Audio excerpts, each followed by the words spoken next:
Sometimes in life, there are moments when you observe the skills of other people, which you can't believe even if you see them in real life. It's an amazing skill to admire. Our hero is tired of being ignored, but his life is changed thanks to this book. When he reads it, everything that is written in it happens to him. Anything can become a miracle. And finally, the secret of the book of experience was revealed. The place where he works is a little hard, but nevertheless, he likes this place. The food is delicious and they make a small income from the elementary school students. But it's not enough and the cafe is struggling financially. The guy was sleeping on the table. Then the girl hit him on the back and asked why he was sleeping again. She just caught him red-handed. Charlie, 19 years old. They have had little income lately. You could say it's almost non-existent. There are only receipts for expenses and debts. He decided that it would be better if he went into the army after school. Charlie went out and the girl asked if he was going to the bookstore again. The guy said it was a bookstore. The girl asked if now was the best time to read books. Charlie thought about giving up the idea of reading books. He wouldn't even think about it. After all, it was one of the cheap pleasures. The friends met Charlie and the girl said that they were going to Sam's to study English. The guy added, and after school they wanted to eat somewhere. Charlie answered awkwardly. He was just heading to the bookstore. Then the guys said they couldn't believe someone was still going to the library. He can read books on the internet. But then the blonde guy said, don't bother him, he's doing everything right. The boys went forward and Charlie thought, he's bad at many things, and the only thing that makes him happy. This is reading books in a bookstore? Charlie came into the store and said hello. The old man said hello and said Charlie is early today. Charlie asked if there were any new books. The old man replied that they were inside and that he should put them in order. It's one of the most beautiful moments. You don't know what's inside when you open it. It feels like you're opening a treasure chest, Charlie said sadly. It looks like there's nothing new today. That's when he noticed that unusual book, only 2 copies and without even a title. He opened the book, but the pages were blank. Suddenly, the book began to glow, and then an inscription appeared. Would you like to write down your experience in the book of experience, Charlie thought. What is this? Did he really imagine it? Experience, and he has it. But what will happen if he writes something down in this book? Charlie answered books. Yes. The book lit up again and told Charlie he was the new author of the Book of Experience. After some time, Charlie climbed the mountain, and in this place many thoughts arose in his mind. And special memories come to mind, like the moment Charlie found the book. Charlie continued to climb the mountain when suddenly his foot slipped and Charlie fell rapidly down. Luckily, Charlie managed to grab onto a branch, avoiding falling from a great height. Finally, Charlie reached the top of the mountain and sat down. He took out a book and she asked him again if he would like to write down his experience in a book. Charlie asked how his experience is recorded. The book answered that when he records it, it turns into experience points. The guy asked how he could get experience points. The book answered by recording his actions, he gets points. Were there other experienced owners of this book? Charlie wondered. He asked. The experience he was getting gave him the opportunity to do some good things. The book answered yes. Charlie asked if all the experiences he would have a positive effect on him. The book answered again yes. Then Charlie thought about his family and asked if the book had a recipe for tteokbokki sauce, which the book didn't have. Charlie wrote down, today he found a copy of this book in a bookstore and signed up for it, so Charlie got experience points. The hero was surprised that it was so easy to get experience points, so he plunged into his memories. It was a winter day when Charlie was walking through the city and noticed a drunkard. It was deadly cold. The man smelled terrible, Charlie thought. But if you slept in this weather, you could freeze to death. So he decided to call an ambulance, since the road was icy and the ambulance would arrive later than usual. Charlie took off his jacket and put it on the man and told him that the ambulance would be here soon, but in the meantime, he should cheer up. Then he just left. Charlie wrote down this experience in the book and received 2,500 experience points. Then Charlie decided to write something else. Last year, Charlie was walking down the street when he saw a truck flying towards an old man. And Charlie heroically ran to his aid. He was able to save the old man. The car was finally able to stop. There were no casualties. Our hero turned out to be brave and kind. Charlie asked the old man if he was okay, if he was not wounded anywhere. The old man thanked him and said he was okay. He apologized and explained that his hearing had been deteriorating lately, and Charlie asked him to look at the traffic light before crossing the road. Charlie recorded this experience and received 500,000 points, even if it was a unique case. He thinks that a similar experience will give less points than the first one. And now what experience should he write? Charlie took out his botanist, crumbled it, and gave it to the pigeons. Then Charlie thought, recently, he heard a girl talking about how their house could be taken away as payment for a debt. At this rate, they would be losing money instead of making it. And they also had to send Charlie to college, the boys said. Then Charlie got himself together and thought, first he must save the restaurant. He went down the mountain. And at home, he took out the book again. Charlie wrote that he wanted to become a good cook. He used his glasses for this. In the morning, Mom shouted. She had already made him breakfast, so let him eat and go to school. A spasm ran through Charlie as he saw the inscription on the book. He had earned 2,000 points of culinary experience. Charlie felt sleepy after reading the book. In his dream, he gained the experience of the chefs he read about. Then Charlie ran downstairs and got the sauce out of the fridge. He tried the sauce and said, as expected, it was a failure. Dad asked, "Failure," Charlie replied. "This has become the norm, a very weak taste of spiciness and sweetness." Then he took out the sauces and mixed them, and then his hands cut the daikon perfectly on their own. Mom came running and asked what they were making. This is the sauce they were going to sell. Charlie asked her to try the sauce. Mom tried it and said it was great. Dad tried it too and liked it. Charlie said he had to go to school. Good luck at the restaurant today. Today, the restaurant was full. Children were screaming and pushing. My mother said how long the line was. That night, Dad said, they made $350, and with that rate, they could get rich. It's a shame they're short on ingredients. The spicy rice cakes are so good. Charlie looked at the book, and I thought, his culinary skills. Does this situation make any sense at all, what he might write next? Studying, dating, training, which of these would help him the most? Charlie asked if any learning experience was available. Charlie wrote something down and immediately felt sleepy. Opening his eyes, Charlie found himself in an unknown place. Shurikens flew towards Charlie. Then he used his air manipulation skill to reflect them. However, after the shurikens, Charlie was attacked by bandits, and Charlie skillfully dodged their attacks. Charlie cut the bandits' swords with one hand, then somehow managed to attack all the bandits at once. Suddenly, Charlie opened his eyes and heard his mother calling him. Charlie wondered if it was all a dream. He fell asleep while reading a book. He looked at the book and there was an inscription, Kung Fu Training. Charlie mastered martial arts by helping the meringue group, Charlie thought. So that's why he had that dream. Mom shouted, "Is he dead or something? Let him come down quickly." Then Charlie got up and went to wash himself. He took a shower and saw his reflection in the mirror. Charlie was shocked. His body had completely changed. Then Charlie thought, when he dreamed about becoming a chef, his culinary skills improved.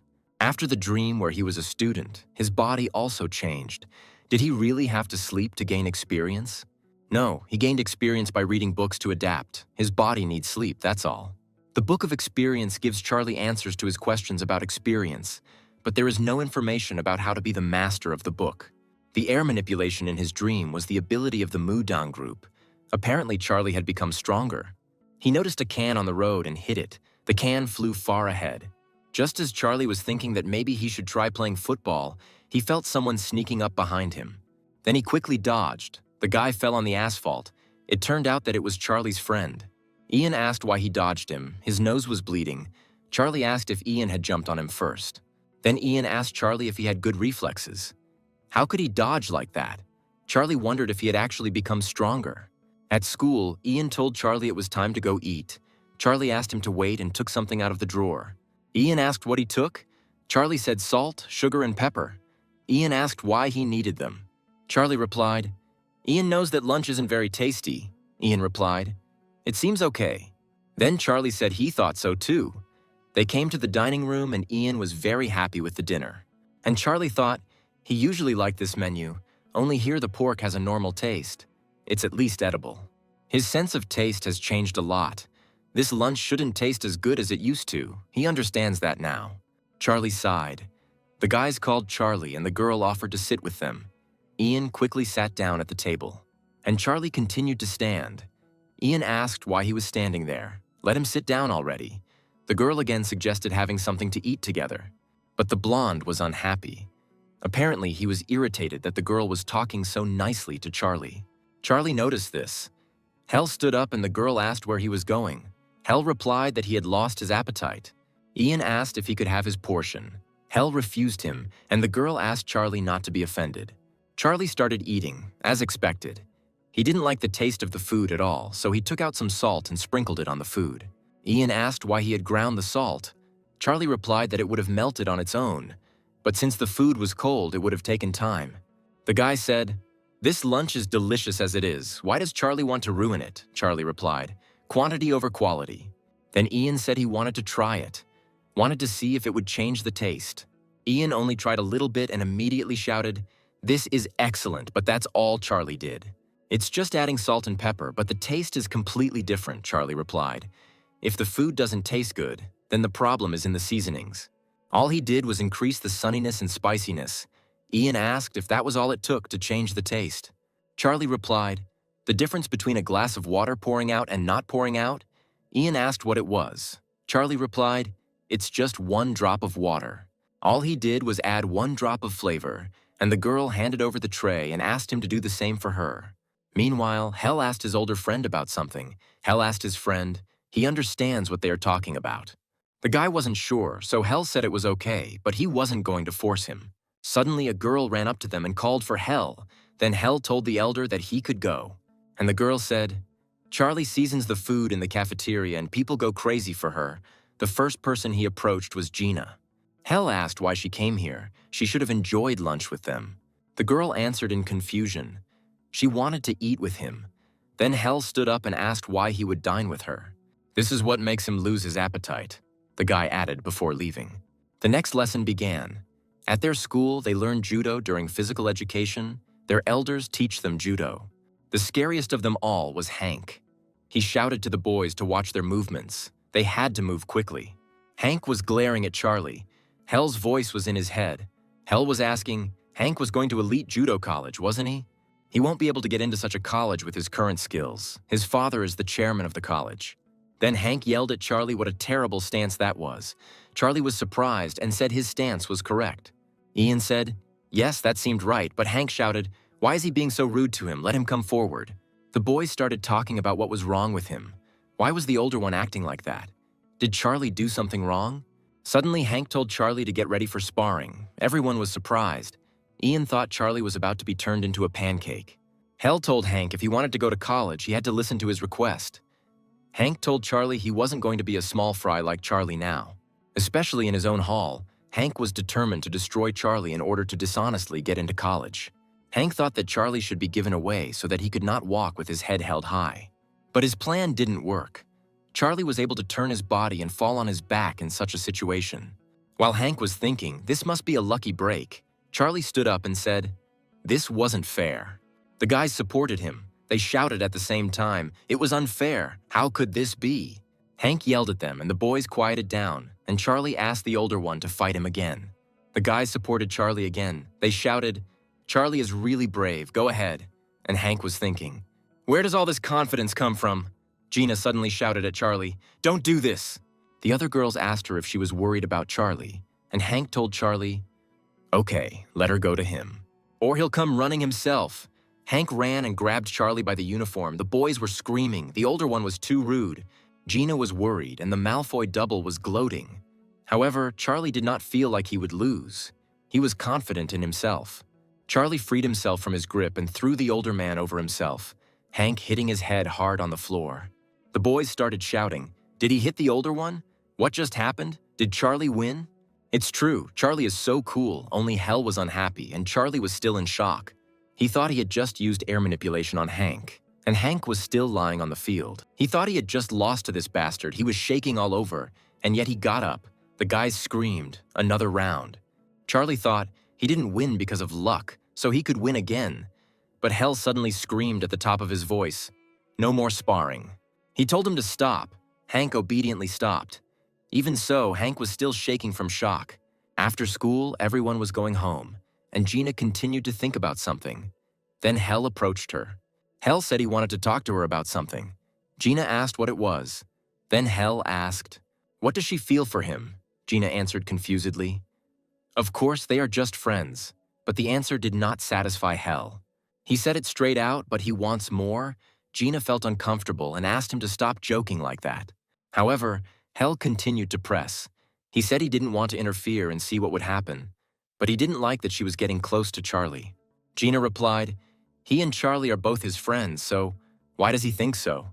Hell stated, "Because he chose her." He brazenly approached her and said, "She is his woman, so stop communicating with others. He doesn't like it even more when she eats with them." Gina asked him to stop or she would get angry, but Hell just smirked.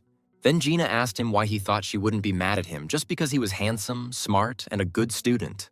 She admits that he was born with a silver spoon in his mouth. Many are crazy about him. Hell asked what about her, did she like him? Gina answered straight out, "No, she didn't like him." Hell asked why. Gina replied that she didn't like his excessive possessiveness. He didn't even have an ounce of attentiveness. That's why he made many girls cry, but she has no desire to become his property. She left, and Hell wondered by whose permission he would never allow the woman he chose to leave. Gina came to Charlie's family restaurant. Her mother asked what she was doing there. Judging by her uniform, she was from Charlie's school. She bowed and said she was Charlie's friend and classmate. Jeannie called Charlie's mother, Mother. Charlie's mom asked, "Mom, why is she her mom?" Then Gina got embarrassed and blushed. Charlie's mom laughed. Dad came up and asked who this was. Charlie's girl, this guy is just like his dad, right? Mom yelled at him to shut up and go fry potatoes or something. Gina asked awkwardly, and Charlie wasn't home yet. Then my mother replied that he was most likely in the library now. Let him come in. He should be here soon anyway, so let him eat while he waits. Charlie was actually in the library. He was reading a book, and he thought there are even these kinds of books here. The book, The Wang Family Diary, was written based on the sayings and mottos of the Wang family. If someone is in a higher position, then he must look after those. Those below his position and those in low positions must focus on only one goal at hand, the old man asked. Does Charlie even understand what is written there? Charlie answered uncertainly. Yes, then the old man said. He was sure that the book in his hand was written in Chinese. Charlie himself didn't seem to notice that he was reading a book in another language, but it wasn't Chinese, but Elvish. Charlie suddenly said out loud, "Book of Experience." Then the old man asked, What was he talking about? And Charlie said in confusion, "Nothing." Charlie could easily read the Wang family diary. He understands not only the symbols, but also the meaning of what he reads. This is the learning experience from Myong. For him, reading Chinese symbols would be as easy as pie. Thanks to his background in Chinese, Charlie could read Chinese characters fluently, he thought. If he can read and write Chinese, does that mean he can speak it? He tried to think of words in Chinese that he could say in English, but he still couldn't come up with anything concrete. Apparently, he needed some kind of trigger for it to work. Charlie came home and saw Gina. Mom said not to misunderstand them. It was just Gina who insisted on helping. Charlie asked what she was doing there. Was something wrong? Maybe she wanted some spicy rice cakes. Gina blushed and said uncertainly, "No, it's okay. She'd better go. She's ready." She said goodbye to Charlie's mother. Her mother asked Gina to get home more carefully. Gina thanked them for letting her stay. Dad told her to come again. Gina left, and Charlie asked why she was there. Then Dad shouted, "Charlie is an idiot. He actually thinks she came here to eat cakes." She came here to see him? Charlie asked why. The guy shouted, "I mean why?" Because she likes him. He should be more attentive to women's feelings. But let him remember that personality is much more important than appearance. His father fell in love with his mother's face. In the end, this is what it led to. His mother hit him and shouted at him for teaching their son. Gina sighed, thinking, after all, she didn't say anything, but strangely enough, she felt happy. Scientific analysis. It sees the effect of physical improvement, but then what exactly does scientific analysis give? Today, during the lesson, he still didn't feel any difference, and the difficult topics didn't become any easier either. If physical improvement affects the body, then scientific analysis should somehow affect his academic abilities. This is also like physical improvement, super taste, and knife master. One of the types of experience, but if you compare it with games, then perhaps it is similar to passive skills. The results from the super taste and the knife master were obvious, but as for the scientific analysis, he can't figure out what it's for. He definitely has some kind of effect, scientific analysis. Maybe if he hears something, he will be able to learn it. Charlie solved the equation. He wondered if he had really solved it. He knew from the first glance that it was a difficult problem. There are more letters than numbers here, but he solved it. He understood. Scientific analysis, he analyzes and understands what he learned and does not forget it. But he suddenly froze and thought, he can't solve the problem that he solved before. Charlie thought about it for a moment and then realized that he hadn't covered this topic yet, so it wouldn't work with topics he hadn't covered before. Even if he reads the next topic, it does not mean that he will understand it completely. Then it is worth concentrating and repeating this topic from the very beginning, all the rules and examples that the teacher gives from the book. So this might mean that he can become the best student in school. I wonder how his parents will react to that. That he would become the best student in school. He studied hard and very diligently. Who knew? Studying can be interesting, especially when you understand all the material the first time. So now he has started writing, even if it is not very much. The reserves still bring experience. The book said he wrote down a normal dating experience and got 25 points. Suddenly, he remembered the diary. Charlie decided to search for the Wang family diary online, but there were no results. He thought it was a famous book, or something like that, but it seems he was wrong. I wonder what will happen if he writes that he took the Wang family diary from the library.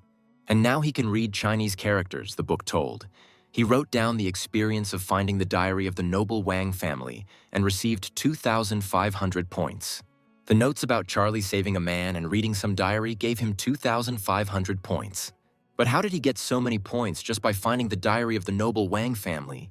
He actually thought that the things said in that diary were very good and correct. He thought they were very good at first. He didn't know anything about Chinese characters, so what right did he have to judge what was written there? The next day, Charlie returned to school, and all the girls noticed that Charlie had changed somehow. He looks completely different. You can flirt with him, although you shouldn't. Charlie came into the classroom. Suddenly, the firecracker exploded. Charlie asked what was going on. Ian happily greeted Charlie. And he asked if he hadn't noticed how the girls were looking at him while he was walking here, had he? After Charlie defeated the leader of the judo club, his ranking rose and Charlie became a hero. Charlie said awkwardly, "He didn't win then. That was it." But Ian jumped on Charlie with a hug and said he was so glad Charlie was his friend. Hell said let them stop their annoying chatter. They were interfering with his studies. Ian wanted to say something, but Hell interrupted him and said he told him to shut up. Later, the class teacher came forward and asked everyone to calm down and asked everyone to bring their things. The children answered yes. Then the teacher said he wanted them to draw any plant. The teacher walked past the desks and stopped at Charlie's desk, dedicating the bamboo and its stem. It is said that the refined bamboo is the dedicated disciple, and the bamboo stalk is the disciple's mind. He can confidently say that the tree drawing is also magnificent, but Charlie didn't even use a candle to write. The teacher asked what outstanding calligraphy was. Where did Charlie learn it? Charlie replied, from a book. Then the teacher asked, only from the book, Charlie answered. Yes, the teacher thought, he could write it with an ordinary brush. The teacher asked Charlie to come to the art class after lunch. Sure, Charlie replied, okay. Ian asked why the art teacher had called him. Had he really asked him to draw something lewd? Charlie replied, no, nothing like that. They were walking to the dining room and Ian asked what it was. It looked like a thermos. Charlie replied, yes. As soon as they entered the dining room, the girls all ran to Charlie with trays. Each one asked Charlie to season their food. Ian stopped them and asked them to stand in a line. Then Charlie said, he's not a cook. How can he continue to season their food? He apologized and went to the table with Gina, then asked her to try it. He took out a thermos. They were spicy rice cakes. Charlie said the taste would change if they got cold, so he brought them in a thermos. Gina said sheepishly that he didn't have to do that. Charlie replied that yesterday she was just helping. He wasn't feeling well, so he brought them. Ian asked if he could season the food with them then, but the girls didn't need him. Gina and Charlie were having lunch together, the girl said with displeasure. She knew that sooner or later he would make his move. The guy asked what was wrong. They looked good together, and then asked where Hell was. The girl replied that he didn't want to see this, so he didn't come on purpose. Then the fat man asked, so Hell refused Gina. The guy laughed and said, no, that can't be. They know Hell. He can't stand it when someone tries to take anything from him. The art teacher went to the principal, and the principal offered him a cup of coffee, but the teacher said, instead of coffee. He asks the principal to look at it. He gave Charlie's drawing to the principal, and he looked at it. The teacher asked if such an expert as the director could not see outstanding calligraphy here. The director asked how he could call himself a professional only after a few calligraphy lessons from his grandfather. However, it doesn't look like it's printer ink, the teacher asked. It looks like it was written recently. The principal asked if it was the teacher who wrote this. The teacher replied, no, it wasn't him, but his student from the art class.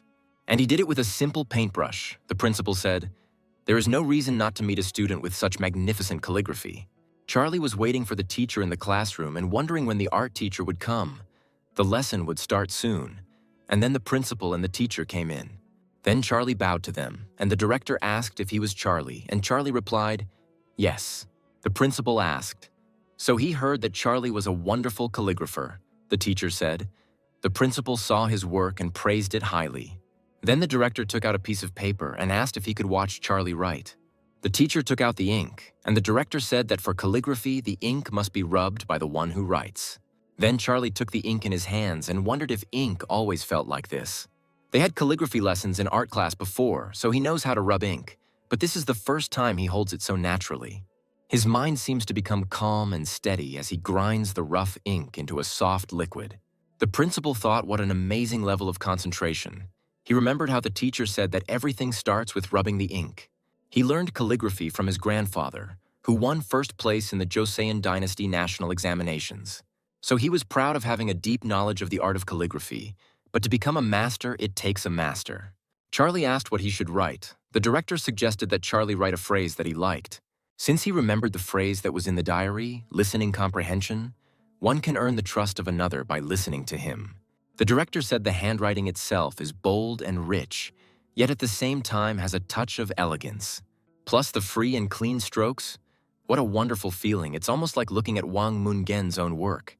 Charlie heard a familiar name. The director asked who taught Charlie calligraphy. Charlie replied that he learned it by reading books. The principal was surprised and asked if Charlie had only read books and had never taken lessons from a teacher or other adults. He said it was very difficult to learn calligraphy to this level on your own. How commendable. The director handed over the money and said it was for the calligraphy. Charlie replied, "No need." But the director insisted and said, "He insists. This money is not from the teacher. It is from someone who appreciates calligraphy and wants to thank him for such a masterpiece. It would be great if they continue writing calligraphy in the future." The bell rang and the principal said it looked like the lesson was about to start. "He can go." Charlie bowed and left, and the principal said, "Great phrase." The teacher asked what it meant. The director replied that this means that in order to earn the trust of another, one must listen carefully to the other. When he does not impose his judgments on another, he can listen, understand the topics, ideas that the person likes, and on the basis of this continue the conversation or whatever. The principal asked the teacher to take a photo of him and let him focus on the calligraphy and not on him. The teacher said he also had a lesson and left, and the principal told his friends he wanted to share this wonderful work he had recently acquired. The more he looks at her, the more she fascinates him. Friends responded to his message. His friends wrote that the handwriting was amazing. They wanted to see it in person. The director laughed and thought, it seems they are more interested than he is. During class, Charlie kept thinking about the name Wang Mungen. Maybe this is the person who wrote the Wang family diary. Whether the author copied Wang Mungen's handwriting and whether this person was famous, Charlie decided to look him up on the internet. He found little information about this man. It seems there is little information about him since he is Chinese. After that, Charlie Googled the price of Han Sun's calligraphy work, and it was around $7 million. The parents said that Charlie has exams starting today. Good luck, let him get good grades. Charlie went to school thinking this was the first time he had ever waited for exams to start. Now he was sure.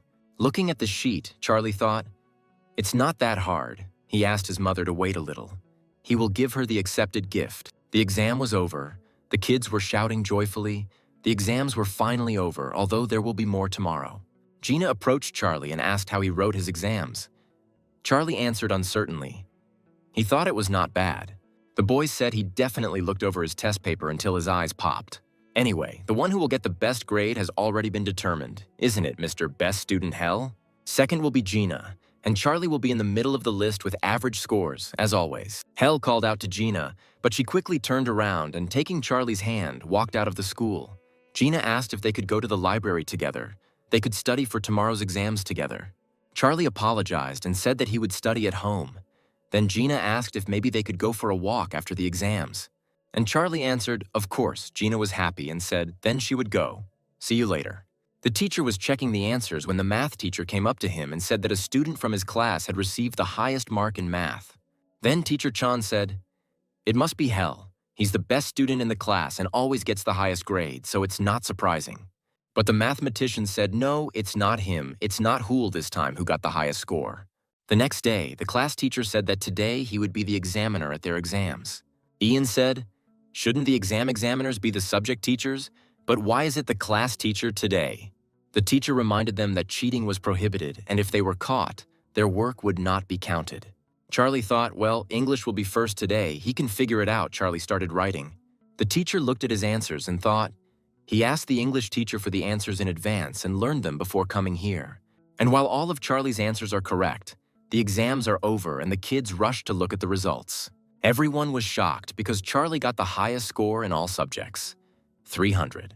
Hell was annoyed at second place. Ian hugged Charlie and said he knew Charlie could do it. It was not for nothing that he put so much effort into his training. The guys said what Ian was talking about. He took 5th place from the bottom. Gina came up and congratulated Charlie, then asked if Charlie seemed to be studying very hard. Suddenly, some lout pushed Gina out of the way and called out to Charlie.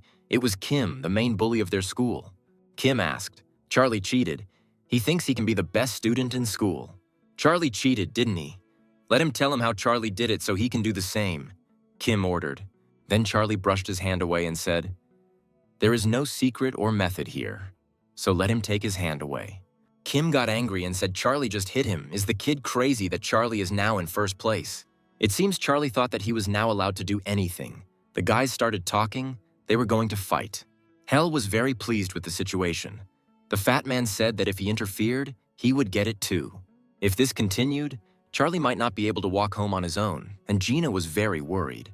Kim grabbed Charlie by the shirt and swung, but Charlie easily dodged the blow. Then Charlie himself hit the guy in the side. The hooligan didn't expect that, and neither did the others. Everyone froze for a couple of seconds and looked at them. Then Charlie said he didn't cheat. The bully attacked Charlie again, but he easily dodged and then tripped him, causing the bully to fall. The boys shouted, could Charlie really defeat this tyrant? It turns out that his defeat of the judo captain was no accident. Then Charlie walked up to the bully and repeated again, he never cheated. The bully trembled with fear. Then Charlie walked out of the classroom. Ian asked him to wait, and the boys were still in shock.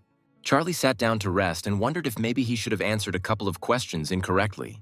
He asked if Ian also thought he cheated on his exams. Ian replied, he didn't say anything, did he? Charlie may or may not have had something more important to do. Charlie asked what the important thing was. Ian grabbed him and said, Charlie could have helped him cheat as well, but instead he passed with flying colors and left his friend behind. Charlie returned home and saw that the restaurant was already closed, so he went upstairs to the house. As soon as he entered the house, his mother jumped on him with a scream, her wonderful son. She found out that Charlie had gotten first place in the rankings among the entire school. Charlie asked how they found out. Mom answered. His class teacher called them. He said that Charlie got first place and asked to cook some tasty food for him. Dad said. The teacher said he was very proud of him, Charlie asked. And they don't doubt him. Then Dad asked why they should doubt him. Charlie replied, what if he cheated or something? Dad said, he went to school too. You can't get first place by cheating alone. It's impossible. Even when he memorized the answers to tests, he always made a few mistakes. And besides, his dad trusts his son. Dad said they were going out to eat today. It was the first time in a long time. When he went out to eat and his expectations were high, the food was, to put it mildly, tasteless. Due to the super taste, the pork ribs he loved were tasteless. However, he could not complain since his parents enjoyed their dinner. And thanks to this situation, he learned something new. You can eat food just for the taste, but who you eat it with is much more important. Soon after the exams, the holidays came, and a very awkward situation arose. His first date with a girl. What should he do? Isn't he taking too long to wash his hair? This is already the 3rd time he's washed his hair, Charlie thought. But then Charlie remembered Gina and decided, although it was strange, he didn't think it would hurt. The boys went to an amusement park after they met. Then they had lunch together. And they watched a movie, then they were in a cafe. Then Gina said that she felt like something was missing. Then Charlie said he would try and improve the taste a little, but Gina said she didn't mean juice. Charlie asked, then what? Gina asked. They didn't hold hands today. It's a little upsetting. They walked out of the cafe and Gina took Charlie's hand, then asked if she could hold his hand. Charlie blushed and said, of course. At that moment, Charlie thought the grasshoppers were chirping louder than usual. Summer heat, a young couple in the woods. Charlie pulled Gina towards him and kissed her. She hugged him and kissed him back. However, it was all just a dream. Charlie opened his eyes and realized that he had been kissing his pillow the whole time. Charlie jumped out and said why he was having such dreams. They were just holding hands. The next day, Charlie knocked and the director allowed him to come in. Then Charlie came in and said hello. Charlie said, even though they were on vacation, the principal still came to school. The principal showed the posters and asked if they were his work. How were they Charlie's? And Charlie said he thought they were great, so the director asked if Charlie was busy right now. Charlie asked why. Something happened. The director said there would be a literary club meeting later. He would be glad if Charlie could join them. They all want to meet him. Charlie replied, okay, and then asked, does the director know Wang Mun-gen? Then the director asked, it's because he said their handwriting is similar. Wang Mun-gen was a famous scholar in Tang. His sentences are short, but at the same time elegant and beautiful. This book contains several works of Wang Mun-gen. Charlie said it was a very old book. The director said there were similar books that had been published recently. But when you read his works like this, they seem more meaningful, and this is certainly what Wang's handwriting looks like. Let Charlie take it and read it. Charlie thanked him, they went out, and Charlie asked if Wang was also known as Han Sen. The director replied, yes, of course, he was one of the best among all calligraphers in Tang. Charlie asked how much his work might be worth. The director said, it is not good to evaluate the importance of work in money. But he thinks it would be worth several million won, Charlie asked. What if this book was written by Van Mun himself? The director asked if it was something that Wang Mun himself wrote. It would cost about 1 billion won. Since it is not so well known here, it is only that much. In China, it would cost much more. They arrived, and Charlie asked if this was his house. The director laughed and said that with his current salary, it was simply impossible. This is the restaurant they chose for the meeting. They walked in, and the manager said, it looks like he was the last one to arrive. The old man said he's always late. The director said this is the guy he was talking about. Mr. Charlie. Charlie thought then. He suddenly felt old. But then all the old people stood up and bowed to him. Charlie became embarrassed and quickly bowed, then introduced himself. The director laughed and said, there is no need to strain yourself so much. The old man said, how can they talk informally with such a wonderful calligrapher? The director said he hadn't thought about it. He hoped Mr. Charlie would forgive him for being rude. Charlie was embarrassed. They finally sat down at the table, and the director asked Charlie to eat a little and wait a little. Charlie tried it, and it was delicious. This is the first time food tastes good after he got the super taste. It is not too sweet and a little spicy, and the tea has a delicate taste, like the sweet scent of flowers. Suddenly, the director took out Charlie's calligraphy, which surprised him very much. He wondered why the director brought it here. The men asked if Charlie was okay, and Charlie said she was okay, and then a girl came and took the cup away. Charlie said he would finish the tea, but the girl said she would bring him another glass of tea. Looking at the girl, Charlie blushed, thinking that she was cuter than most of the stars. And the men looked at Charlie's calligraphy and said that the smell of ink was very light, and that this calligraphy looked much better in real life. He referred to Wang Mun-gen's calligraphy. Obviously, he studied well. He is self-taught, the director added. The man asked if he could ask him to write something. Charlie said yes. Charlie asked the director what he should write. Then the director asked the man if he had any suggestions.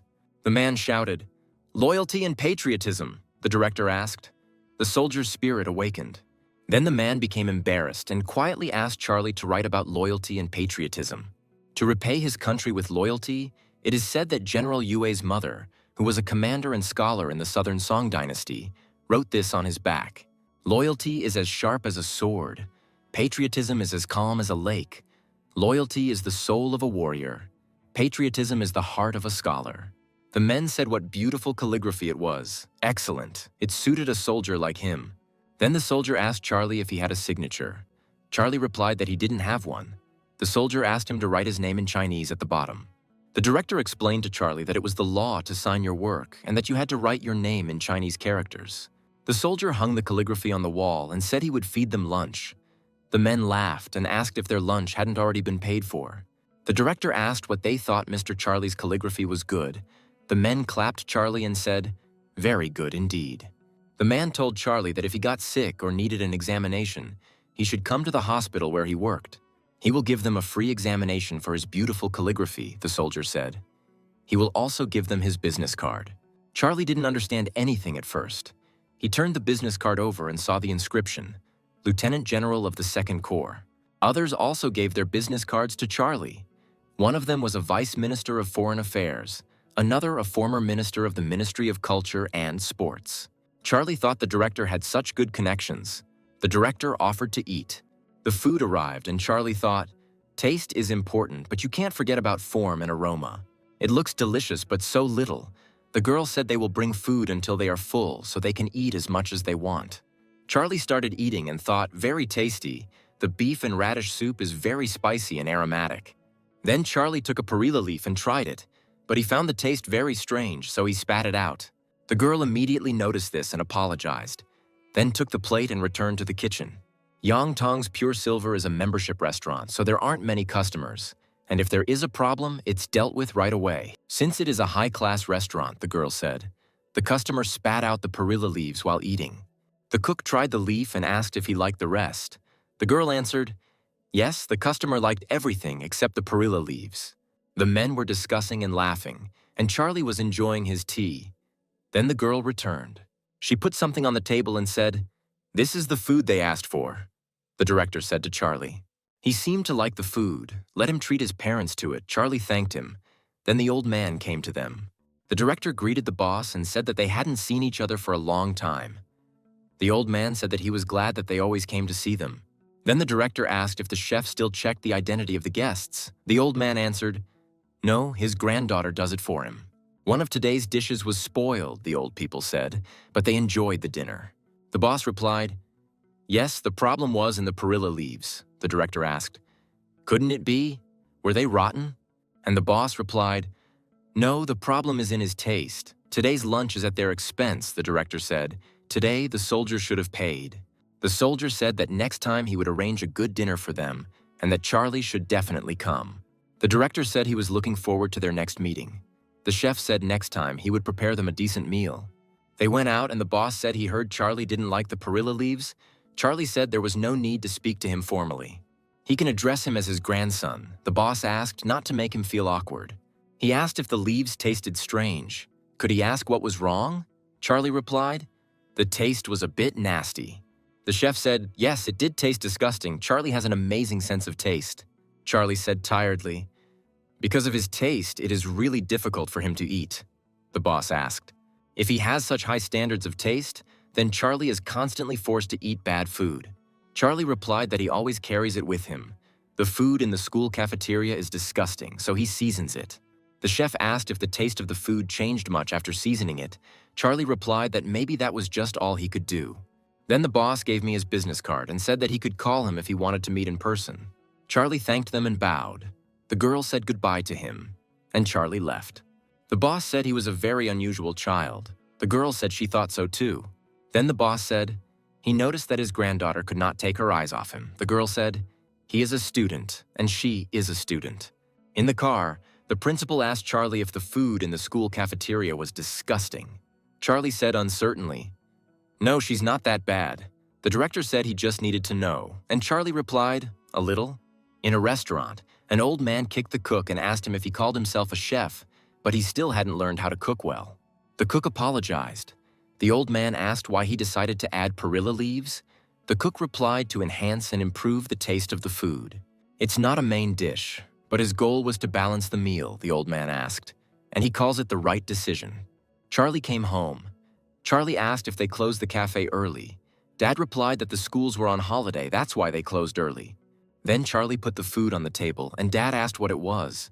Charlie replied that it was food from the restaurant where he was with the director. It's very tasty, Mom said. Then he should eat it himself. She tried the food, and she said it was so delicious. Dad tried it too and asked if there was such a good restaurant nearby.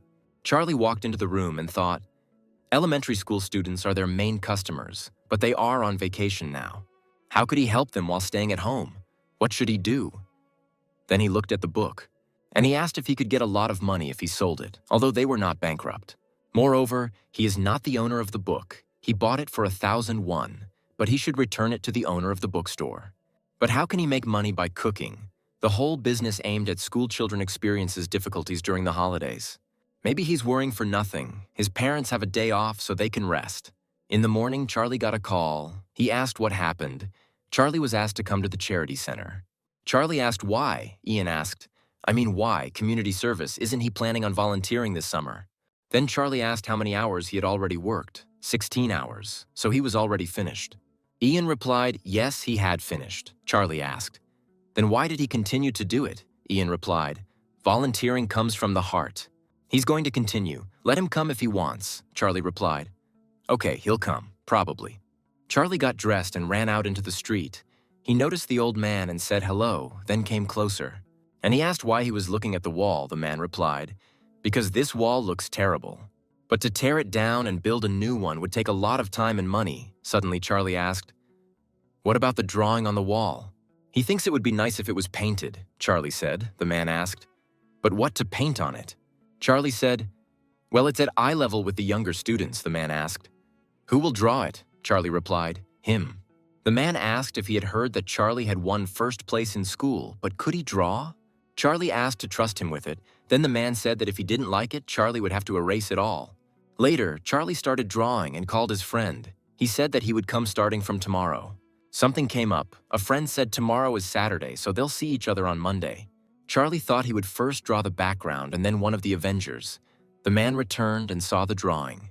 He was shocked. Charlie asked how he felt. The man replied, yes, he is just like the real thing. On Monday, Charlie came to the charity center with a friend who introduced him to a girl. The girl said that it had been hard for her lately because there were no volunteers. Then she introduced herself. Her name is Yuna. Charlie looked at his friend and thought, volunteering, yes, it really does come from the heart, noticing how he blushed. Yuna asked if she had to go to the orphanage today. They didn't mind. Her friend shouted, no, they would be happy to accompany her. Then Yuna patted him on the head and said, Young is so cute. Ian said he would do whatever she asked. Charlie looked at his friend and thought, he's like a dog serving his mistress. Yuna asked if they could take those boxes to the car. Ian quickly picked them up and said, yes, ma'am. The girl offered to take them together. Charlie and his friend went out, and Ian asked if it was possible to marry someone who had the same last name as you. Charlie replied, he doesn't know. Then Ian said, it's in the past. Charlie asked what he was talking about. Ian said sheepishly, the laws have changed. Now marriage is allowed even if the last names are the same. Charlie asked if she was the same age as his older sister. Ian replied, well, yeah. Then Charlie told his friend that even without the age difference, he had little chance of coming to terms with it. But Ian said he was ready to die for her. Yuna said, even though they are young, the two of them are very strong. This is very convenient. Ian asked to entrust this to him. Then Ian asked if he could drive, but Yuna said no, she had been driving for 3 years already.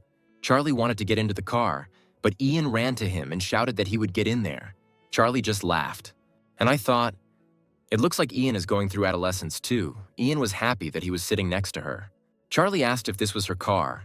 Ian got angry that he was talking to her, and Yuna calmly replied, yes. Then Charlie asked why a truck. Yuna replied because a truck was perfect for her job. They arrived and Yuna asked if they could get the boxes out of the truck. Ian said she could trust him with everything. The boys lifted the boxes and Ian asked Charlie to hurry up. Charlie asked, and Ian was not tired. Then Ian said cheerfully that he could do anything for Yuna. Charlie thought that he seemed to be in love. As soon as they put the boxes down, the children ran forward and shouted, sweets. The girl handed Charlie a box of milk as a token of gratitude, and Charlie thanked her. They finished and got into the car. Yuna asked where Charlie lived. Charlie replied, opposite the elementary school. Yuna said they were done for the day, so she would take them home. The boys earned 3 hours of volunteering. They arrived at Charlie's neighborhood and saw the drawings on the wall that Charlie had made on Friday. Yuna took a photo of the drawings and said she had seen a wall similar to this one when she was traveling in France. Charlie asked if she knew anything about paintings. Yuna replied that she wouldn't say so, she's just beautiful, she really likes it. Yuna asked, wondering who painted it. She hadn't seen it before. Charlie said he painted the picture. Then Yuna happily said, it seems he draws well. Charlie replied, just a little. Yuna asked how long it took him. Charlie replied 2 days. He even got paid a little for these drawings. Charlie laughed, and Yuna thought about something and asked if Charlie could come by tomorrow at 9. Then Charlie asked why. Yuna answered because his talent could be useful. Charlie replied, okay, he will come because he still needs to get enough volunteer hours. Suddenly, a car stopped nearby and the girl from the restaurant got out of it. Charlie asked what brought her here.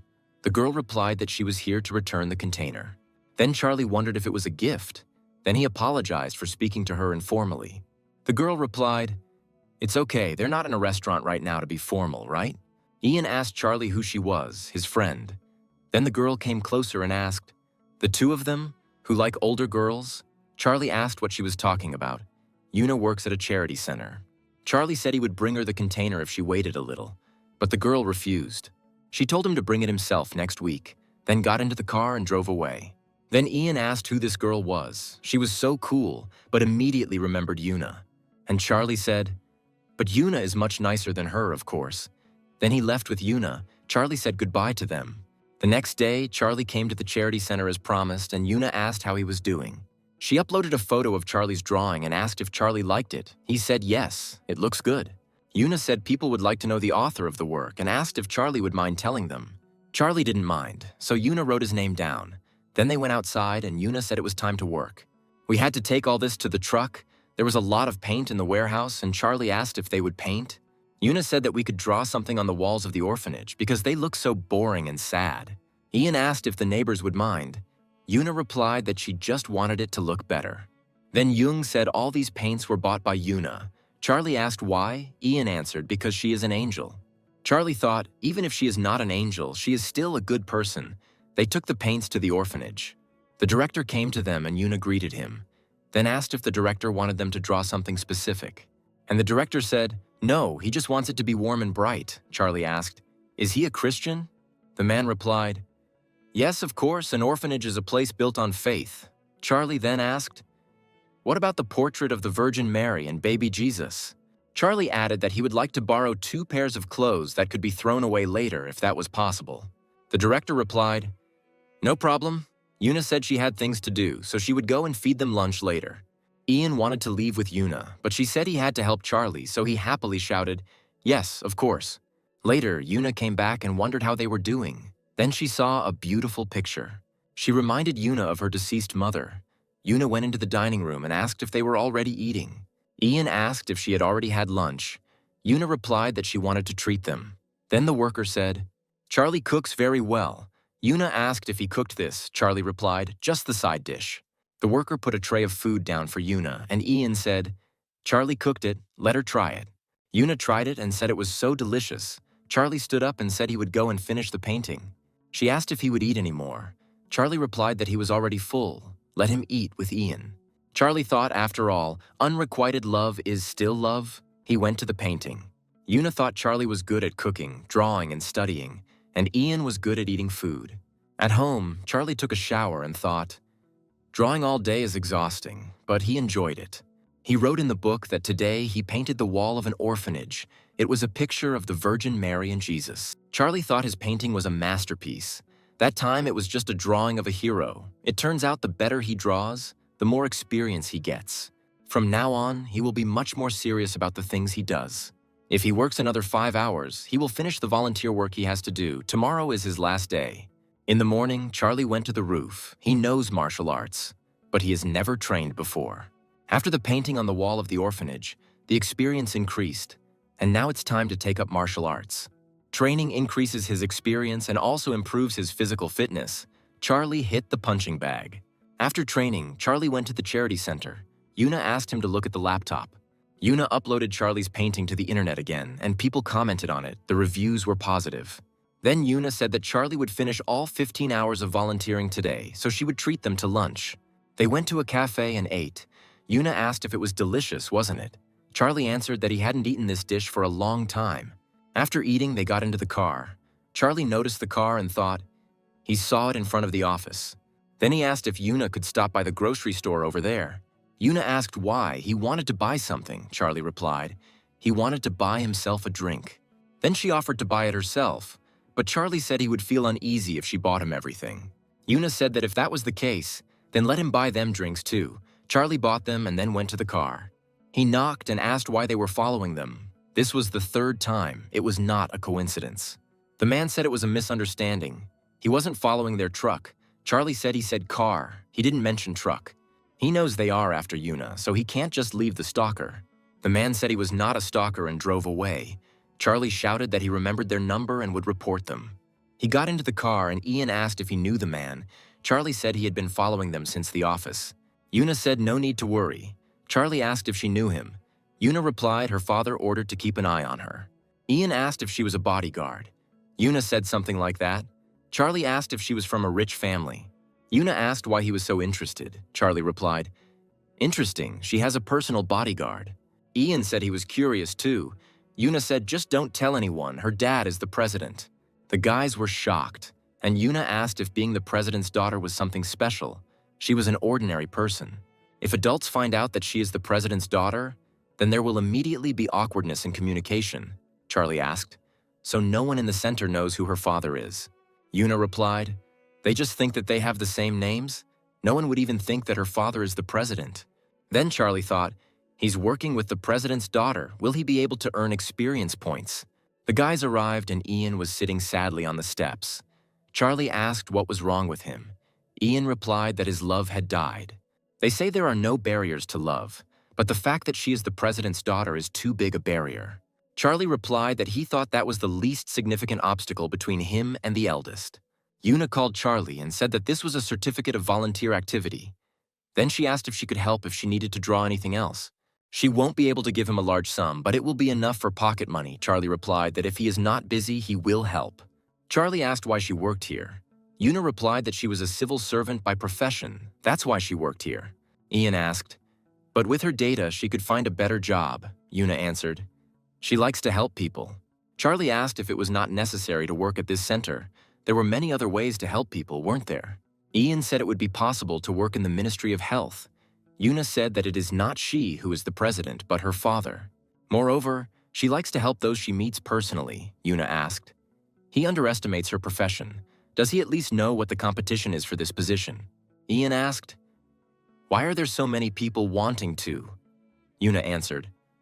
Of course, she herself, when she was preparing for the civil servant exam, thought that she would die from this study. Charlie said she was so lucky because she was doing what she loved at work. Yuna asked what Charlie would like to do, and Charlie replied, he doesn't know yet. Yuna asked. Surely there is something he likes to do, Charlie replied. He likes to read books, but such a profession is difficult to find, Yuna said. It seems he thinks a lot about his future. The main thing is to decide what he will do in the future and how he will live. When he finds such an occupation, he must be ready for it. While he is young, it is worth trying a little bit of everything, gaining experience and choosing what you like best. Charlie asked what kind of experience was worth getting.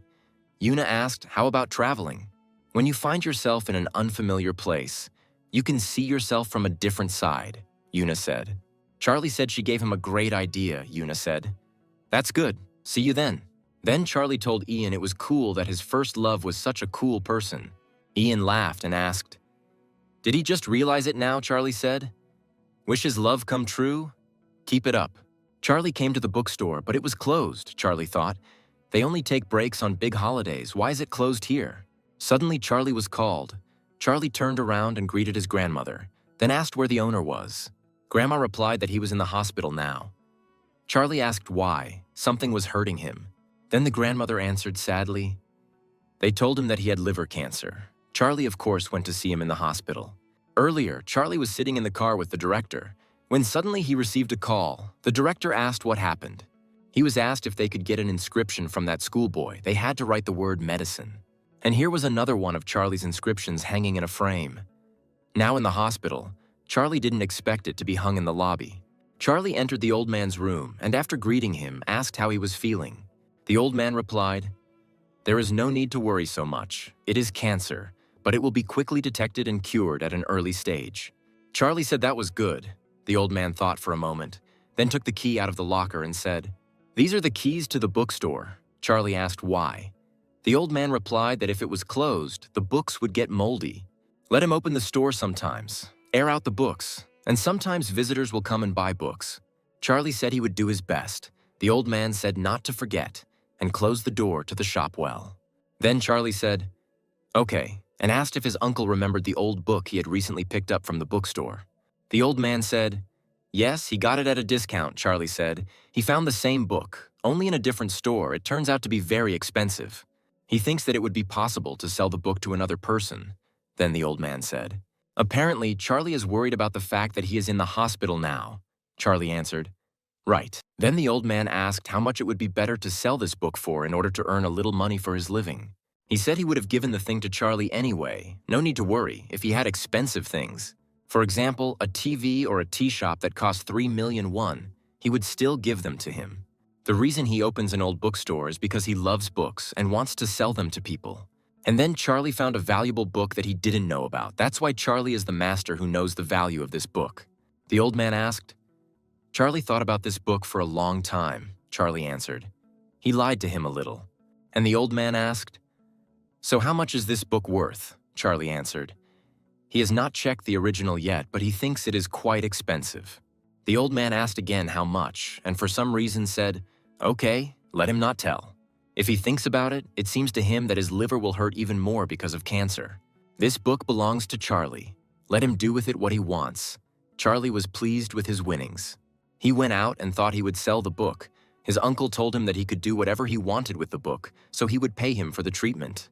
Suddenly, a familiar doctor called Charlie and he turned around. Charlie recognized him and said hello. The doctor asked him where he was going in such a hurry. He didn't even answer to his own name. Charlie answered. They called him Mr. So I thought that someone was calling the doctor, not him, the doctor answered, understandably, and asked, is there someone sick at Charlie's place? Charlie replied that he had come to visit his uncle. He was sick and asked him to look after his shop. The doctor said he was lucky the liver cancer was caught early and surgery and chemotherapy would help him feel better. Charlie said, that's great, the doctor asked. Did the mister see the sign in the lobby? Charlie said, yes. Then the doctor said that everyone who was treated here praised this inscription, and he offered Charlie some tea. The doctor poured him some tea and asked him what that inscription was. Charlie turned around and looked at another inscription. Charlie said it means that if you eat well, you become the medicine to fight your disease. The doctor asked if they were having a meeting for guests soon and if Mr. Charlie could join them. Charlie asked when the meeting would be. The doctor replied it would be next Saturday. Then Charlie asked to be notified when they were going to that restaurant. Then asked if the doctor remembered doing a physical examination on his parents. The doctor replied, of course they can come to him again at any time. Back at the restaurant, Charlie is busy now as his parents have gone for a medical checkup. Charlie cooked and served the dish to the guests himself. The girls said that their tteokbokki was very tasty, and people on the street were taking pictures in front of Charlie's drawings, and then Charlie asked how they knew about this alley. The girls answered, they told her it was beautiful here, so she came here. Charlie thought they must have seen Yuna's photo. That's right. The girl asked if he knew the person who made this post. Charlie replied, his friend. Then the girl asked who painted these pictures. Charlie answered, he did. The guys were surprised. Charlie said he wanted the place to look nice, so he painted some pictures and he was glad people liked them. At home, fortunately, his parents' health checkup was all right, but he was very worried. So he is very glad that everything is fine with them. Suddenly, he got a call and he went into another room to answer. The man asked if this was Charlie's number. Charlie said yes. Then the man said this was the restaurant chef. Charlie said hello, and the cook asked if Charlie had time. Maybe they could meet at the restaurant. The cook said he would wait at the restaurant and treat Charlie to something tasty. Charlie was happy that he would eat tasty food. He got ready and told his mother that he was leaving. His mother asked him to eat first, but Charlie said it was okay. He would eat at the meeting with the director. The girl asked if this was the same son she had bragged about. The mother replied, yes, her son also paints pictures. Then the girl said that this was the 4th time she had heard this and she wanted another serving of tteokbokki. Mom said, to be honest, her son also cooked this delicious dish, the girl asked. He studies well, draws, and cooks well. Then the mother said that her son was the best and put a new portion of tteokbokki in the girl's hand. Meanwhile, Charlie came to the restaurant. The girl said that Charlie was already expected, Charlie thought. She was already speaking formally, although they had not yet entered the restaurant. The restaurant's garden is still very beautiful. The atmosphere is very different. It's hard to believe that it's still in Seoul. The boss met him and asked if he had finally arrived. Charlie greeted him. The boss asked if he had already eaten. Charlie answered no. He's going to make some sauce today, so if Charlie doesn't mind, he can help him. As he gets older, his sense of taste gets worse and worse. But Charlie is young and wants to add pickles and lettuce to the sauce. Charlie said he wasn't sure he could help. The chef said no need to worry. Charlie would just need to try the sauce. Then Charlie said, okay, he just needs to try it and give his opinion. Charlie saw the number of barrels and was surprised, the chef said. Nothing is as important as the taste of the past. All these jugs contain soy sauce. There is a lot of it, Charlie said. The chef opened one barrel. The chef took out some sauce and gave it to Charlie to try. He tried it and didn't like it. Charlie said he smelled something like sauce. Perhaps the sauce was made with pickling leaves. The chef thought that he had smelled a similar odor, which meant that this sauce was not suitable, and then he gave it to the cook to try. The cook said it was okay, but the smell wasn't very good, so the chef told the other cooks to try it. They tried it, and the chef said he knew what they were thinking. It smelled bad, didn't it? People will not think that the smell is strange because its smell is not very strong. This soy sauce is used in all Korean dishes in their restaurant. There shouldn't be even the slightest difference in taste. The chef asked how many days had passed since he brought it from the mountain. The cook replied, 10 days. When he tried the soy sauce there, it was wonderful. The chef said that if everything is as he says, then the sauce brought from the mountain has changed in 10 days. Then the chief ordered to check the rest of the jugs. Charlie wondered if he really had to try every jug. Charlie has already tried 10 of them and is starting to feel sick. The boss finally said they were done. This made Charlie happy, and the chef said he could tell the taste of the sauce by looking at his face.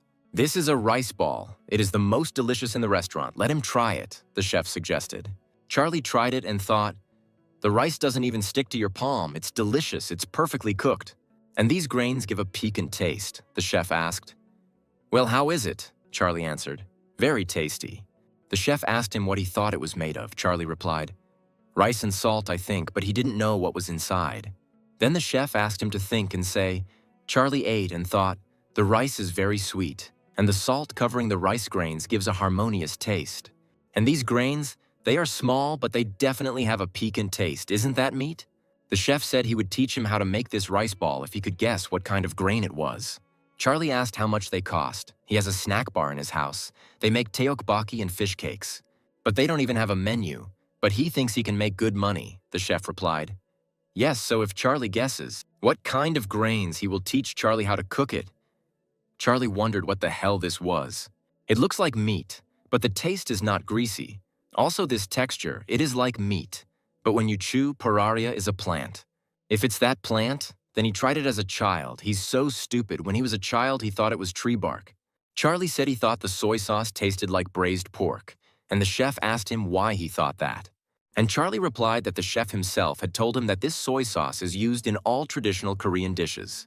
Beef is a very valuable food in Korean cuisine, and rice balls are a food that even the oldest people can eat comfortably.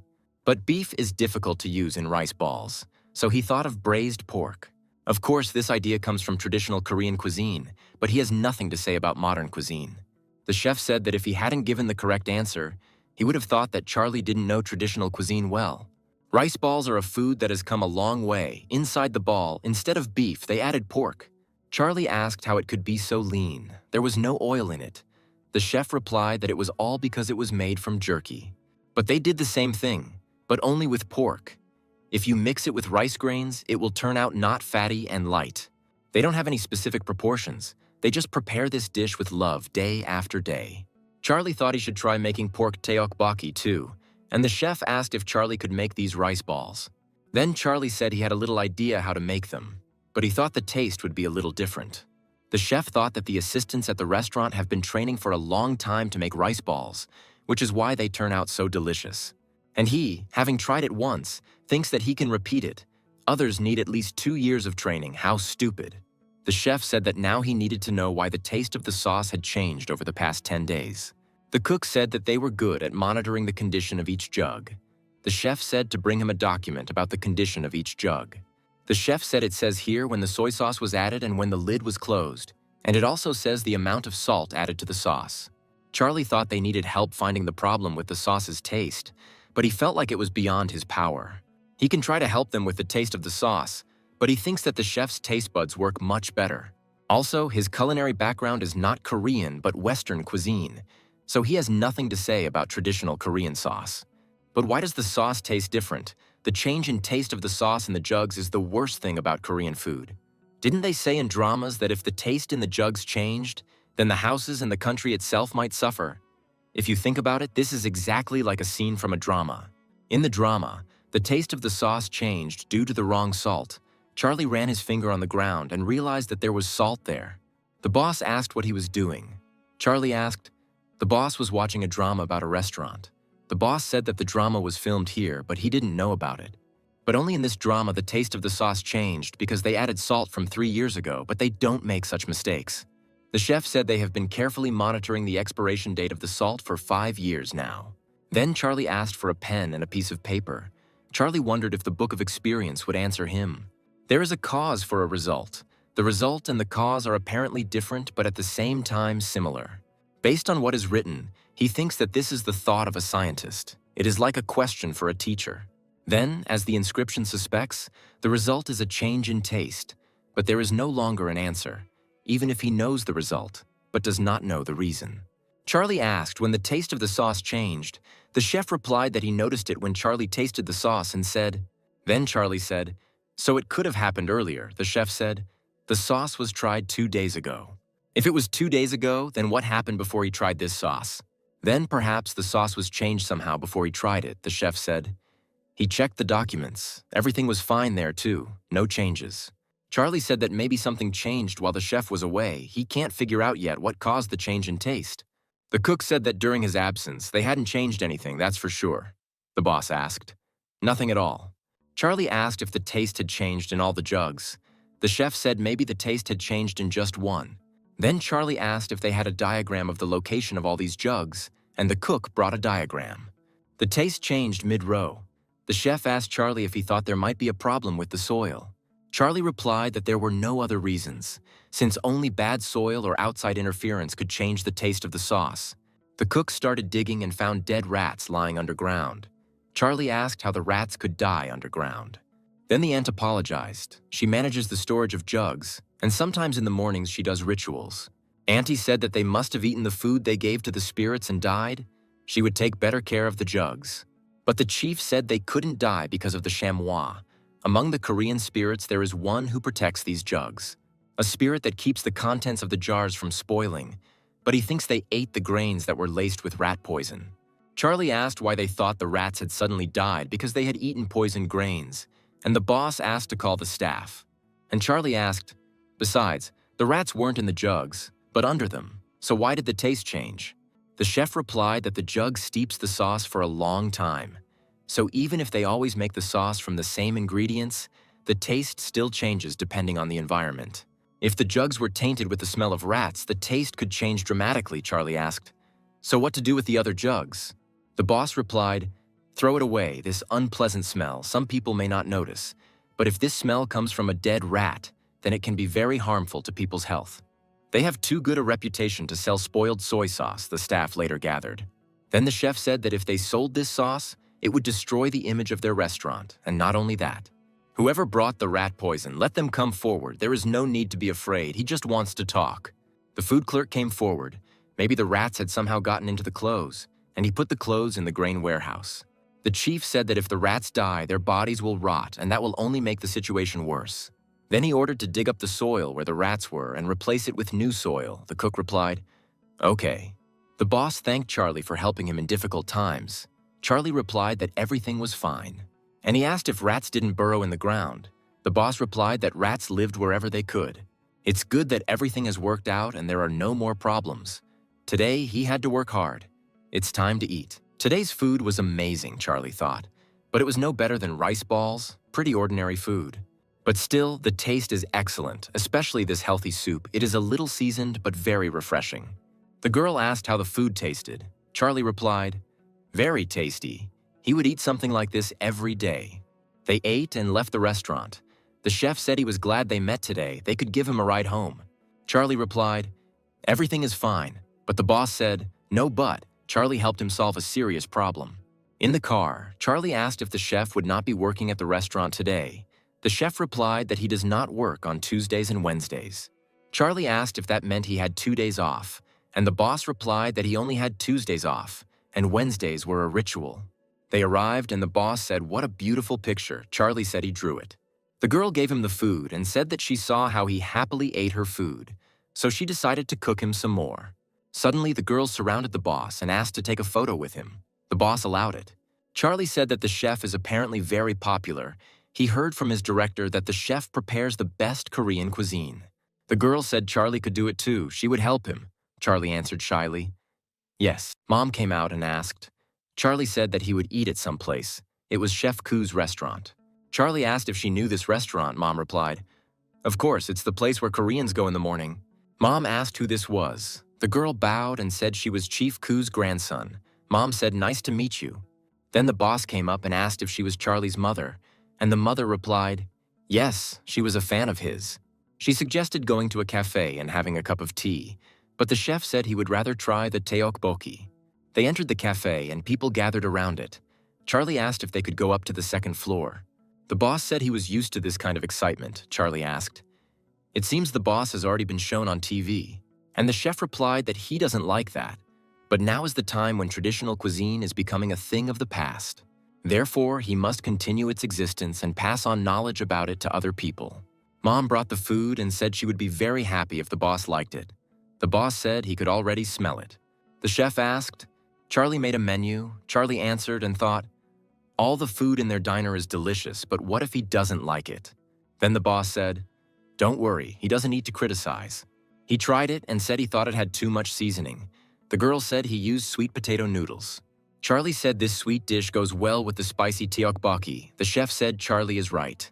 Of course, he can eat their food, however, he will not be able to analyze it and improve it.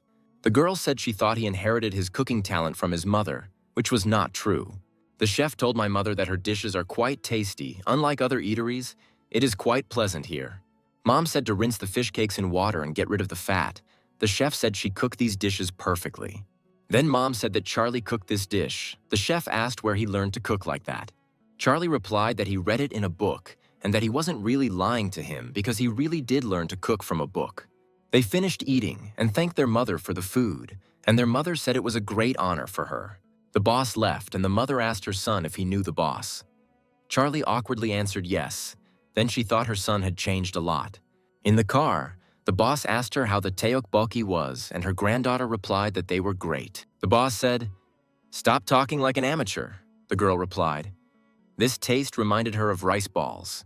He managed to create a superb taste in a very simple dish. Radish and tanmen go well together, and together they create a great taste. The chef said she was thinking in the right direction. She asked if Grandpa would like to make Charlie a cook. The boss asked her what she thought, and the girl replied that Charlie's taste buds were very similar to his. Then the chef said that just having good taste buds doesn't make you a good cook. After talking to the boss, Charlie gained a lot of experience. He wrote it down in the book. Now he has a few extra experience points. He also wrote down the taste impression and got 500 points. Charlie wondered if he could really get points from food he cooked himself. Experience in eating food also gives experience points. Apparently, it was a delicious dish. This book is of great value. I wonder if it would be possible to value this book if he could sell it. Then he could pay his uncle's hospital bills. Charlie went down and decided to cook some food. Then he noticed his sleeping parents. Charlie picked up his mother and thought, apparently she's very tired, he should put her to bed. He noticed that her shoulders were very tense and began asking for a book on wellness massage. The book answered, there is a massage called Sudha. You need to press and massage the back with your palm so that the blood circulates through a large area of the back. If there is heaviness and acute pain in the back, this means that blood circulation has been disrupted. Charlie thought if he got experience in massage, he could help his parents. He used his glasses and got the skill. This massage, he would like to visit the place where it originated. As soon as he said so, a palace appeared before his eyes. The student entered the palace and saw that the teacher was suffering from back pain, so he said that he would help him relieve this pain. He asked the teacher to lie down and said that he would now demonstrate a massage called Sudha. Then he hit the teacher on the back using the court. The monk hits the teacher on the back to relieve tension. At this moment, you feel hellish pain, but when the procedure is over, you will feel light and the tension will immediately go away. The student studied martial arts and medicine and then left. When he was going down, he heard screams. 3 vile men grabbed the girl and she screamed for help. Then the student ordered them to stop. But they told him to get lost, so the guy picked up a stick and ran at the men. The guy easily hit the first man, then the second. They didn't even have time to do anything. As soon as the men realized that they could not defeat him, they quickly ran away. Then he asked if the girl was okay. The girl asked how she could thank him. But he only picked up his bag and, apologizing, said he had important things to do, and the monk descended from the mountain. The monk went through many trials. His life was like a martial arts novel. The main reason he began studying Suda was to heal the people he needed. Charlie asked the book to tell him about the experience of striking. The book answered, "The history of the origin is the main craft of the Shaolin Temple. Hit quickly and strongly. Strike. Deliver pinpoint blows to the back to test the experience gained. He needs to sleep and gain strength." He lay down on the bed and wondered who that girl was. Then he remembered the girl from the restaurant and blushed. In the morning, Charlie took a shower and looked in the mirror and thought, unlike his previous body, this is much better. Then he decided to test his body and went on another hike, where he hung on the edge of a cliff. At home, Dad lay on his back and Charlie said there was some work to be done. Dad asked why he decided he needed a massage. Charlie told his father to trust him. He needed to test this skill to see how effective it would be. But after the first blow, Dad stopped Charlie and told him, "It hurts. It hurts a lot." Charlie replied that it was only a little while before he would feel much better after this massage. He continued to beat his dad. Then Dad asked if Charlie was sure he was doing everything right. Charlie said that after this massage, Dad would finally be able to go to the toilet. Charlie told his dad to go to the toilet after eating. Dad said he went in the morning. Finally, the massage ended, and Charlie asked if it hurt now. Dad replied that it hurt at first. But it's better now. Then Dad rushed to the toilet. Charlie told him to sit there for a good while so that it wouldn't seize up again later. Mom came in and asked what kind of massage it was. His dad even went to the toilet. Charlie replied that he gave him a bowel massage. Then he took his mother's hand and asked her to lie on her back. His mother lay down and said that Charlie could begin. But Charlie said it would be better to start when Daddy came out of the toilet so that he could support her. But Mom said she was little and could handle it herself. Mom asked where he learned this massage. Charlie replied. He read it in a book. Charlie remembered that she had tension in her shoulders. Charlie asked her when she straightened up. Her back hurt. Mom answered, "There is a little. So what?" If Charlie understood correctly, it must be a pelvic curvature, so he asked his mother to sit up and straighten her back. He hugged his mother and asked her to exhale slowly and pressed sharply on her leg. The crunch was quite strong. Mom screamed in pain and fell to the floor. Charlie asked if she was feeling better. She answered uncertainly, "Better already." Charlie shouted to his father, "He will be there soon," his mother shouted. "He will sit there all day." Charlie asked his mother to lie back down. Finally, the door opened and Dad came out of the toilet. Mom shouted to open the window quickly. While Charlie was yelling at his dad to open the door wide, his mom couldn't hold back after the bowel massage. The next morning, at the restaurant, today is the day of the literary circle meeting, Charlie came with the director. Charlie brought the book and wondered how much this manuscript was worth, 1,000,001, maybe more. A girl greeted them and said that she would show them the way and asked them to follow her. Suddenly, Charlie grabbed her hand and asked her to wait. Then the girl said she was at work. Charlie sheepishly lowered her hand and said, "He made those very rice balls that the chef talked about." He gave her some to try and said he had made them a little his own. The girl said they were delicious, but the salt took away a little of the sweetness of the rice. She thought it wasn't like store-bought rice balls, and he made it with pork, just like Grandpa. Charlie said he would go to the meeting. The girl said the boss was not here yet. She would return the container when he returned. The old men and Charlie sat down at the table and drank tea. The old man said that a book expert would arrive here soon. Then the director said, "Mr. Charlie has something he would like to show them." Charlie took out the manuscript. And he said, he studied this book and wanted to sell it, the old man said. He thinks that this book is more than 200 years old. The director said that this was the manuscript of Van Mungen himself. The old men were surprised and began to discuss it. Charlie thought, the reviews are good. I wonder what the price will be. Then Cedric, a worker from the National Museum, walked in. He put on gloves and said, Hua Moon-gen's book says that he moved from China to Korea during the Japanese colonial era. The men looked at the book and said it was the original. Everyone was shocked, and the old men shouted, "How much is it worth then?" And Cedric asked who bought this book. Charlie answered, it was him. Then Cedric asked, he is the owner of this book. Where did he buy this book? Charlie asked. It is so important. He's only interested in the price of this book. Then Charlie wondered why everyone was so surprised. Wasn't he suited to be a merchant? Cedric asked how much he wanted and thought the book was worth a fortune. If he asks for a small amount, he will buy it. But if for a large amount, he will say that it is not worth it.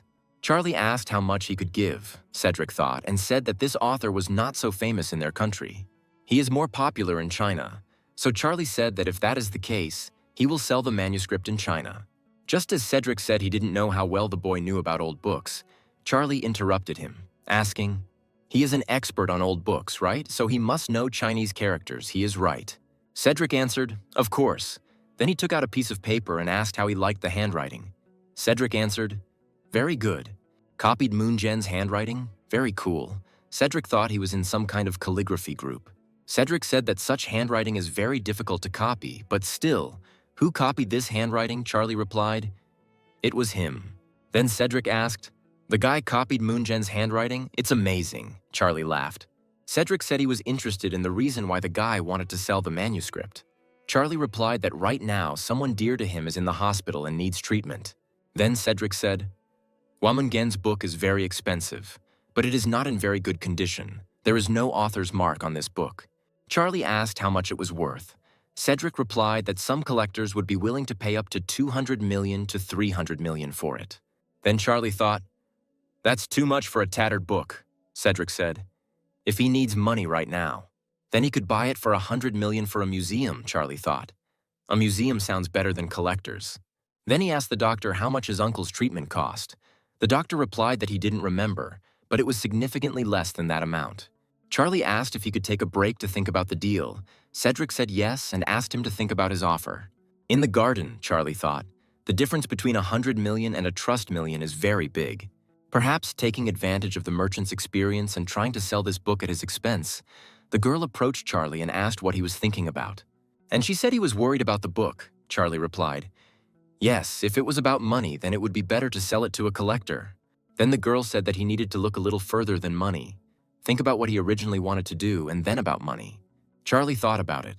He thought that selling the book to this man would be the right decision, since the treatment costs would be high. The girl said money is important, but people and peace of mind are more important. Charlie realized that he had to make the right decision. Charlie stood up and said he thought he had made a good point. Thanks to her, he would go first. But the girl stopped him and asked if her grandfather would be filming a movie soon and if Charlie would like to come. He will be filming Korean Morning. It could be a good experience for Charlie, Charlie replied. Cool, he will come. Charlie returned to the old people and said that he had decided to sell the book to the museum and asked how much Cedric was willing to pay. Cedric replied they would pay once the book was verified. Charlie asked if they would verify the authenticity again. And Cedric replied, yes, there was no other way, and he wanted to ask again if Charlie was absolutely sure of his decision. Charlie wanted to answer, but one old man asked to wait a minute, and Charlie and him went out into the corridor. The old man asked Charlie for a coin. He gave him a coin, and the old man asked if Charlie would like to hire him as his lawyer. Charlie asked in surprise if he wanted to be his lawyer. The old man replied yes. If Charlie didn't know the laws, he would help him. Then Charlie asked what the coin was for. The lawyer asked if Charlie had ever seen an underpaid lawyer. Now Charlie is his client, and therefore he will defend his rights by law. Charlie thanked the lawyer. Charlie came to the hospital to see his uncle. The old man asked what Charlie was doing there, then treated him to a tangerine. And Charlie asked, the store, which brings in only 50,000 won, 3,000 rubles daily. Uncle replied, yes, Charlie asked. Then how does Uncle pay rent for the premises with such a low income? Then the uncle answered, but he didn't tell him about this. He is the owner of this premises, and therefore does not pay rent for it. Charlie called out, the bookstore building is his uncle replied. Yes, when he was young, he owned a bookstore and rented out computers.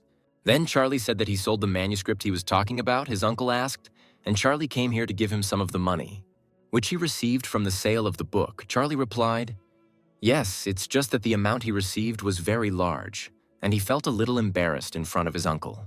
Uncle said he didn't know how much Charlie got for the book, but he shouldn't worry so much about him.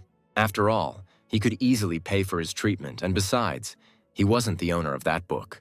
So let him use the money when he needs it, after 20 years of running the business. His eyes became experienced, and he understood a lot. Charlie asked what he meant by that. His uncle answered. Let him think that he invested this money in Charlie. Then the aunt came in, and Charlie greeted her. And the uncle gestured for Charlie not to talk about the manuscript. The next day, Charlie went to school. Ian handed Charlie the letter, and Charlie asked if it was a love letter for him. Ian said it was from Jeannie. Charlie said he hadn't seen her for a long time. Ian shouted what Charlie had been doing all holiday. Gina moved. Charlie shouted. Though Ian answered, obviously, it looks like Charlie didn't even say goodbye to her. Charlie started reading the letter. Gina said that she tried to contact him and found out that he was very busy.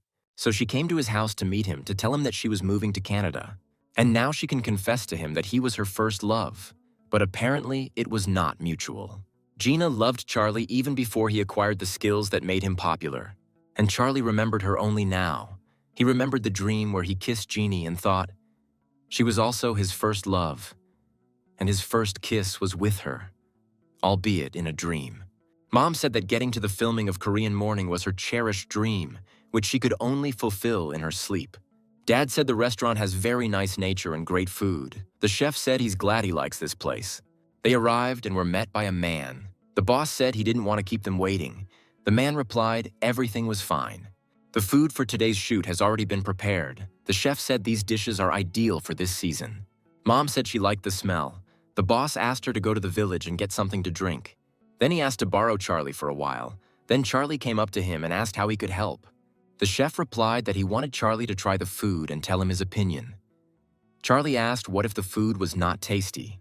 Then the chef asked Charlie if he knew who cooked the most delicious food in the world.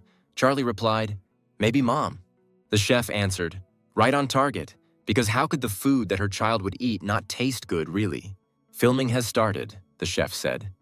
Spring has started to bloom. Today, they use the freshest ingredients for their dishes. He also wants to introduce them to his friend, who is like a grandson to him. Charlie greeted the audience. The chef started cooking and said he had some lettuce and wormwood. Charlie thought he had a little time to do something. Charlie noticed the firewood and asked if he could split some for food. The girl replied that the boss would like it. And then, for some reason, Charlie started chopping wood and people on the site noticed him. A cameraman came up to Charlie and asked if he could take it off, then shouted that he might catch a cold and that they should bring sponsor clothes. The girl wanted to bring clothes, but the boss's granddaughter said that she was his manager and would bring the clothes herself. She walked up to Charlie and told him to stop for a minute and change his clothes so that he wouldn't catch a cold. Charlie agreed and took off his t-shirt. The girls looked at his body, and they said that he was engaged and ripped. Then Charlie asked why they were filming him. The cameraman replied that they might not have enough footage in their program, so they can insert footage of him. Filming is over. Charlie's parents are asleep. Charlie said the boss was with them too, and they were snoring. The boss said it was no wonder that almost every person had spring sprout rice wine these days. The granddaughter said she also drank this wine. Charlie said his parents, who are in business, are very happy. The next day, Charlie went to school and all the kids shouted, "Here comes their star." They showed Charlie footage of him. Then a reporter came up to him and called Charlie. He asked if Charlie remembered him, and Charlie said yes, he was from the filming. They met with the parents, and the man said, "Tomorrow is Royal Cooking. It's a program where former chefs compete with each other and with idols." Mom said she was sure there would be great cooks on the show. The man replied, "Yes, basically there are a lot of good cooks. But finding truly talented and young people is a great rarity." Filming of the program takes 2 days. He plans to do an episode with Charlie where he competes with others. Charlie said he agrees. The next day, Charlie came to the building and the girl greeted him and introduced herself. Her name is Sony. Charlie greeted her. Sony said that she was younger than him, so he could speak to her informally. The man suggested that Charlie go to the canteen to get ready for filming. Charlie asked what Sony wanted to eat. Her manager told her to eat as little as possible. She doesn't want to gain weight, does she? Sony was upset, and after thinking about it, she asked Charlie to cook some meat for her. Charlie started cooking. He quickly finished the dish and wished him a pleasant appetite. Sony began to eat and said it was very tasty. The man also tried it and said he thought she was playing along, but it was really delicious. But he feels like something is missing. Viewers won't be able to feel the taste through the screen. Charlie should satisfy not the taste, but the way the dish is prepared. Then Charlie asked if Sony could try another one of his dishes. Sony said of course. And Charlie started cooking again. The cameraman continued to film Charlie, and he thought, the sound of the dish being cooked. And Charlie himself thought that when she tried the dish, the taste must be excellent. Charlie finished the dish and Sony tried the dish. She said what amazing noodles. The meat seemed to melt in the mouth.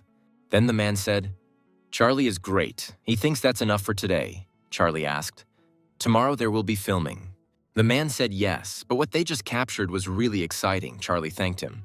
Charlie wondered if he could cook without getting nervous. The man said, "Charlie did a great job. See you tomorrow." The manager asked Sonia if she had eaten almost nothing, maybe because he was there. Sony said that he himself told her not to eat a lot. The manager said that she could eat, of course, but the main thing was not to overdo it. Otherwise, she would have to go on that hellish diet again, Charlie thought, if Sunny got any thinner. This would affect her health. He said goodbye to Sonia and she wished him good luck. In the morning, today Charlie goes to a cooking competition, thinking that he needs to win this competition. So I used my points to gain more experience in cooking and went to the company. He came into the room and said, "Finally the competition." Sony said he came early. Sony gave him the list of participants and Charlie read it. Only he didn't have a reward. Then Sony wished him luck and asked him not to worry.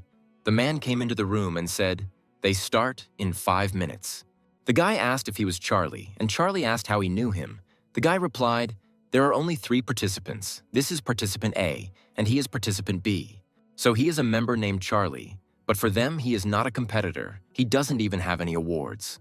The guy asked where he learned to cook. Charlie replied, "From a book." Then the guy laughed.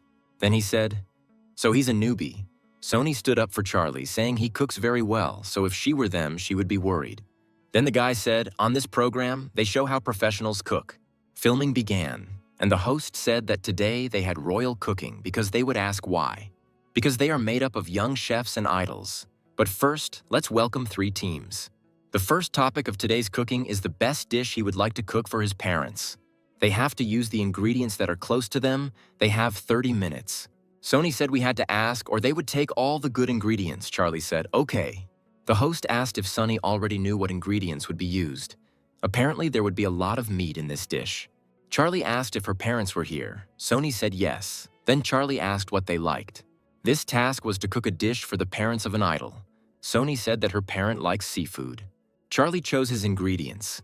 Sony asked if there were too few ingredients. Charlie answered, "They only have 30 minutes. It's time to start," the host said. Team C is cooking beef and chicken in one pan. They prepare the broth according to the allotted time, but why do they have another pot on the table? The old man said they were going to pour out the first broth and boil another one. It seemed Charlie had more cooking experience than they thought. Charlie broke the heads off the shrimp and fried them, then threw them into the water and made a delicious broth out of them. Participant A brushes olive oil on her steak, making it look moist and juicy.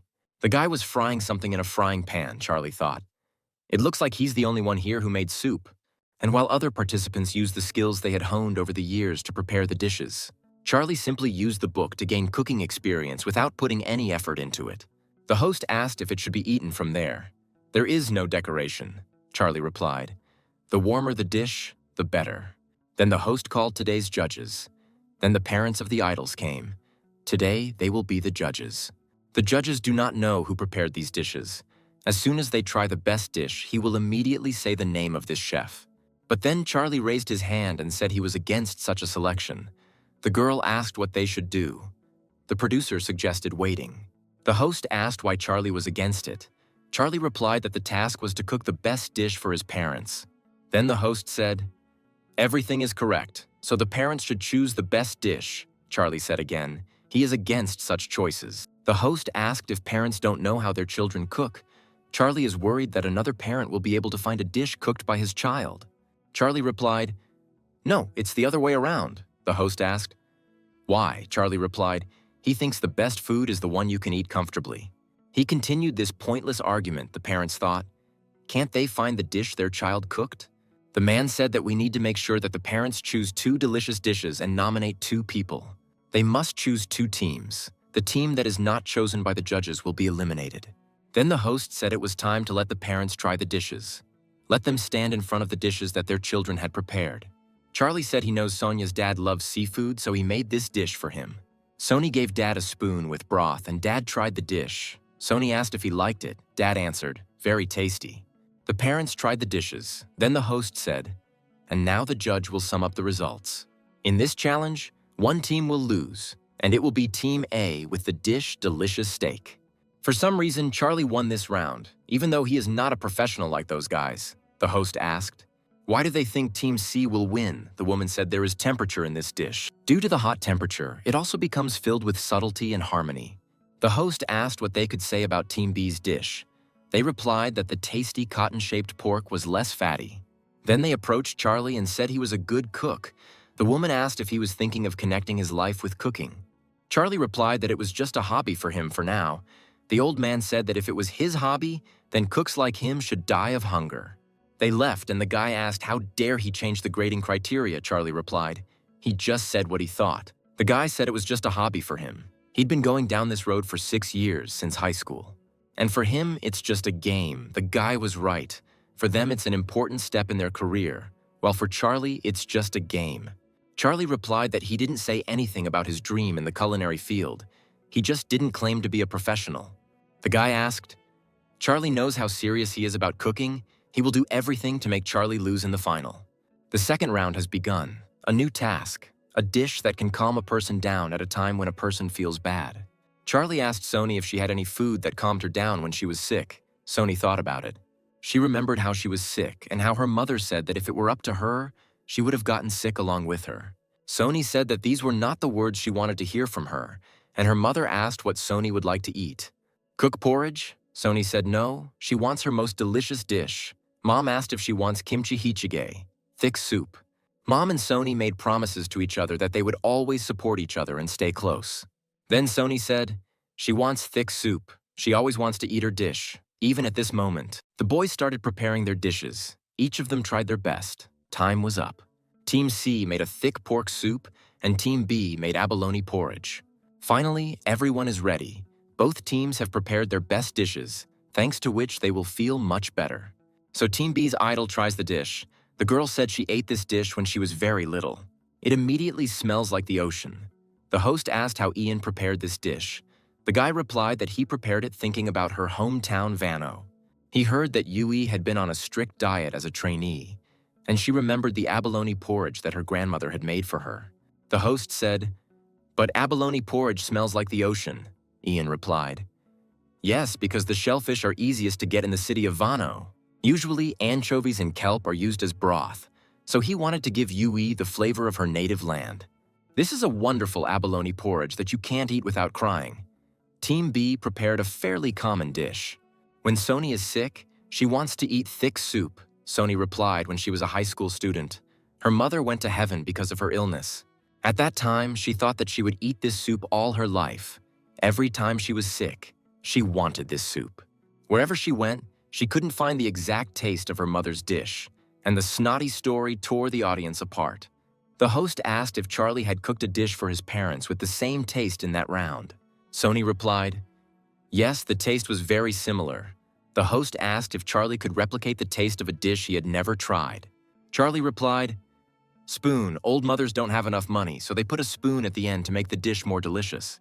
Sony said my mother did the same thing to make the dish more delicious. Charlie said later he didn't know how to get it. The host said that both teams go hand in hand. Then the members of the commission who are responsible for screening will make a decision. So, the votes came in. The result is that they have a tie. Later, they will announce the final decision. During the break, the boss's granddaughter, Hina, said she was told the results. He was in the final. Charlie asked how she knew. Hina replied that the producer of this program is the producer of the Korean morning program, so she is familiar with him. She knows he will win. Charlie replied, "Thank you, he is a little nervous about the final," Hina said. She doesn't know if Charlie needs advice. Let him not forget why he went there. When he participates in such a program, he must show everyone his cooking skills.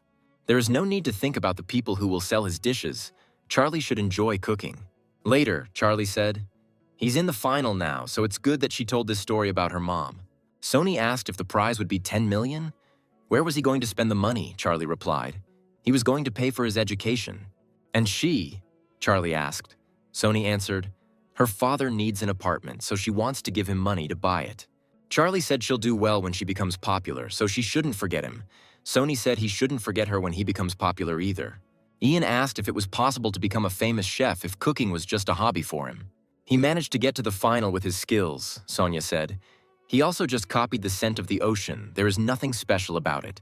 Ian replied that he had completely copied the smell of the sea using shellfish, and he just left a spoon in the pan.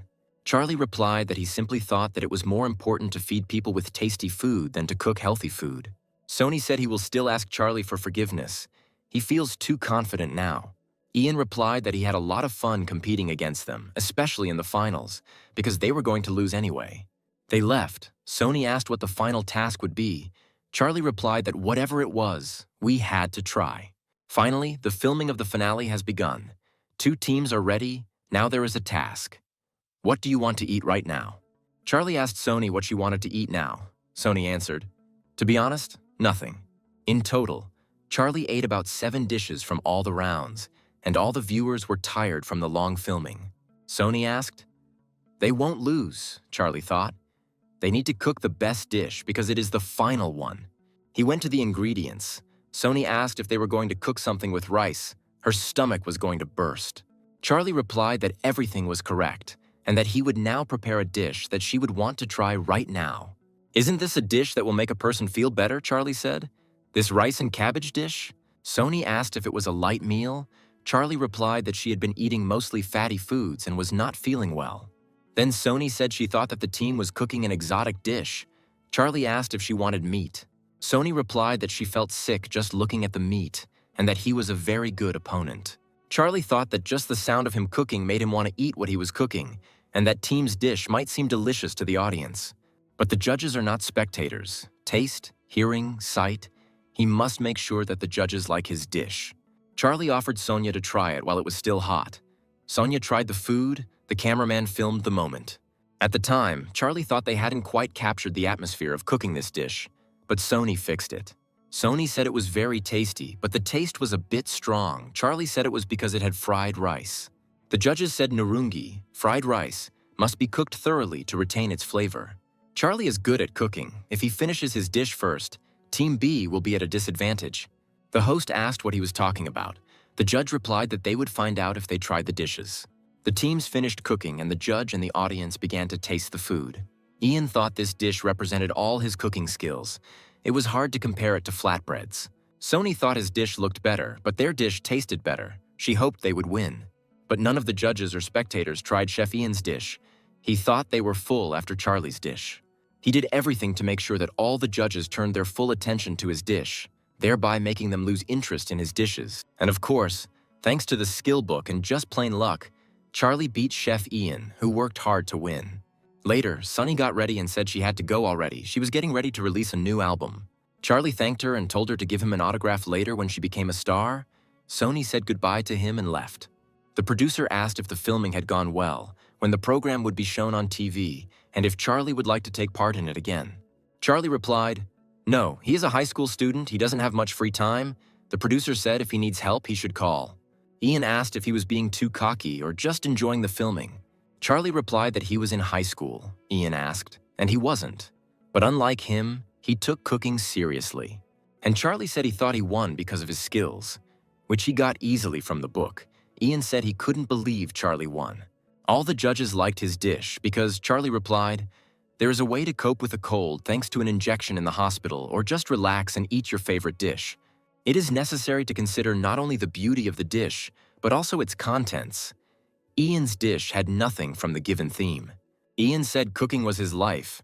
People like Ian make good cooks, Charlie said. He doesn't want to become a chef yet, so Honey's advice was very useful for him. Let him think about his intentions and not about winning. Ian is so good at cooking that he doesn't need to think about winning. Charlie came home and took out his skill book. He wrote down his experience in the cooking competition. He had been holding his breath ever since he received the book of experience, the secret that no one knows about. He gained recognition for his culinary skills and gained the strength to protect his family and friends. Even with his good grades in school, he also helped his parents buy a house. Charlie remembered Ian talking about how he spent years of his life building skills. Then he thought about what he would do in the future. Then Heina asked if Charlie would like to meet now. Charlie came out and asked what happened. It was so late, Hina said. He won. She came to congratulate him. Even though she is too busy at the restaurant, she made this cake herself. Let her make a wish. Charlie blew out the candles and Hina asked him what he wished for. Charlie replied that he wished for what she advised him to. Hina asked if he should probably become a cook. He is very talented and smart. But Charlie replied, no. After winning, he realized something. He doesn't want to connect his life with cooking. Hina asked what he wanted to do. Charlie replied that he didn't know yet, and asked what about her, would she continue the family business? And Hina replied that she didn't want to get into this business, but apparently she was destined to work there. What you are good at and what you want to do are two different things. The best thing is to find what you love and enjoy it. After talking for a while, Hina asked Charlie if he had someone he liked. Charlie replied that he was still too young, Hina asked, and she didn't know anything about love. Charlie said that he hadn't thought about it yet. Hina asked if he knew he was popular now. Charlie replied, "Oh well, not that popular." Charlie thanked her for the advice and said he had thought carefully about her advice about traveling. Honey wished him luck and they said goodbye. She decided not to confess to him. And Charlie came home and Dad asked where he was at that time. Charlie answered he met Honey for a short time. Dad asked if he was meeting Honey at such a late hour. Charlie replied, "Well, yes," Dad replied. "It's just like a glass, which must be filled with water so that you can drink from it. There is no such thing as an unprovoked meeting." Charlie asked what kind of strange example this was, and Dad replied that women don't do what they don't want to do. Then Charlie said, "Honey's studying at a prestigious university and she's so beautiful, he can't tell her that." Dad replied, "Let him tell her this. Sometimes he imagines that he is a bee looking at a beautiful flower." Then Dad got a blow on the back from Mom. She shouted, "Charlie should go to bed already." Dad said that he could only say such words to her. Mom asked if he thought she would believe him. Then Mom told Charlie, even if it wasn't Honey, she didn't want him to regret his choice. The next day, Ian invited Charlie to go to the beach with him. Charlie asked how they would get there. Ian replied that his older brother was a policeman in that area, and they weren't allowed to rent a room in a hostel on their own yet, so he would help. Charlie asked why the beach. Ian asked who doesn't want to look at a muscular guy. Ian took out his phone and said it was about Charlie, then Charlie asked him to stop. After the exams, they went to the beach to relax and spend the night in tents, and a policeman helped them rent a room in a hostel. And the parents gave permission, the kids went out to the beach, and Charlie shouted how cool it was. Ian was staring at the girls. Then Charlie closed his eyes and asked if he was looking at the sea or what. Then Ian asked Charlie to wait here, and he went up to the two girls and talked to them about something. But no matter what Ian said, the girls would answer that they just wanted to relax on the beach or that they had their own party. Ian started whining and Charlie said, "Don't be so sad, they came here to have fun together." But Ian said it was okay, but he wanted to bury himself in the sand. Charlie said, "Not the best idea." Suddenly the girl started screaming for help, and of course, only Charlie ran to help her. Instead of the lifeguard, Charlie jumped into the water and quickly swam to the girl, who continued to scream. Charlie caught the girl and began to swim to the shore, but it seems the girl lost consciousness. Then Charlie laid her on the sand and began to massage her heart, but the girl did not wake up. Then Charlie gave her artificial respiration, then vigorously massaged her heart again. Finally, the girl woke up. She started coughing and Charlie picked her up and asked if she was okay. The girl replied, "Yes." Then she apologized and repeated, "She was fine." Charlie realized that he continued to hold her. Then he let her go, and finally the rescuers came running. They shouted, "The girl is okay." They put her on a stretcher and carried her away. The girl thanked Charlie for saving her before leaving. Afterwards, Ian came up to Charlie and said that his little brother had become a hero again. Only then did Charlie see that everyone was staring at him. Charlie said he would move away because he was all wet, but Ian asked why he didn't stay in his wet t-shirt. If he changed his clothes, the girls would leave, so Charlie grabbed him and said, "That's enough, it's time to go." But then two girls called Charlie and said hello. One of them said she saw him save that girl. "And if they don't have company, could they sit together?" the girls asked. Ian was glad. He said they had no company. Charlie interrupted her saying he had to change. Then Ian said they would be back soon. Charlie asked if they looked like high school girls. The girls replied, yes, they were in high school. Then Charlie asked if they were having fun here, and where were their parents? The girls answered, "At home, their houses are close." Charlie said they should be careful and not get involved with other men on their way home. He took Ian by the arm and told the girls to go home because their parents were probably worried. Ian asked. Charlie just released their caught fish. Charlie dared to call the girls small fish. Later, the sun had already set and Charlie said that he was hungry and wanted to eat ramen. Charlie said he made very tasty ramen, Ian replied discontentedly. He also makes good ramen. Then Charlie added the ingredients and Ian asked when he had time to prepare it. Charlie replied that he had brought food from home with him. They ate and Ian said, "By the way, that girl that Charlie saved, she's as beautiful as all the girls on the beach." Charlie should have asked them for a number. Charlie didn't even touch the girl's breasts. Then Charlie said, "That girl was beautiful." Charlie's attention was like a puppy's.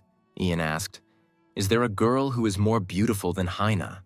Charlie asked why he suddenly started talking about her. Ian replied, Charlie is thinking about her. Charlie replied, she's older than him. Suddenly they heard screams. Some guys were yelling at those girls. The guy was yelling why she was still walking around here. Charlie decided to turn on the hero again and said, these guys are going to get it now, Ian shouted. He's going to get in trouble. He ran up to them and asked what was going on. The girl replied that they wanted to go home, but these guys wouldn't let them go. Charlie said they look like they are students, and they are a high school student. Why are they pestering them late at night? The guy shouted, who the hell is he? Charlie asked why he didn't let the girls go. The guy got even angrier. Charlie told the girls to leave quickly, when suddenly the guy grabbed him by the collar and shouted at him, who does he think he is? But Charlie stopped his hand and threw him to the ground himself before the guy could react. Ian shouted, be careful. Charlie turned around and saw the second guy swinging at him. Charlie dodged, then started punching the guy in the stomach, punching him without giving him a break. The guy wanted to kick Charlie, but Charlie kicked him with the other foot and the guy fell to the ground. Then Charlie hit the guy in the stomach a few more times, and after a few seconds he went to the toilet. And Charlie walked up to the girls and told them that they needed to be more careful next time. Then Ian asked what it was. Charlie asked what he was talking about. Ian answered, Charlie continues to play the hero. It was as if he had entered some kind of drama. There was something similar in the drama where two heroes from the Joseon dynasty came together. Why did they even come here? He couldn't even eat meat and never talk to the girls. Charlie noticed two girls and said, we can eat meat and chat with the girls, he called the girls. And he asked if they were high school students, right? They answered yes. Charlie asked if he could help them. Ian stood forward and lit a fire. He began to fry the meat. The girl thanked him. Charlie asked if they could give him a minute and a half and said that if he cooked the meat completely over the coals, it would burn. It's raw inside, not cooked through. Many say you need to turn the meat over twice. Charlie explained cooking as if it were rocket science. He said you had to keep an eye on the meat all the time. To avoid any charcoal smoke, once everything is ready, you can cut it and eat it. The girls said it was very tasty, well fried. Charlie replied that he was glad they liked it. Then he asked if they wanted to fry some shrimp. The girls answered yes. Then he, like a sly fox, said good luck to them and turned away. The girl asked if he would show her how to cook shrimp properly. Charlie asked if his friend could join them. They said, of course. Then Charlie started cooking shrimp on the grill. The girl asked what it was for. Charlie replied that the salt would keep the shrimp from burning and the foil would help retain moisture. Then Charlie asked if she had a boyfriend. The girl replied that her boyfriend had joined the army. Ian was upset. The girl said there were 3 of them here. Their friend would come soon and they would be able to have fun. Ian cheered up and said he hoped so too. Charlie finally cooked the shrimp and served them to the girls. But unexpectedly, the girl took the shrimp first and said discontentedly that they didn't wait for her. The girl asked if Sumi was okay. Sumi replied yes. She had just returned from the hospital. Sumi asked if this was the guy who saved her life. Charlie asked if she was okay now. She said yes. Ian asked why they didn't say that it was this girl with them. The girls replied that they wanted to see the reaction. The girls laughed, and Charlie apparently fell in love with a new girl once again. Sumi said, he cooks well. Ian said, this boy won the cooking competition. Ian said, here's the proof. He showed the photos on his phone. Sumi said, it's true. Charlie was looking at Sumi and accidentally burned the foil instead of meat, causing a fire. Sumi put out the fire and then asked if he was okay. Charlie answered a little awkwardly, yes, everything is fine, Sumi said. Apparently he should change his clothes, Charlie replied. Yes, their place is nearby. Sumi apologized and said it was all her fault. Charlie replied that everything was fine and there was no need to worry. Ian said they had a shower and a bed in the hostel to sleep in. They could come visit them. For some reason, the girls agreed, and Ian said let Charlie choose his partner, although there was no point in even thinking about it. He liked Sumi. A little later, Charlie and Sumi were walking along the beach together. Sumi said how fresh it was. How nice it is to listen to the sound of the sea, Charlie asked. Does she like the sound of the sea? Sumi asked. He laughs. Charlie asked what was wrong. Sumi said to let him figure it out. Sometimes he speaks to her informally, and sometimes he switches to informal. Then Charlie said, okay, he will speak informally, Sumi asked. He chose a partner for himself. Charlie asked if she liked him. Sumi asked if she shouldn't have asked first. Suddenly, Charlie grabbed her and asked if she wanted an answer, and if he didn't like her, she would still be with him. Charlie said he liked her. Well, they had never had a proper conversation before and had only seen each other this morning. And Charlie thought, he confessed his feelings to a girl older than him. It seems he is putting too much pressure on her. The trip was good. Charlie took her hand. Sumi asked if the guys weren't there. But Charlie said, oh well, apparently Charlie stopped worrying about putting pressure on the girl in a second. Sumi said if he did anything weird, she would kill him. Charlie asked if he looked like a bad guy. They sat down on the sand, and Charlie asked if she was studying at university. Sumi answered, yes, she takes part in plays. For some reason, Sumi asked why he was speaking to her informally. Charlie said, they are holding hands now. Then she said, enough, my hand was sweaty. Then she asked, does he come here often, but what about school? Charlie said he is in first place as the best student in the school, thanks to the book of experience. Sumi said he himself said that he was not a very good cook, even though he won a cooking competition. He also says that he is not a good student, although he is at the top of the student list. Sumi asked if he knew the most beautiful alley. She walked there with friends. It was very beautiful. Charlie asked, so she had already met her parents. His house is there. And it was he who painted those pictures. Charlie showed his photographs. Charlie told Sumi, what next time will draw her portrait? Sumi asked, seriously. Then she hopes for the next meeting. Charlie asked if she wanted to meet. Sumi said yes. Then he grabbed her face. No pressure at all. Sumi stopped him and said that it was not possible yet. He was still little, and they had only met today. Then she gave him her phone number and asked Charlie to write it down. She said she wanted to talk.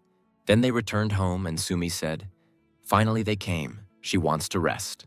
Ian asked, they came together. He's jealous. Everything went well, Charlie said. He wants to eat. Charlie cooked dinner for everyone and put the frying pan on the table. The guys all ate. Sumi said she was so tired. It was time to sleep. They went to the room, and the guys decided to sleep in the living room. The boys went to bed, and Charlie thought he didn't feel like sleeping at all. For some reason, he decided that this was the first time he took a girl's hand. Charlie thought, next to her, he wanted to seem like a tough guy. He looked at her and wanted to see her face again. Is this really his first love? He previously called Gina his first love, but apparently he had already forgotten about her existence. Sumi wrote to him. She asked if he was sleeping. Charlie replied, not yet. Why isn't she sleeping?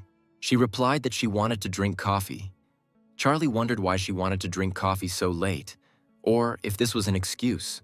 Charlie came out and met Sumi. She asked, he likes warm coffee? Charlie sat down next to him.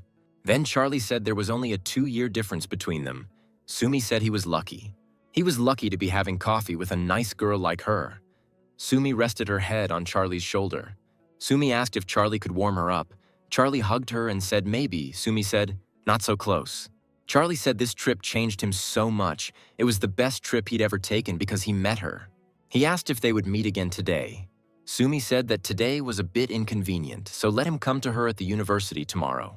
They can have a tasty meal in the canteen. She treats them, Charlie replied. Okay, the sun rose and the guys were getting ready to go back. Suddenly, Charlie grabbed Sumi and kissed her on the cheek. He wondered where such courage came from. Later, Charlie fell asleep at the bus stop. Ian shouted to him. It was time. The bus had arrived. Ian asked if he hadn't slept enough or something. Why was he so sleepy? Charlie replied. The world of idols that children don't know. Charlie came home. After a shower, he took out the book of experience and wrote about his first kiss. The next day, Charlie came to the university and said that these clothes suit her. She's just like a student, Sumi said. That's right, she is a student. Charlie took her hand, but Sumi said it was school. Charlie said, it's really not the best place. Sumi said if he meets someone he knows, he can let go of her hand. Sumi took out a meal ticket, but Charlie said he wouldn't need the ticket and showed her his lunchbox. Charlie asked if she knew Chef Ku. Sumi said yes, he is very popular. Charlie said the chef showed him how to cook it properly. They sat down to eat. Sumi ate a rice ball and said it was very tasty, when suddenly someone approached them. The guy ate one ball and asked if she made it. Charlie was unhappy and thought he should control himself. Then the guy noticed Charlie and asked if he was a student. Charlie introduced himself, and the guy said that it meant Sumi decided to show him the faculty. Sumi said it was her boyfriend. Maybe we missed something, the guy asked. He was still a schoolboy. Then the guy said, okay, I apologize for bothering you. See you later. Sumi said goodbye to him. Charlie asked who he was. Sumi said a senior colleague. Charlie asked if this was how one talks to a senior. Sumi replied that he was from her theater department and they had many joint works, so she should communicate with him politely. Charlie asked if he was her close friend. Sumi replied that they just do projects together, but they are not close. But this did not calm Charlie down, and he said, "He just brazenly started eating the food. If this happens again, he will finish him off." It's a pity that he couldn't fight him back, because he didn't really know what kind of person he was. Charlie thought this asshole had feelings for Sumi. Then he remembered how she called him boyfriend and smiled. They ate and went outside. Charlie gave the drawing to Sumi. She said that he drew her after all. Charlie asked if she liked it. Sumi replied, "Of course, she is so beautiful." Charlie replied, "She is his girlfriend." Sumi said she was a beauty even before she became his girlfriend. Then Charlie gave him another drawing. Charlie said this is the best moment of his life. The title of this picture is The First Kiss. Sumi asked if it was his first kiss. Charlie replied, "Of course, but it wasn't her first." She answered, despite her age. Sumi took out a pen and wrote, "The first kiss of two people." Then they went to the faculty. When they came out, it was already late. Suddenly, Sumi's phone rang. Sumi answered and asked what happened. She was told not to catch the eye of the elder. She asked why, and they told her that he was drunk now, so he might argue with her boyfriend. Sumi asked what was wrong with him. The girl said that he shouldn't run into him. If she was still at university now, then she should go home quickly. Then Sumi thanked and turned off the phone. Charlie asked if it was about that guy. Sumi asked how he knew. Charlie replied, "Male intuition? Apparently he likes her," Sumi said. She received a love confession. But she told him that her feelings were not mutual, Charlie said. The prodigal son has returned. The elder one could barely walk. He saw Sumi and said that she knows that he likes her, but instead she's dating some little girl. He walked up to Charlie and said that the little puppy should find himself some other girl. Charlie said he was very drunk, so he should watch his language. Then the guy grabbed Charlie. He tried to grab Sumi, but Charlie stopped him and said, "Sumi is his girlfriend." The guy got angry and tried to hit Charlie, but Charlie dodged. The guy shouted why he didn't attack. Charlie ran to the car with the dash cam. He wasn't going to run away. He wanted the dash cam to capture the attack. He let the guy hit him. Sumi screamed, "Stop!" She screamed. And Charlie thought, if the boy hit him again, he thought Sumi would cry, but he was too kind. Charlie grabbed him by the arm and pulled him over himself, and the boy fell to the ground. Then Charlie climbed on him and tied his hand. The boy screamed in pain. Charlie told him next time he shouldn't dare go near Sumi. Then the other guys came and told Charlie to stop. Then Charlie said he was in self-defense. The guys said, "Just look at him." Charlie replied, before blaming him, "Let them look there. With the help of the video recorder, he will be punished to the fullest." Then he ordered the guy to say that he would never go near Sumi again. He sent him. Then Charlie squeezed his hand harder. Then the boy started whining and said, "Okay." Charlie ordered him to promise and threatened to break his arm. The guy promised, and his friends dragged him away from there. Charlie asked if everything was okay. Sumi replied, "Everything was okay," but his face. Charlie said that nothing hurt. She even cried. Sumi asked him not to get into fights anymore. The next day, Sumi went to her hometown, and Charlie came to the restaurant after a long time. The doctor asked if Charlie had much free time, right? Charlie replied, "No need to worry, she had plenty of free time." Then the doctor said, to be honest, he wanted to show him something valuable. He took out a poster with an inscription. The soldier read the inscription. He sits motionless, and his delicious brewed tea has cooled and the flowers are beginning to open. The director said John liked to drink tea when he was on Jeju Island. Charlie said he really liked John's handwriting. "This is the writer from the Joseon dynasty, but isn't it a fake?" Charlie asked. The soldier said he thought it was real handwriting. The doctor asked why Charlie thought it was fake. Charlie replied that he didn't know John's writing very well, but that handwriting looked too beautiful. If you look at each hieroglyph closely, you can see that it is written in perfect script, which raises suspicion. "It may look like John's handwriting, but this particular text is a fake," the doctor asked.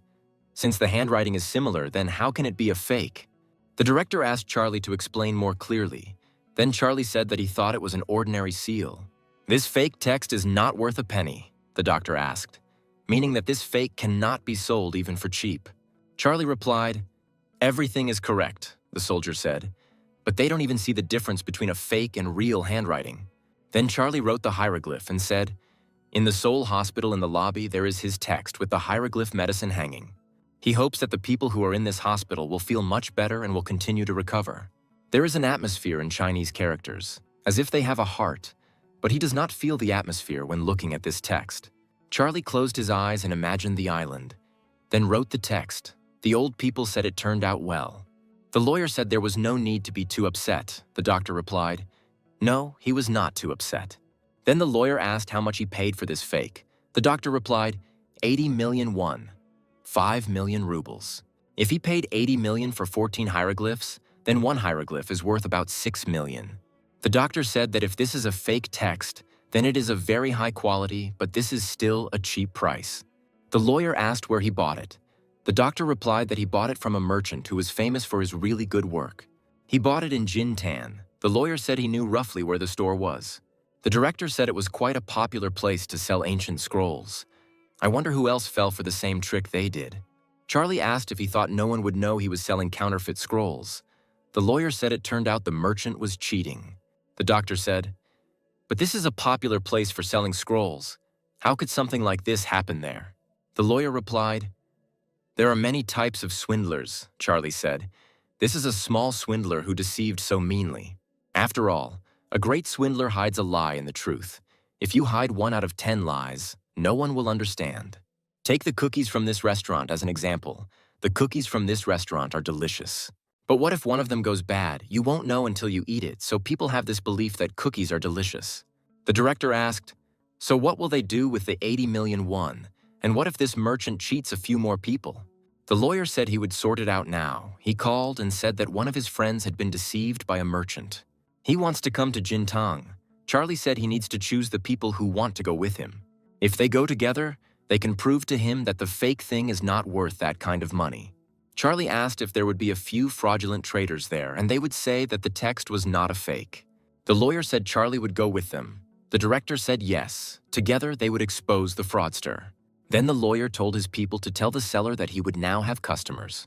In the car, the doctor said he heard that the merchant had a large loan, the lawyer asked, and with the help of forged letters, he wants to pay it off. And he said that his whole family had emigrated. The director said that it was all suspicious. He was becoming more and more convinced of this. Charlie said he would introduce himself to the merchant as his grandson to avoid suspicion.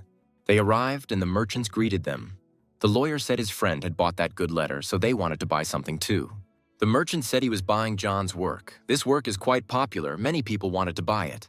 The lawyer asked if he had any more work. The merchant said, of course he would show them.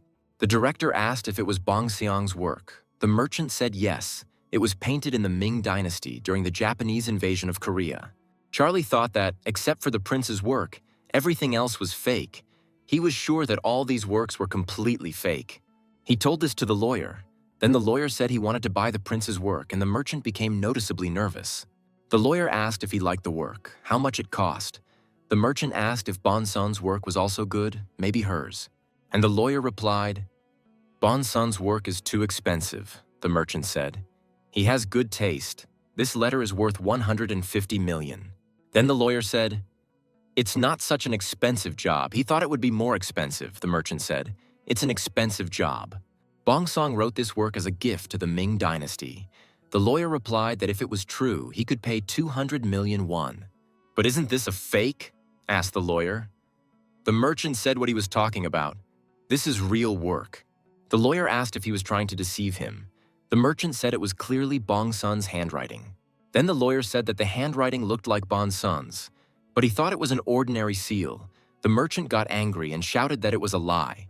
The lawyer said let him tell him everything as it is. His late father was a good man. So why is he ruining his family's reputation and selling fakes? The merchant shouted. What is he talking about? These are real works. Then the lawyer rang the bell, and a minute later the police knocked on the door and the merchant quickly ran away. But Charlie pushed him to the floor and held him down. There were more than 50 fake works in Jintan. Of these, 6 were long scrolls, and all the rest were fakes. Except for the scrolls, there were many things that had already been sold. If the police hadn't caught him, he could have earned about 100 billion won. At home, Charlie told them about the trip and his parents asked him. He was still in school where he was going. Charlie replied that he hadn't decided yet. Mom asked who he was going to go with. Charlie replied, alone. Mom shouted, it's dangerous alone, Dad said. Only Charlie can go. He has to call every day 3 times a day. But Mom was unhappy. Dad said they should trust him. Then he gave them a card. Dad asked when he was going to leave. Charlie replied tomorrow. Mom was still against it, but both her husband and son ignored her. Charlie thought, He doesn't want to lose his parents' trust, so he has to get home safe and sound. He went into the room and took out a map. He was thinking about which place would be best to choose for the trip. The next day, Charlie sat on the bus and thought that maybe he should get some experience before the trip. Charlie took out a book and asked where he could go to avoid starving to death. The book answered, the request was heard.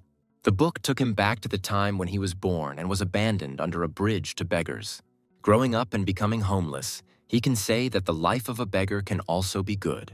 He played and ate. One of his favorite things to do was to fight with dogs, for which he only needed one bamboo stick. Later, it was his lunchtime, and when people had eaten their fill, they gave them their food. Charlie came to the city and thought, it's very hot. He can't find a place where he can rest. He called Sumi and said he came to Chunachan. Sumi asked if he came himself. Isn't he a schoolboy? Charlie said that when he travels, he always meets only good people. Sumi asked, so he went on the trip to meet another girl. He replied, no, Sumi said. She was joking, Charlie said. He's going to see the play now. Sumi said the play was great. He could see the actors live, Charlie said, but he wanted to see her most of all. She replied that she would also like to see him. Later, the guy asked Charlie, he had been here for quite a long time, what he wanted. Charlie replied that he would like to see the play. The guy said, okay, he is the writer of this script. His name is Ken. Then Charlie said he was a high school student. Ken said since he was younger than him, he would speak to him informally. He ate. Ken asked. Charlie said, not yet. Then Ken said, then they can eat kimbap. They went into the theater and Charlie was eating. Ken asked if Charlie would like to act in the play. Charlie thought about it and Ken said, no objections. Let him go get ready, Charlie thought. So many things had happened to him on this trip. After the show, the band had a party. Ken asked how he liked it. It was his first time on stage. Charlie replied, it was fun. Ken asked why Charlie decided to go on the trip. Charlie replied, he wants to find his dream. Ken asked what Charlie was good at. Charlie replied, studying, cooking, drawing, giving massage. Then Ken said, so much Charlie is even better than him? Charlie asked to show how he cooks. Ken said, of course. Charlie said cooking is about making incompatible ingredients come together. And it turns out to be a really good dish. And these ingredients really do make a delicious dish. Ken said, Charlie is good. He better choose a job that he really loves. And so that this business would bring him money, Charlie asked how his favorite job was. Ken answered, yes, his favorite job and business is writing scripts. He gets good money for his favorite thing. Charlie asked how he should choose between what he likes and what he is good at, which way he should go. Ken asked why Charlie was so worried about this. Then Charlie thought, this is the answer to the question of life. So what to do? They look happy and they have money. Is it just fame or what? Different people have different answers to questions. As their ups and downs, should he make his choice? Charlie treated the boys to food. In the morning, Charlie thanked Ken for his hospitality and advice. Ken asked if Charlie would be going home now. Charlie replied, no, he was going to walk to Seoul, Ken replied. Very strange decision. Ken wished him good luck. Charlie went forward thinking, go step by step. He was already ready to go to Seoul. Charlie was picking grass and thinking he was going to try to get the hell out of here. Nature has quite a lot of food to offer him. Charlie caught himself some dinner. The car stopped and the man asked what he was doing there alone. The aunt said that she thought he was very young. They came down and the man said, they are dishonest here. So they went on a trip. Charlie said hello to them. The man asked what he was doing. Charlie replied that he was cooking. The man said that it smelled like some kind of medicine. Charlie replied that it just smelled like medicinal herbs. He collected the herbs in the mountains and made a fire. The man said he would help and began to rummage through the fire himself. The aunt said he was an Eastern doctor. He just wants to look at the medicinal herb, the man said. It's just difficult to distinguish poisonous herb from medicinal one. They joined him for dinner. The sun went down, the man said. Delicious, the aunt added. She never thought she would taste such delicious food outdoors. Then she invited Charlie for tea. The three of them walked up to the car and Charlie said, he's so big, the man said. Let him lie down, he'll give him acupuncture. Charlie asked if he did acupuncture at the campsite. The man said it was free. He has already traveled all over the country to cure many sick people with this procedure. Charlie asked if it was possible to cure the sick with just one procedure, the man replied. Of course, his procedure helped everyone. Then Charlie said that since he didn't have to pay for it, he would like to see the result already. The man asked if he was going to Gangwon-do tomorrow. Charlie wanted to go with them, Charlie replied with pleasure. Charlie wrote down his experience in the play, the conversation and the meetings, then thought about the medicine that could cure without money. Is it possible to replace the medicine with common folk remedies like green onions and garlic? Charlie asked the book if there was a person from another era who practiced folk medicine. The book answered yes. Then Charlie spent 5,000 points on folk medicine, the highest points he ever had in saving a person's life. Then the book sent Charlie back to the past, to the city of the dead, where all his parents and relatives died. The man was begging for alms, but after this incident his life stopped and he is going to find medicine. In order to help people in the future, he read all the books on medicine and good doctors helped him. He treated people with the help of advice and books he read, but it didn't work yet. Because of him, people were dying, and he wondered if there really wasn't a suitable medicine. How much blood would be on his hands now? Charlie wondered what kind of crazy person this was going to do. This man was definitely a doctor. In exchange for human life, more people are saved than killed, so he will continue to experiment and heal more and more people. Charlie thought it was some kind of horror movie. He decided to sleep. The book gave him a skill, the procedure of bloodletting. In the morning, Charlie and his aunt went out for some air, and Charlie asked if she could give him her hand. Her body is weak, but she has an Oriental doctor for a husband, so he can take care of her, Charlie thought. But suddenly he became nervous. She was in the same condition as the patients of that doctor in the book. He can see her chakra just like that doctor. He even learned to see people's chakra. And now, with the help of his experience, he can see the chakra, and Charlie also noticed a brain tumor. Charlie started giving her a massage. The aunt asked what he was doing. Charlie replied, he was just going to give her a massage. He thought it was hard to cure, but when that crazy doctor had people he couldn't cure. Then he used another means. It is forbidden to harm the body, hair, flesh, and bones, so he could not harm the patient's body. He knew this, but still decided to do it. So his patients died, he tried to use folk medicine. But even this didn't help. This doctor looks more like Jack the Ripper than a doctor. Charlie thought he just needed to lower her blood pressure and relieve her fatigue. The aunt asked him to let go of her hand. It was already itching, and said he could finish the examination. Charlie thought her body had reacted somehow to the story of that doctor in the book. The man brought her tea. Then Charlie realized that her husband knew about her condition and that this might be their last trip. They came to the village, and Charlie said, "This village is in the mountains," the man said. "This village is so remote they didn't even know there was a war on the 25th. The old men approached the man and greeted him. The aunt asked if he had eaten.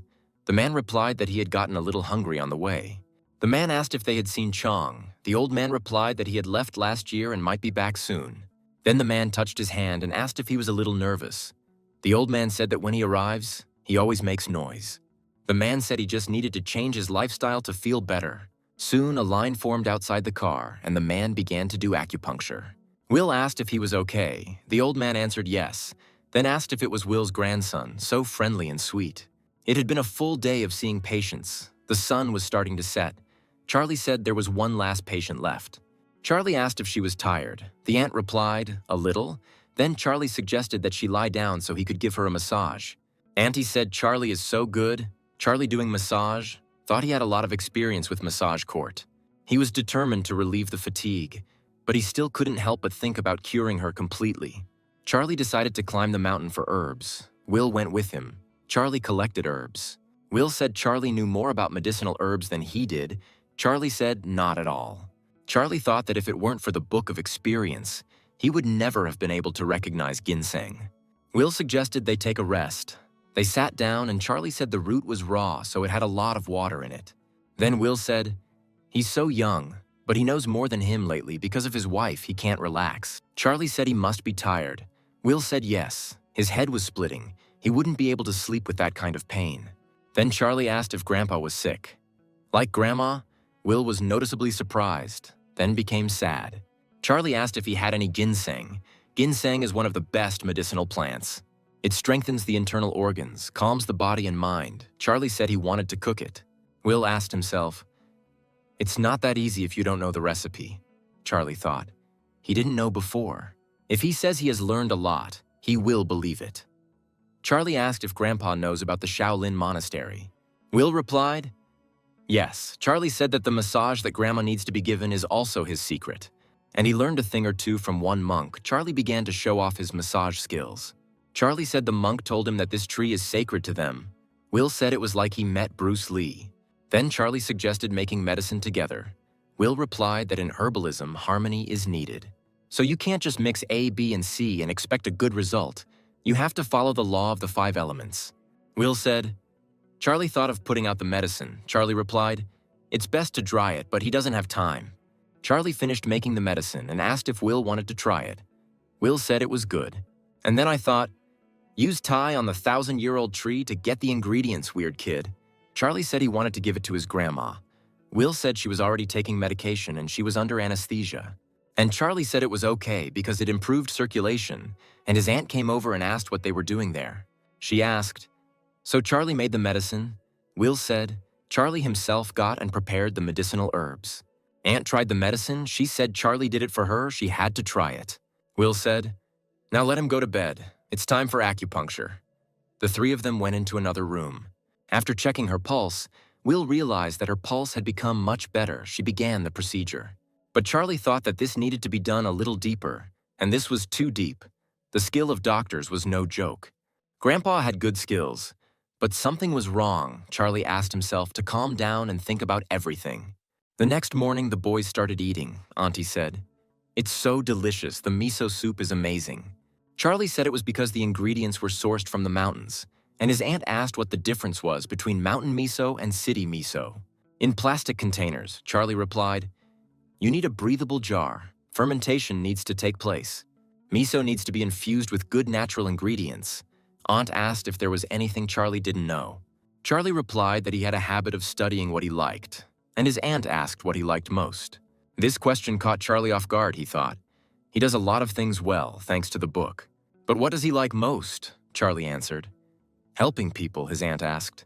And how is he going to do it? Charlie answered as best he could. Charlie had been to many places with his grandparents, and he helped people who needed help. He was happy in this picturesque place. More than anywhere else, Charlie was glad to have been here. Soon they arrived in Seoul. Charlie asked if this was really an Oriental medicine clinic. Will asked if it looked too good. Will asked, Charlie loves books. There is a library at the hospital. If he wants, he can go. Charlie said sure. Will said he had to work, so see you later. Charlie came to the library. He found a book about medicinal herbs and got engrossed in reading. A man approached Charlie and said hello. His name is Julius. He said that Charlie's parents praised him very much. Charlie said hello to him. Julius said Dan is hard to read because it has a lot of Chinese characters. Charlie replied he likes Chinese characters. Then Julius asked, he heard that Charlie was in high school and had already chosen a university. Charlie replied, yes, he was going to enter the Eastern Medical University. He wants to formalize his knowledge. Charlie wanted to prove that skills do not require abilities. Will said, that sounds great, and asked, that school is quite prestigious. I'm sure he can handle it. Charlie asked if his grandfather had studied there. Will replied that he was an acupuncture professor. And this is the professor and his grandson Julius said they will see each other often when Charlie enters. Julius gave him a book and said his father wrote it. Charlie took it and thanked him. Charlie returned home and his parents ran to him. His mother said that her son had lost so much weight. Then Charlie explained that he was fine, and the next day he went to school. He took a photo of his grades and sent it to Sumi. She said he did well on his exams. What reward does he want? Charlie asked, how about a date? Sumi said, let her take the final test first. Then Charlie suggested dinner. Ian asked, wow, an affair with a schoolgirl. Charlie reminded that she was a student. After school, he met Sumi and said it was so delicious because he was next to Sumi. She asked if there was any news. Charlie replied that he had decided to enroll in the Oriental Medicine program. Sumi asked why not at Seoul University. And Charlie replied, Ken University is famous for its Department of Oriental Medicine, Sumi asked. And that's it. Charlie replied, Sumi is there, Sumi said. It's so nice to have a smart guy, then Charlie suggested. Going on a date to the library, Sumi laughed and asked if he liked her or the library. Charlie asked if she wanted to go somewhere else. Sumi replied she was joking. Then the phone rang and asked how Grandma was doing. She replied, Charlie's doing well too, right? Charlie said he wanted to go to the herbal market tomorrow and suggested going together. Grandma said to come to the market at 6 in the morning. Charlie replied, okay, see you tomorrow. Sumi asked, so this is his grandmother, Charlie answered. Yes, it is she, Sumi said. Charlie is a good person. Charlie answered, of course, and laughed. He said that he wanted to pass his final exams faster and become an adult. Sumi asked. That's all she could think about, Charlie asked. He said it out loud. They laughed. Then Charlie thought about it, and finally his future path in life was determined. In the morning, Charlie came to the market with his grandparents. The man greeted them. Will asked how business was. The man replied, in fact, there is a decline in production now. Charlie noticed dried safflower flowers. Will asked if he knew what they were for. Charlie replied, it helps with sore joints. They are good at treating women's diseases, the aunt replied. This is her grandson, the man said, and he knows a lot about herbs. Then Charlie decided to pick out some herbs for his mom and dad. The man said all his herbs were good, but he only chooses the best ones. Aunt asked if it was great. Charlie also noticed the acupuncture games. Will asked if he liked the needles. Charlie said whether they were good or not. He would only know when he touched them, but they looked good. Then Will told him to touch it. Charlie asked if it was possible. The man nodded. Charlie touched the needles and thought, good center of gravity, similar to the needles that doctor used. He said they were perfect. Will asked if he could promise not to use them madly until he became more experienced. Charlie said sure. Then Will said if that was the case, he would buy them for him. It would be a reminder of him. Then Will told Charlie to go to his grandmother. He would pay and join them later. Will told the man to pack them for his grandson. The man asked if that was too much. Will said he could handle it. The man said, but these needles would cost 5 million won. Charlie didn't know about it. Will said the price was so high because there was only one person in Korea who could make them. A great master of acupuncture, he's renowned for his ability to perform the most delicate work. Will thought that unless his eyes were lying to him, these needles would not be a waste of money. The final exam began. A lot of time had passed since Charlie found the experience book, and he studied cooking, martial arts, and even Oriental medicine. Today is the day of the decisive battle. He's on his way to his dream. Charlie has prepared some things just in case. He's a little nervous. Sumi said let him show his knowledge. Number 1 in the ranking. Charlie asked if he does well, she will reward him. Then Sumi asked if he thought about it all the time. Charlie laughed and said not all the time. It seems like he won't give up, but if she kisses him, he'll cope, Sumi said. No way. Then she said that then he would think only about her and would definitely fail the important exam. Charlie said then, after finishing, let her put on lemon-flavored lipstick. Sumi asked why. Charlie replied so it would taste better. Sumi told him to focus on the exam, now that coming of age is just around the corner. At school, Ian said if they were seated next to each other, he would cheat. Charlie asked if he could share something. Charlie gave him the medicine he had recently made. Ian asked if he was right. Charlie was a future doctor after all. The bell rang, the first stage was over, then the second stage began. The students tried their best. As expected, Charlie passed the test with flying colors and received his long-awaited reward. Charlie said, delicious. Sumi called him a pervert. Then Charlie said he was talking about lemon lipstick. Sumi was embarrassed, and Charlie asked if she wore that lipstick for him. Sumi replied no, it was just a coincidence. Charlie said she chose it because it was his favorite flavor. Sumi screamed no. When the exam was over, he thought he could finally breathe a sigh of relief. But then he received a request for help from Hina. She said that there was a problem with the restaurant. The next day, Charlie went to a restaurant. The boss asked if he wrote the test well. Charlie answered yes. Then the boss said that if that was the case, he would treat him to some delicious food as a reward for passing the exam. He asked what he thought made good food. Charlie replied, fresh seasonal ingredients. The chef answered, yes, today he is going to cook saberfish and mackerel, as well as shellfish. Charlie said it would taste better if grilled. The chef said yes. Grilled fish tastes much better. The boss asked if he had already chosen a specialty. Charlie answered, yes, he would enroll in a course in Oriental medicine. Then the chef said, he hoped Charlie would choose cooking and become his apprentice. Charlie replied, he was sorry. The chef gave Charlie a clam to try. Then Charlie gave the chef a fish to try. After eating, they sat down to talk. Charlie said it was much tastier than he expected. The chef said he was glad he liked it. The wood warms. It's so calming to watch the burning coals. Charlie took him by the hand and asked if something was bothering him. The boss replied, nothing special. Thanks for your concern. But then Charlie saw that the boss's heart was on fire. It was fire syndrome. Fire syndrome is a phenomenon in Eastern medicine. Explained by stagnation of cardiac energy, it has terrible stress. It looked like he hadn't slept for several nights in a row, and his life force was running out. Charlie wondered what was going on. He asked what happened to the boss. The boss replied, "No." Then Charlie asked the chef if he remembered how he helped him in the sauce incident. The chef replied, "How could he forget that?" Suddenly, a guy came up to them and said that the guests wanted the chef to receive them. The chef asked Charlie to wait here. Hina came up and put down the firewood, then asked if he had already chosen a specialty, Oriental medicine. Charlie replied, "Yes, he realized a lot on the trip." Hina asked, "His dreams are finally defined." And Charlie thought, yes, now he even has a girlfriend. Earlier, he came with Sumi to his parents. Mom asked if they only came here to eat, Dad suggested, listening to them until the end. Charlie said Sumi asked to have dinner together. Mom said, so he only came because Sumi asked. Then Charlie asked if there was a fight between his mother-in-law and daughter-in-law. His mother hit him and yelled at him. He called her a bad mother-in-law. Charlie said, "Don't worry, she's always like this," Mom shouted. "Isn't it absurd to get married at that age?" Hina thought that she herself recommended the trip, and on it he met his beloved.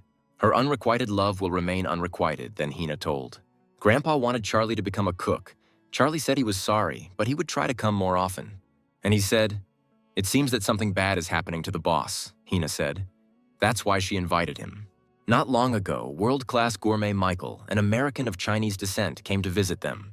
Something happened, Michael wrote on his social networks, that the taste had changed, and he had no choice but to cry. Charlie said the boss really seemed to have changed. Hina said it wouldn't be a big deal if there were fewer guests. Then Charlie asked if it was the ingredients. Hina replied that almost all the food was eaten, but they tried what was left. The problem is not with them. Charlie asked if the problem is with the service. Hina answered that the service in the restaurant is the best. Charlie asked what the problem was then. Hina replied that she didn't know, but her grandfather was getting worse and worse. More and more copies of the restaurant are appearing. Thanks to word of mouth and social networks, bad rumors are spreading. Charlie asked if this was the work of competitors. Hina answered no. Such a wealthy person honestly evaluates everything according to his own taste. Then Charlie said that if he held a grudge or something like that, Hina replied that he knew his grandfather's character. He is very non-confrontational. Charlie asked if he could show him the post again. Charlie said it didn't sound like a restaurant. Maybe he meant that it didn't taste the same as it used to.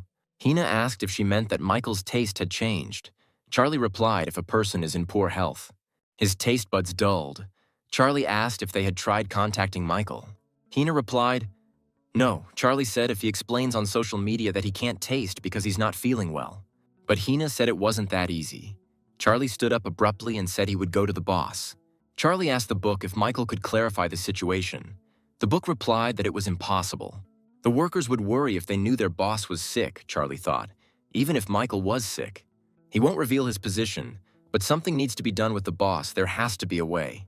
Charlie went to the boss and said he needed to tell the boss something. The boss said, I think he talked to Hina. And Charlie said he had heard about Michael.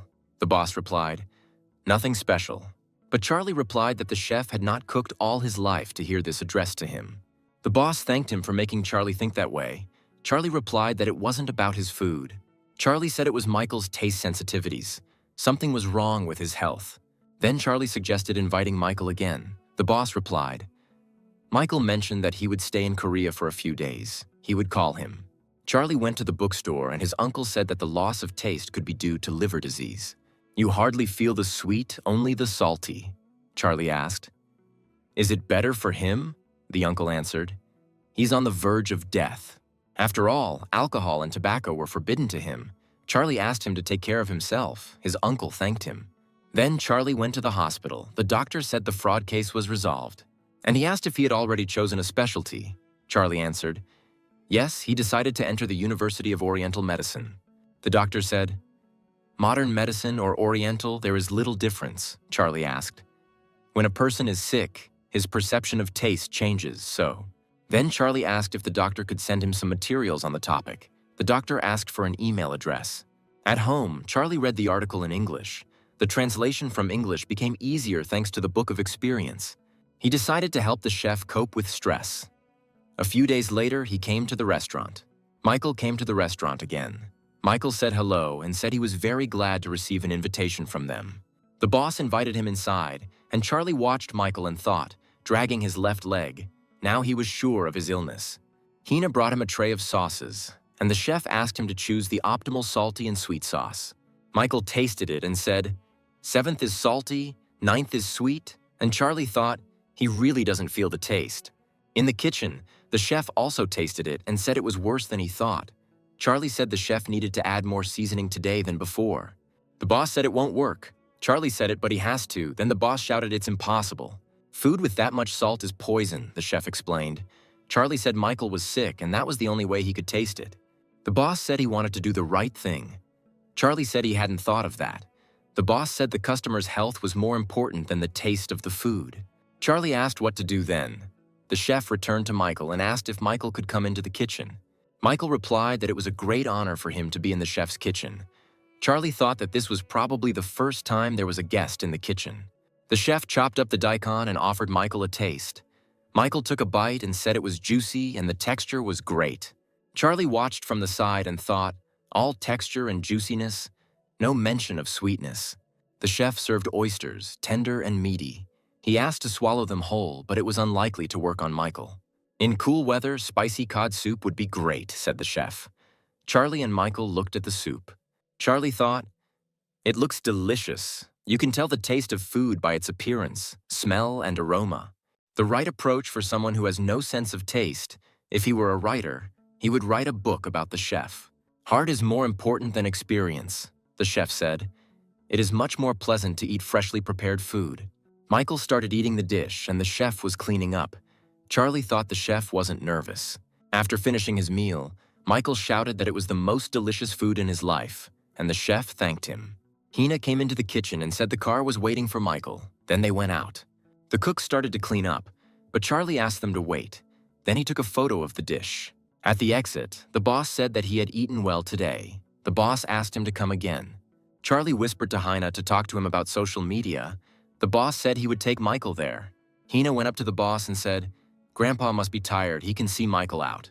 But the boss said it himself. Hina looked at Charlie and he thought what was going on. Charlie said that next time he should ask Michael to post this photo on social media and showed his phone. Hina asked why this.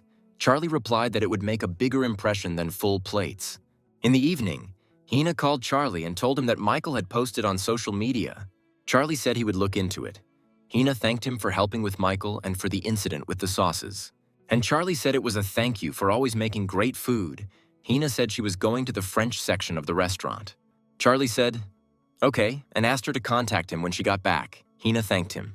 They turned off the phone and Charlie looked at Michael's post, in which he praised the restaurant. Then Charlie thought, France so suddenly with Hina so many memories, a meeting is always followed by a parting. He got up and wrote about the experience in a book. He thought that all this experience was gained thanks to close people, and he doesn't want to lose such important memories for him. Then Charlie remembered that today was the day of admission of applicants. Later, Charlie's parents congratulated him on his admission, and Charlie asked if they had made beef samgyeopsal themselves. Mom apologized and said they couldn't buy anything better. Dad poured Charlie a drink and said the day had come. Charlie tried it and shouted, bitter, Dad replied. Don't judge by the first feeling. The first shot is always drunk with Dad. Dad poured Charlie some alcohol again. Then Dad invited Mom to have a drink with them. Mom asked if this was just an excuse to get drunk, right? Mom asked if he had ever seen her drink. Dad said that before marriage she liked to drink. Charlie stood up and said he would pour them a drink and said thank you for raising him. Sumi called him and said the university was holding an MT, when students from one department go drinking for a few days for freshmen. Charlie asked, and it's so important, Sumi said. Of course, it's a great experience, Charlie said. Well, if she says so. Sumi wished him to take care of himself. Charlie asked if she would kiss him. Sumi said it was stupid, but kissed him anyway. The next day, Charlie went to university, he thought, to go to the MT in the impudent academic year. Then Charlie noticed his grandfather and his son, now his professors. They waved to him, and Charlie bowed. Charlie thought, a new stage in his life is beginning. So exciting, the man said. He is the curator of the third group, Heath. If any difficulties arise or something is needed, let them contact him. The boys laughed when they heard his name. Then the curator said that if they found his name so funny, they could call him brother. Then one of the guys asked if there were any girls in their group. The curator replied no. All the guys except Charlie were upset. Suddenly the curator shouted, attention, from now on there will be hellish competition between them.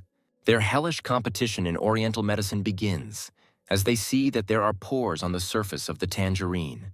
In these pores, they must place 10 needles. The needles must not go beyond the skin. If even a drop of juice spills, they are disqualified. The trick is to relax your fingers. If you press too lightly, the needle will bend. If you press too hard, you can damage the pulp. If you don't insert it all the way, the needles will simply fall out. Whoever manages to do it will get a double portion of booze from him. Charlie thought, if he poked the wrong way, he would bend this way and that. They would all be doing this for the first time here. One almost broke the needles. The other immediately pierced the orange pulp. The curator approached Charlie, and he asked if he had finished yet. Charlie replied yes. Then the curator asked to look at his work. He thought that if a person was dexterous, the task could be completed in 10 minutes, although a good result would require about 30. But how did this guy do it all in 3 minutes? He even only managed to pierce the skin. The curator said he did it, then suggested trying again in front of him. Charlie did everything in an instant. The curator was shocked and could not believe his eyes. The other students also froze. Looking at Charlie, the curator brought an orange to another teacher. And he said, "Here are all 10. The teacher asked, "Already, accuracy is more important than speed." The teacher started checking the work and said, "Amazing accuracy, incredible work, I can't even believe it." He asked who did it. The curator said Charlie from the third group. The teacher asked if Heath did it. The curator said no. Then the teacher called Charlie and asked him to repeat what he had done once. Charlie demonstrated his skills again, and both the students and teachers could not believe what they were seeing. The teacher thought this was professor-level acupuncture, and then he announced the winner of the test. The students said, "Already, it's only been 5 minutes, this is a new record." The teacher gave Charlie a present, and he congratulated him on his victory. And as a reward, Charlie received a good Western whiskey. Then came the arm wrestling, and ancient kanji deciphering competitions. Charlie quickly became popular. The next morning, Charlie woke up with a terrible hangover. The other guys probably felt bad. Then Charlie got up and went to the kitchen. He took out a couple of packs of ramen to make breakfast. The curator also woke up and asked what that pleasant smell was. Charlie replied, "Hangover soup." Charlie gave the curator a taste, and the curator said it melted in the mouth. Charlie asked if it wasn't just kimchi and ramen soup. But the curator said the taste was amazing. The guys finally woke up and said they wanted to eat too. Charlie gave them a portion, and the guys said it was delicious. It even made them feel better. First acupuncture, and now cooking. "Is there anything he can't do?" asked the student. Charlie replied, singing and dancing. 2 weeks later, Charlie went to university, passed the MT successfully. It was time to join the club. Charlie was thinking about which club he should join when he noticed a strange room downstairs. He knocked, but no one answered. So he went inside himself and looked around. Charlie was wondering what kind of club this was. Suddenly, a man came up from behind and asked who he was. Charlie apologized. And he said, he knocked, but no one answered. The man said, his name is Norman, he is from architecture, and asked, and Charlie?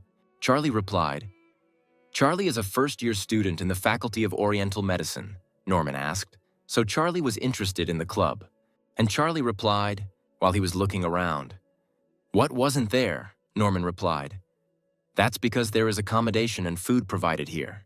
Norman said to write his name and contact details. Charlie asked if he was already filling out an application. Then Norman asked if it was too early. Could they eat a little first? Food brings people together. They started eating, and Charlie asked the name of the club, Blind Sim. Norman replied, "Yes, it is a volunteer club." Charlie asked what they do. Norman replied that he volunteers at a kindergarten, preparing food. "In the summer, I went to the village, worked on the farm, helped." Charlie said that classes would start soon. It was time for him to go. Norman said, "Okay, let him go." Charlie thanked him for the food and went to the exit. But Norman threw him a soda before he left and said it was dessert. Charlie thanked him and left. Grandpa wrote to Charlie. He asked Charlie to come to the hospital after school. After school, Charlie immediately went to the hospital. He was worried that something had happened to his grandmother. Charlie greeted his grandfather and asked what it was.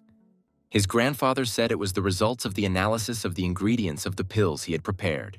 A comparative analysis was conducted between rats that ate the tablets and rats that did not.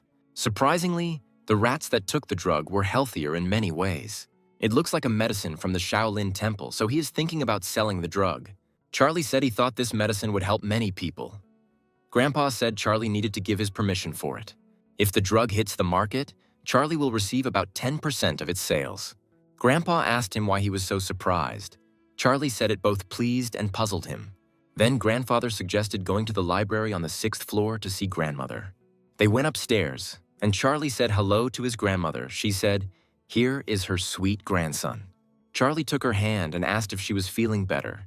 He used his abilities and found out that she was feeling better. Her energy was gradually getting stronger. Grandfather put down a box of books and said, "These are books on Oriental medicine." "Charlie knows Chinese?" asked the grandfather. Charlie answered, "Yes, he has already read the 4 books." Grandpa asked if Charlie could write down what he said. Charlie said, "Okay." And the grandfather said that a noble man has 3 joys, and ruling the celestial empire is not one of them. Charlie wrote everything down, and Grandpa said, "Charlie is really good at writing with a pen." But Charlie said it would be better with a brush. Grandpa asked, "Does he mean Charlie writes calligraphy?" Charlie answered yes. Then his grandfather brought him a piece of paper and some ink brushes and asked. Grandpa asked, "Now would Charlie like to try again?" Charlie asked, "Handwriting or font?" And Grandpa asked if he had a favorite writing style or font. Charlie said Mr. Bon or Wang. Then Grandpa asked, "So much, can he repeat Mr. Chu's handwriting?" Charlie concentrated. Charlie wrote calligraphy, and Grandpa hung up the poster. Charlie asked if he liked it. Grandpa answered, "Calligraphy and Chinese characters are also used in Eastern medicine, and as a reward, he wants to show him something." Charlie asked if this was an ink pot, and Grandpa replied, "Yes, it was made from Dua stone. The best ink pots are made from this stone. They call her the Queen of Inkwells. She was made by Ben. His works are considered a cultural heritage in the province of Northern Vincent." Charlie asked if he could try it. Grandpa said sure. Charlie started trying the inkwell. And then Charlie immediately realized that there was a huge difference from other ink pens. The color was pure and streak-free. He said it was so calming. Grandpa said a good inkwell relieves stress and helps you relax. Charlie said it looked like a black lake and asked if Grandpa had a good brush. Grandpa said there is a great one from the province. It is the 4 Seasons method from Tang. This would do just fine. Grandpa said he should hang it up, Charlie thought. He was such a child sometimes. Grandpa asked, "Charlie is probably hungry." He suggested going home.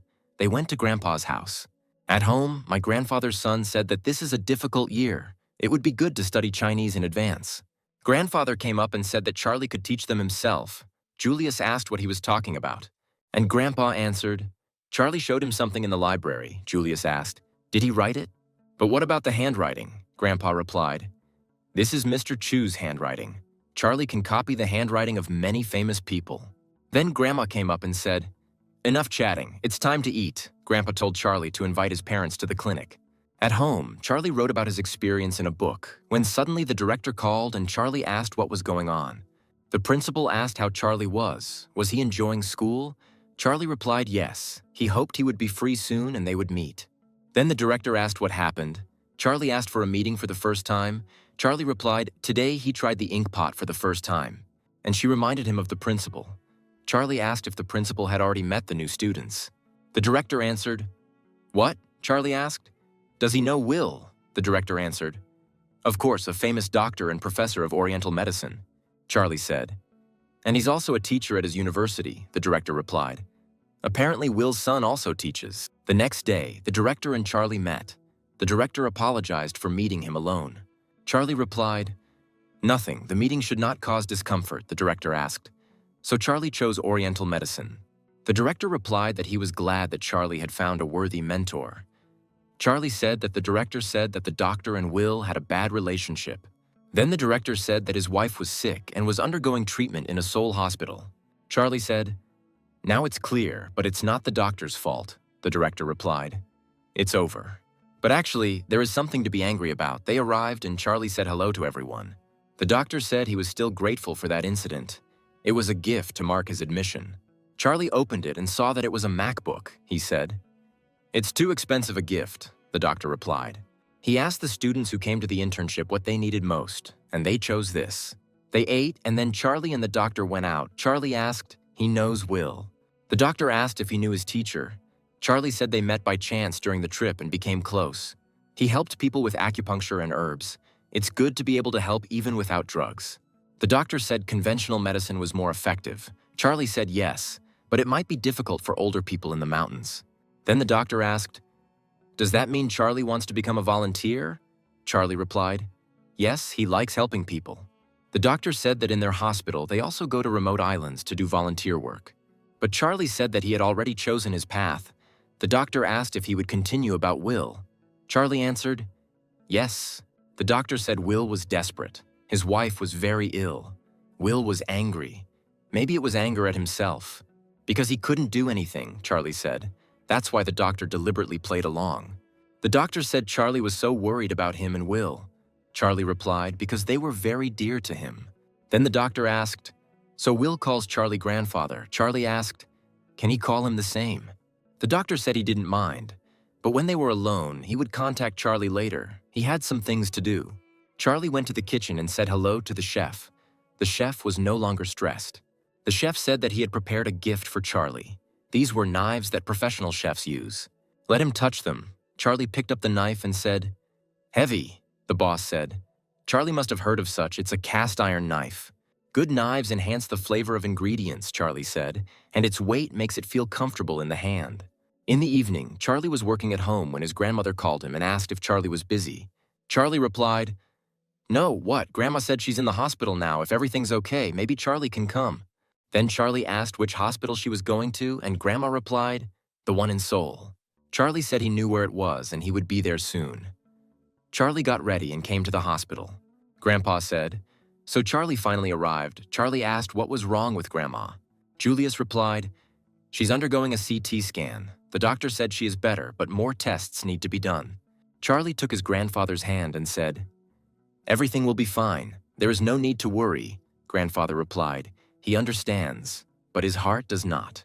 Then Charlie asked if they had made up. The doctor replied, what was Charlie talking about? That was long ago in the past. Grandpa asked if Charlie taught calligraphy. Charlie laughed and said he was just an amateur. Then the grandfather asked who teaches Chinese in the first year. Julius answered, Professor Khan. Grandpa said that if Professor Khan teaches incorrectly, Charlie will discipline him. Grandma came in and Charlie ran to help her. Grandma said she was so glad Charlie came. She was worried, but when she saw Charlie, she calmed down. Charlie replied, it's okay, it's not difficult for him. The doctor showed the picture and said that the picture showed the patient's tumor. It was getting smaller. The blood test also showed that the liver condition had improved, Grandpa said. He had no doubt about it. The doctor said that although everything was fine, hospitalization was still needed. The grandfather asked, even after the improvement. Thank you for your concern, but she no longer needs their treatment. The doctor said they represent two different branches of medicine. But they both save people. Grandpa asked, is he confident in his methods? The doctor replied that he knew there was no ideal way. Then the grandfather said, it is worth listening directly to the patient's opinion. The grandmother said she wants to go home. The doctor thought for a moment and said, time well spent must be the best treatment. Charlie said he would cook some delicious food for her today. Julius asked if Charlie could cook. Grandpa told Julia that Charlie was a very good cook, perhaps even better than his mother. Then Grandpa called the doctor with them. In the morning, Charlie studied hieroglyphics. Charlie is confident in his knowledge, but the problem is different. The scientist had no weak spots in his memory, and after a long time, the director contacted Charlie. The director said they hadn't seen each other for a long time. He heard that Charlie entered the University of Oriental Medicine. He said it would be great if Charlie appeared on his new program. Episode 119 of Royal Cooking became the most watched and significantly improved the show's ratings. Charlie asked, perhaps how much they would pay him. The director replied, 500,000 won. Then Charlie asked if it would be next month. The director said no, next Tuesday. Charlie thought. He was sure it was too short a time, and yet Charlie agreed.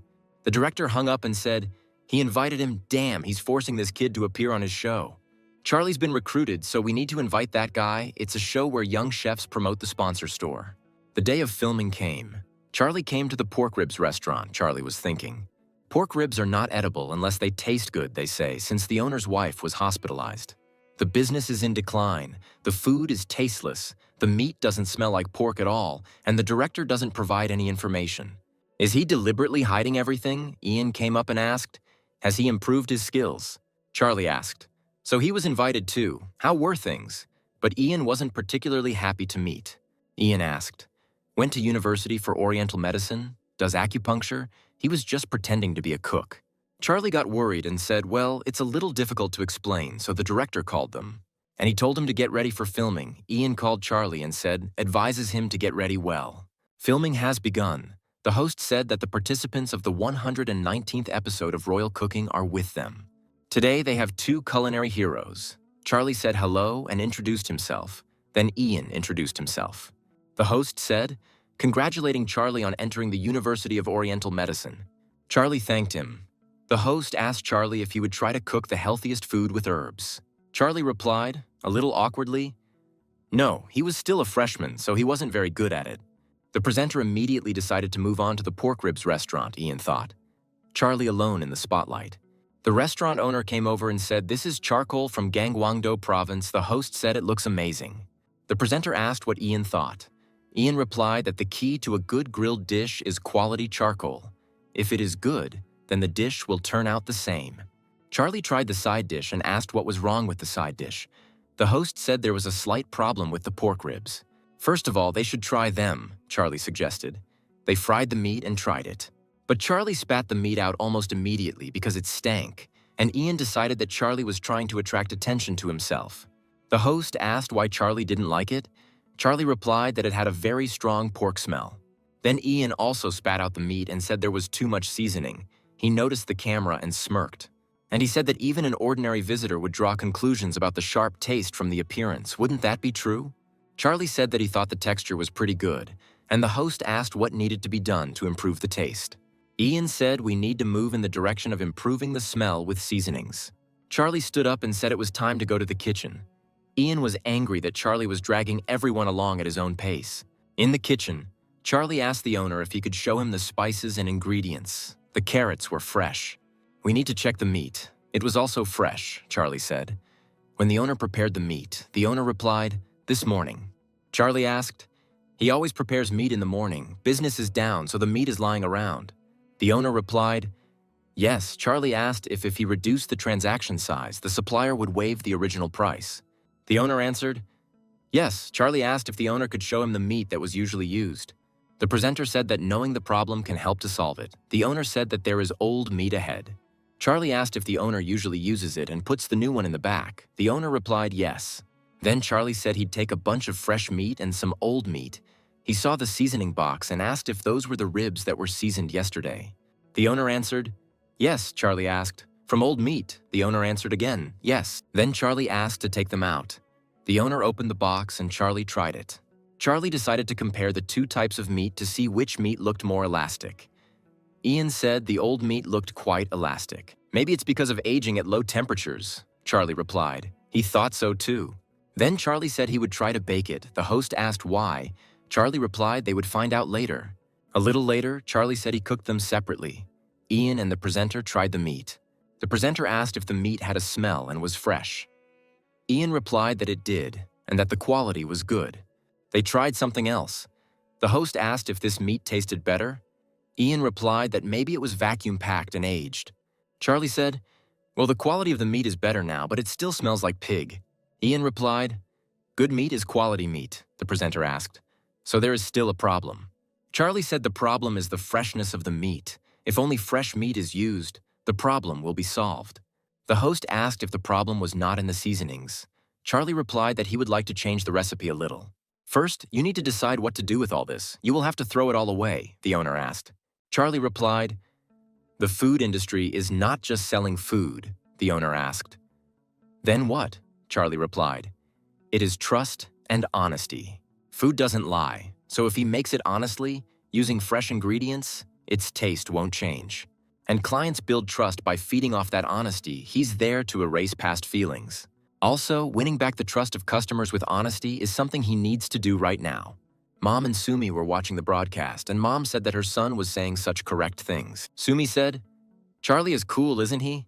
Mom asked if her son is a genius. Sumi replied, it seems so. Charlie was preparing spices. His mother asked what kind of powder it was. Charlie replied, medicinal herbs.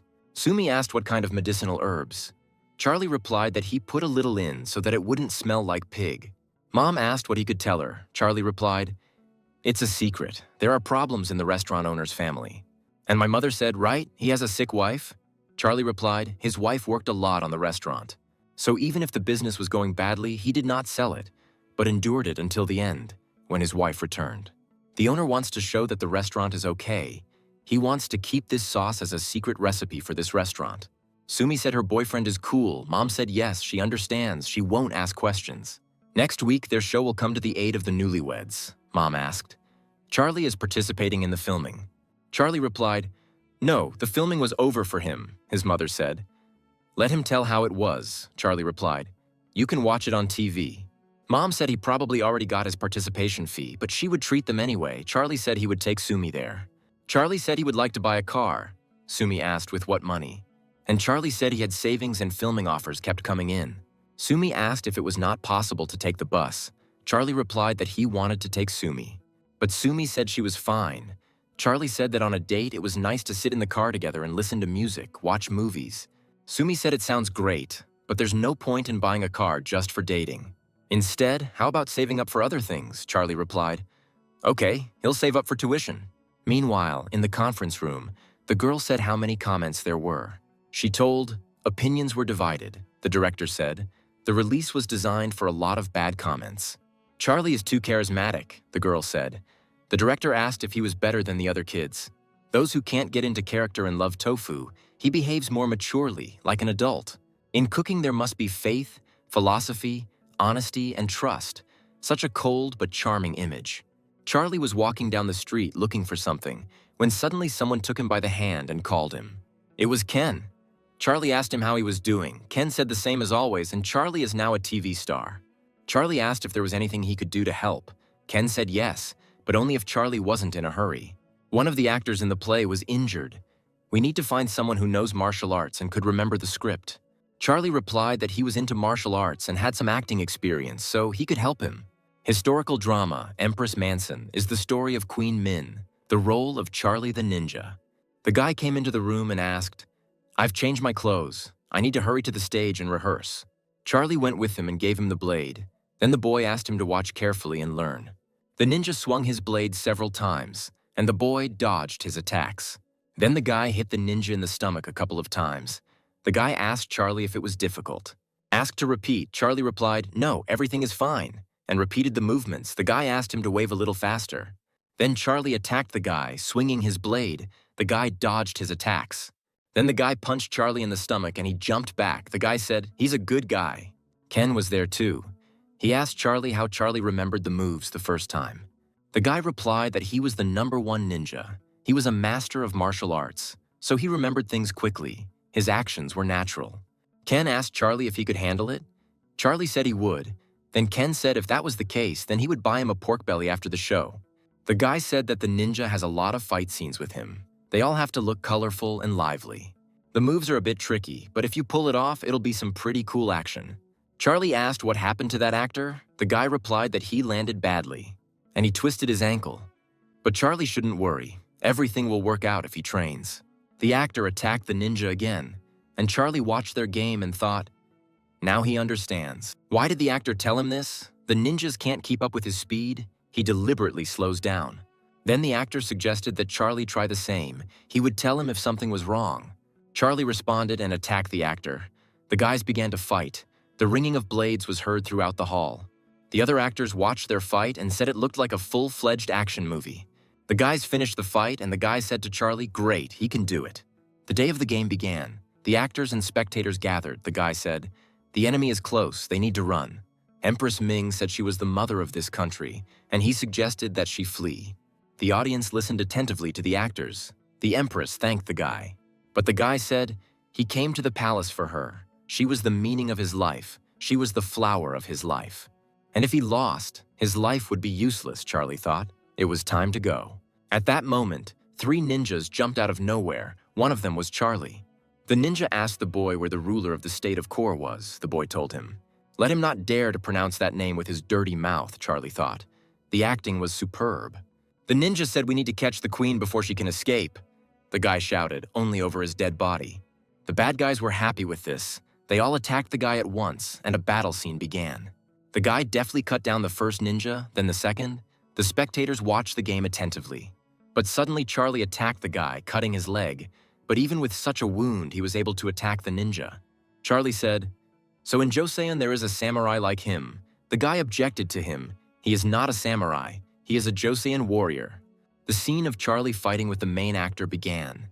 The audience was shouting how cool it was. They were really fighting.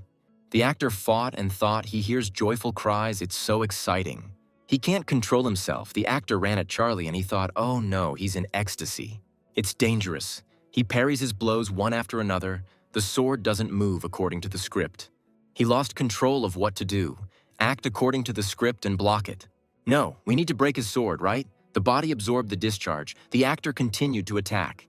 Charlie was thrown off stage by the blow. The audience screamed, it was crazy, he literally flew off. The actor dropped his blade and thought, oh my God, what did he do? Charlie thought. I think he got electrocuted. He was involved in some kind of strong flow, and all this energy came from his sword. Charlie winked at the actor and ran up to him. Charlie motioned for the actor to watch closely. Ninja Charlie shouted, he will not lose. He tried to hit him. The actor dodged the blows. Charlie thought, he got it. Now he had to hit him on the wrist, make his sword drop. The guy hit the ninja on the wrist and the ninja dropped his sword. Now the battle will be done with bare hands. There's only a minute left. He must correct his mistakes. Charlie must attack him. The battle began. The guy pounced on Ninja Charlie and hit him, but he blocked the blow.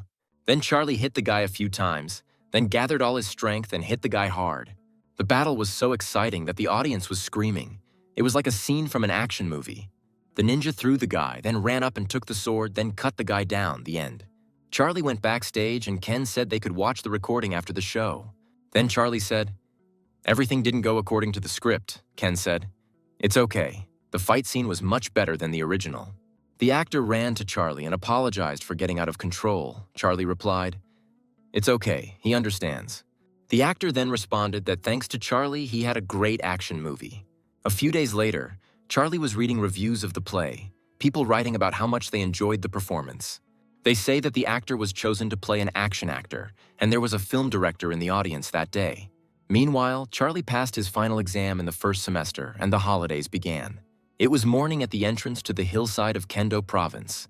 With the start of the holidays, the first and second year students had gathered in front of the mountain for the herbal exam. This is a test where the professor will check the effectiveness, validity, and toxicity of the herbs collected by the students. The curator said he watched episode 119 and asked if Charlie had studied herbal medicine. Charlie replied, maybe a little, the curator said. Herbs are very easy to confuse with each other.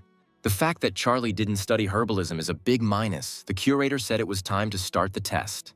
This is the mountain where Charlie and Grandpa used to gather herbs, the place where the basics of herbalism are learned. Charlie was walking past some bushes when he noticed some ginseng and stopped to pick it. He pulled out the root and thought, just like that, it looks like it's 40 years old. Charlie decided that he should give it to his grandmother and put the root in his backpack. Then Charlie fell to his knees and thanked the mountain for giving him such valuable medicine. Then Charlie went to the waterfall and washed the food. He sat down and started eating. Then the guys came up to him and said hello to Charlie. The girl asked if he was having lunch. Charlie replied yes. Then he thought, they look like freshmen, but he just can't remember their names. The guys asked if they could join.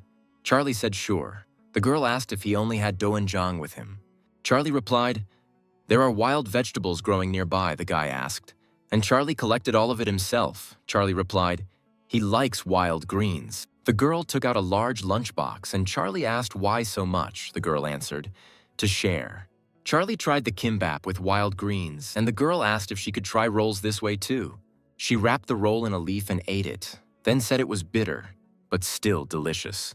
The girl suggested eating fried tofu. Charlie laughed, and the girl asked why he was laughing. Charlie replied, nothing, he just remembered his girlfriend. She told him not to eat fried tofu. Made by someone else, fried tofu is so easy to make, right? The guy asked if it was easy to make. Charlie replied, of course, to make it you need a simple kit. It's much simpler than kimbap, and fried tofu is said to be a heartier dish. Charlie said the thing is that fried tofu is usually given to someone you love. The girls were surprised. Then the blonde suddenly began to eat all the fried tofu. Charlie said she seemed to really like fried tofu. He could calm down, he wouldn't eat it. The friend remembered how they cooked fried tofu at night. The blonde didn't want to buy tofu, she wanted to cook it herself. After all, Charlie is a participant in the 119th edition of the Royal Cooking, Her friend wished her good luck. The blonde thought how ashamed she was. Her friend whispered to her to stop eating. She would get indigestion. A friend asked Charlie if he had already collected the herbs he needed. Charlie replied that he had eaten them, so he needed to look for them again. Then the friend whispered to the blonde, "Let her act." The girl choked. Charlie handed her some water, but then he noticed something and asked if she could give him her hand. He took her hand and said, "Her hands are very cold. She is cold." The girl answered, "No." Charlie asked. Her pulse was also jumping. She was stressed. Her friend thought, "My boy, this stress is because of him." And Charlie said he thought she needed acupressure, and the girl thought he was going to give her a massage. She asked what he would massage. Charlie replied, hands and elbows and so on. A friend asked where Charlie was going with Isabel. Charlie said he was going to give a massage. "Need a place hidden from prying eyes?" Girlfriend asked. "He's not trying to do anything weird," Charlie replied. "No need to worry." Charlie and Isabel sat down, and Charlie began to massage her arms, then her shoulders. Isabel accidentally burped and was embarrassed, she thought. Damn, that just came out on her own. And in front of Charlie, what should I do? Charlie probably smelled the smell too.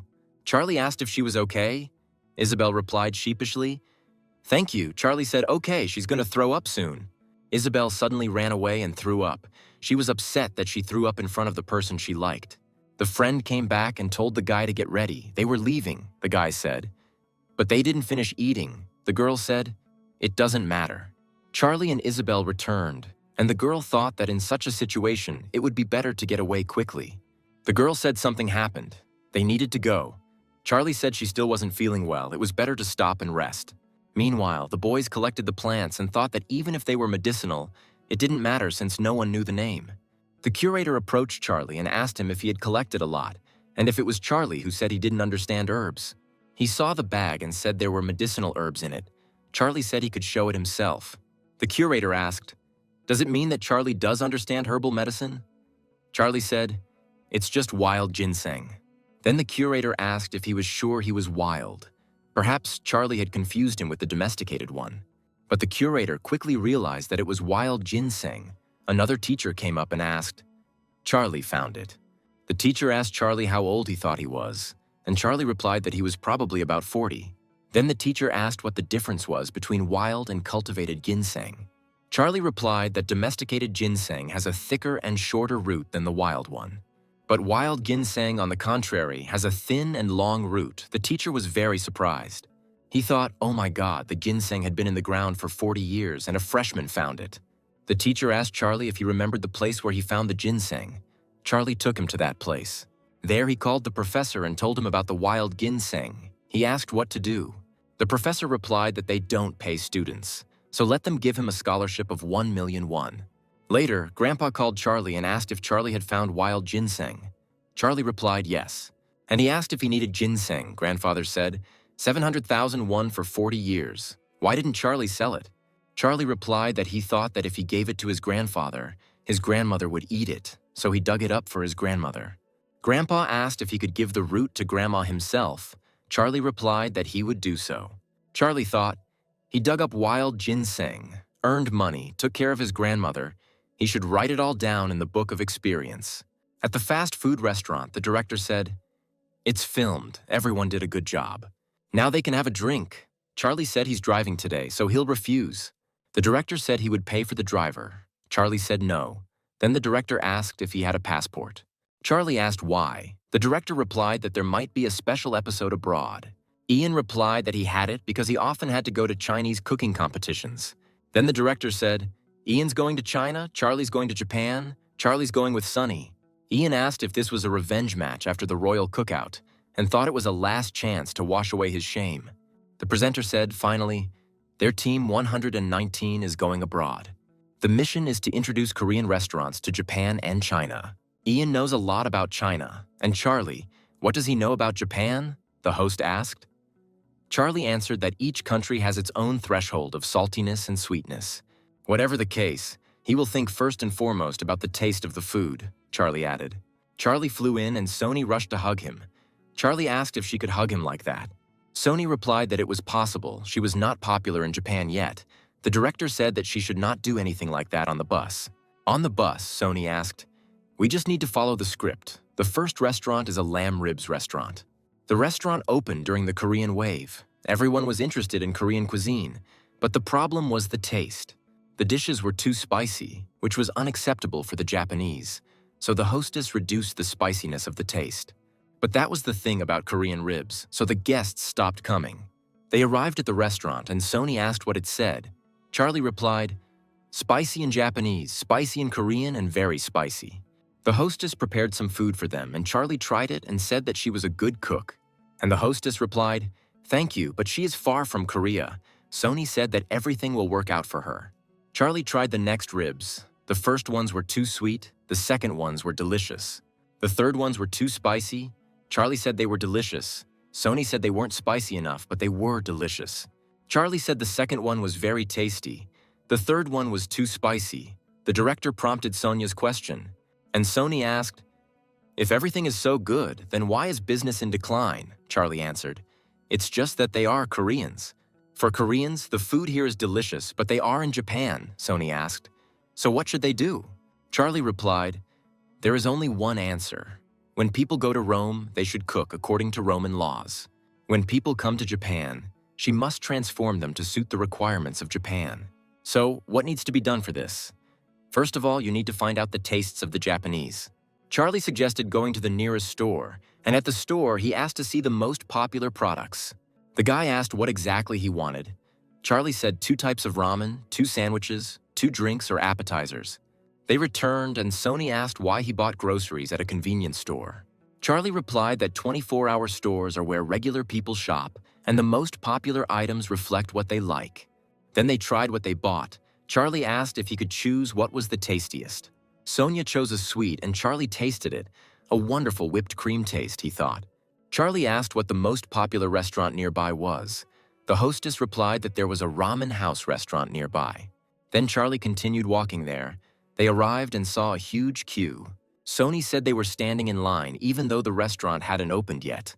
The director said that the restaurant opens in 30 minutes. Charlie replied that there was nothing to be done. We would have to wait. They finally walked in, and Charlie noticed that most of the customers were eating tonkotsu ramen and ordered that dish. But when the boys tried the noodles, they didn't like it at all. Charlie said it was too greasy. Sony said that without onions and spices, it is not tasty at all. Why do the Japanese like it? She asked if Charlie had found a way to fix it. Charlie replied, "There's still something else that needs to be checked." They returned to the restaurant, and Charlie thought this was the owner's restaurant layout. There is a main door through which visitors can enter and a small side door on the right side of the store. But it was deliberately filled with boxes, and the tables were designed for only 4 or 6 seats. Charlie said it would be better to use the side door as an entrance. It would be better to divide the restaurant into 2 areas. When he went to Ramen House, there were many single customers. The owner replied, "Japanese people often come alone and eat a lot."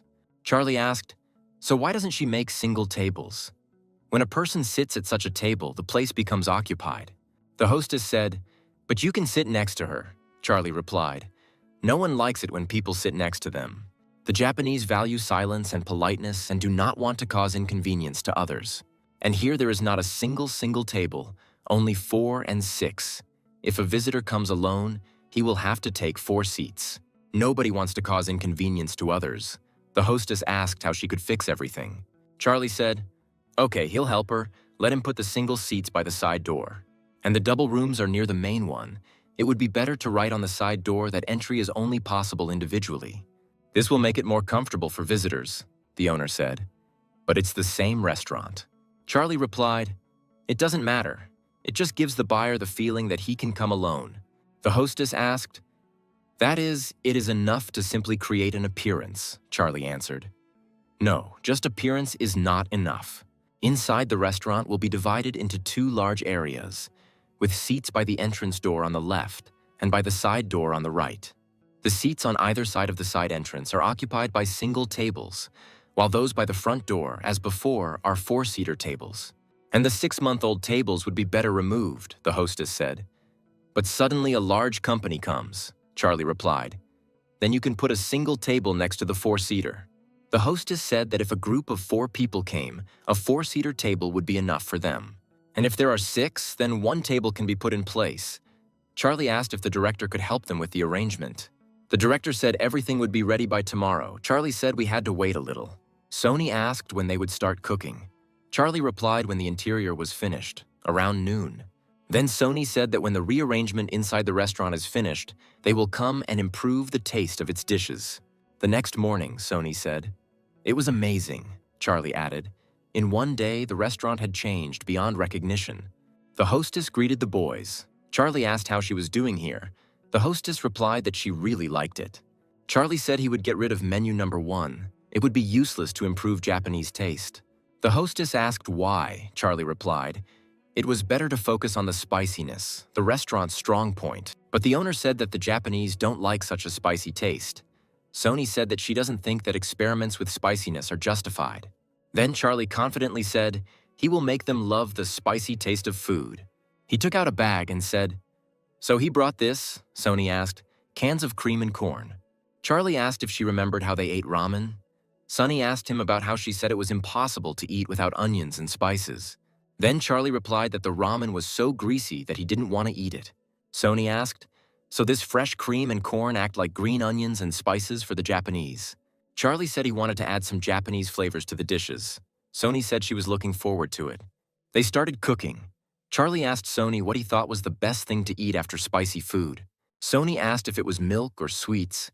Charlie replied that it was best to eat something fatty.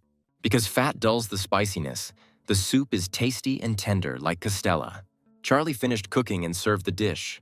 Sony said it was so tender. The hostess liked it too. And Charlie asked, but it's a little lacking in sweetness, right? He'll make up for the sweetness with this cream. He added cream to the soup and let them try it. Sony said it was very tasty. Charlie asked if he wanted to make some really spicy ribs for the whole team, and Sony said sure. He shared soup with them. They cooked ribs, based on the spicy 2 out of 3 menu. Charlie suggested that everyone try it, and Sony said that it was much more enjoyable to eat together. The director said that when you eat ribs after soup, the spiciness is muted. The hostess said that the soup complements the spiciness. Charlie said, now let the Japanese visitors judge directly the next day. The restaurant was full of customers.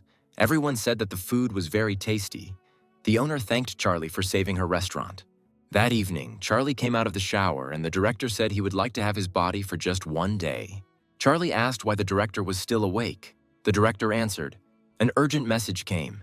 Charlie asked, what happened? The director replied, Ian had some difficulties in China. The audience reaction was not very good. Charlie asked what restaurant he was at. The director said the Korean restaurant Samgyeopsal. There, the visitors' opinions about the dishes haven't changed at all. Everything was fine at the restaurant before. But then it was ousted by competitors due to its lower price, and there were no more participants from Korea. Charlie said he knew little about China, didn't even know the preferences of the Chinese. The director asked why he sent Ian. Then Charlie took out the book and thought, Ian has good skills, but Samgyeopsal. Charlie asked the book what the problem with Chinese business was. The book replied that there were many restaurants around that served exactly the same dish. Then he asked what should be done. The book answered that it would be nice to add Chinese style to the Korean Samgyeopsal. The director shouted, isn't this too much for China? The first thing to do is send a video with the material. Charlie came out and asked the director, was he too loud? What was he talking about? The director replied, about shellfish. He says it's a good addition to Samgyeopsal, Charlie replied. He's never tried it. The taste was okay. The problem was that no one wanted to come to a Samgyeopsal restaurant for the shellfish. Charlie thought that adding something to the dish wouldn't work. In the case of the spicy ribs, the soup smoothed out the consequences. But he didn't try it, Charlie asked. There is a 24-hour store there, right? Let him ask them to show him some of their favorite dishes. The director said he would pass them on. Charlie asked what this was. It looked like seeds. You could roast them and eat them. He called Ian and said that if he asked for help, he would give him a hint. Ian said no thanks. Charlie said he could help him. Ian said he didn't need help. Charlie asked, really? Ian replied. He thinks he doesn't realize that ssamjang sauce should be added to samgyeopsal. That's a hint. Then Charlie said, peanut, sunflower, walnut seeds. Then stopped and asked if he could say one more thing. And he said, gochujang is a traditional Korean soybean paste made from glutinous rice. Then Charlie said, don't worry, the director asked. Charlie helped him. But how? Charlie replied. He'll see when he edits it, the director thought. You can just say it. Morning at the airport, the girl asked if he could stay alone for a while. Charlie replied, "No need to worry, they won't be idle." The director gave him an envelope and said it was local currency, Charlie thought finally, his first trip abroad. The trip, he will try to find the key to solving the mystery of the Book of Experience. Charlie left the airport. Charlie went to the museum and saw a painting of a man holding a Book of Experience. He read the inscription in the photo, Kimura Paulo, a missionary from Spain, according to the data, a scientist, missionary, and warrior, was knowledgeable in astronomy, gunpowder, medicine, geography, Charlie thought. Missionaries usually study medicine and a few other subjects. But a warrior. While on a mission in Japan, 350 enemy soldiers attacked the village where Paulo was a missionary. The 3 survivors said that Paulo died after being hit dozens of times, and only then did Charlie notice the book. The pattern of the magic circle. Charlie took out his phone and took a picture of the painting. Charlie came out and looked at the photograph, he thought. No matter how you look at it, it looks like a book of experience. An old man called him and said, "It's been a long time since we've seen each other." Charlie asked how he was doing. The old man asked if something was wrong. Charlie replied that he had contacted him because he thought he had connections in the Japanese museum. He is there, and one of the paintings caught his eye, so he decided to see if he could see it separately. The old man asked, "That is close up?" Charlie asked. "It's difficult," the old man answered. He doesn't know what kind of painting it is. But it must be a masterpiece. Then the original is kept in the museum safe. Charlie apologized for the unreasonable request. The old man asked if this painting was important to Charlie. Charlie replied that it seemed to be the most important painting in his life. Then the old man replied that it was difficult to see the original, but he thought that it was possible to look at the photograph. Charlie replied that it would be great.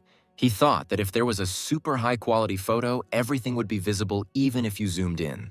The old man said that there was a special person in the museum. Let him go to the staff and explain the situation. He would warn them. Charlie returned to the museum and greeted the employee. The man said that he had been warned. Charlie could pass. "He needs missionary Paulo," the man asked. Charlie answered yes, and they showed him a photo. Charlie looked at the book and thought, "This is definitely a book of experience. There is the same magic circle here." The man asked what he was looking for. Charlie replied that he was interested in learning about the strange magic circle in the paintings of the 1500s. Then the man thought that the Ministry of Education and Culture had informed him about who he was. Charlie asked the employee if he knew anything about this book. The man said that the book was donated to them. Then Charlie asked if he could find out who it was. The man replied that they do not disclose personal information. Charlie took a copy of the file and left. In the cafe, he continued to look at the book. He thought it was his book or there was another one like it. He Googled about missionary. In 1580, the Spanish missionary Paulo led a mission to Japan.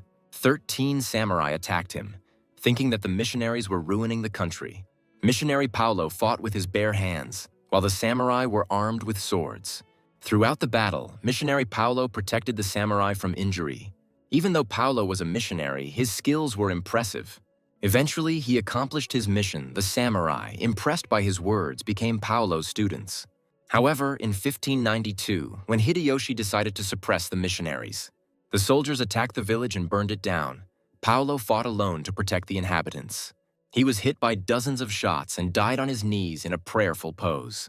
Charlie wondered why he fought alone when he had 13 samurai apprentices. It is useless to ask the Book of Experience. It will not reveal the name of the former owner. Charlie noticed the name, Kimura, and remembered that Kimura was the man who had drawn Paulo. Maybe she is a descendant. Charlie decided that he needed to find her. He finished eating and went to the store. He was looking for a book. One of them should contain her details. Finally, he found the right book. It turns out that she is a history professor at the university. He found the department number and decided to call.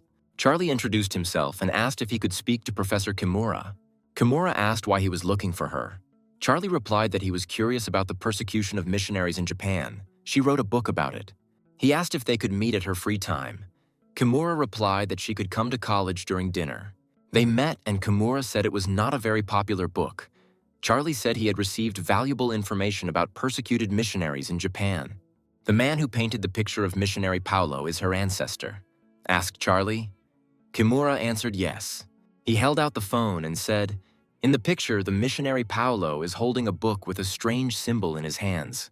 Kimura asked if he meant chronicle. Charlie asked what she meant by chronicle.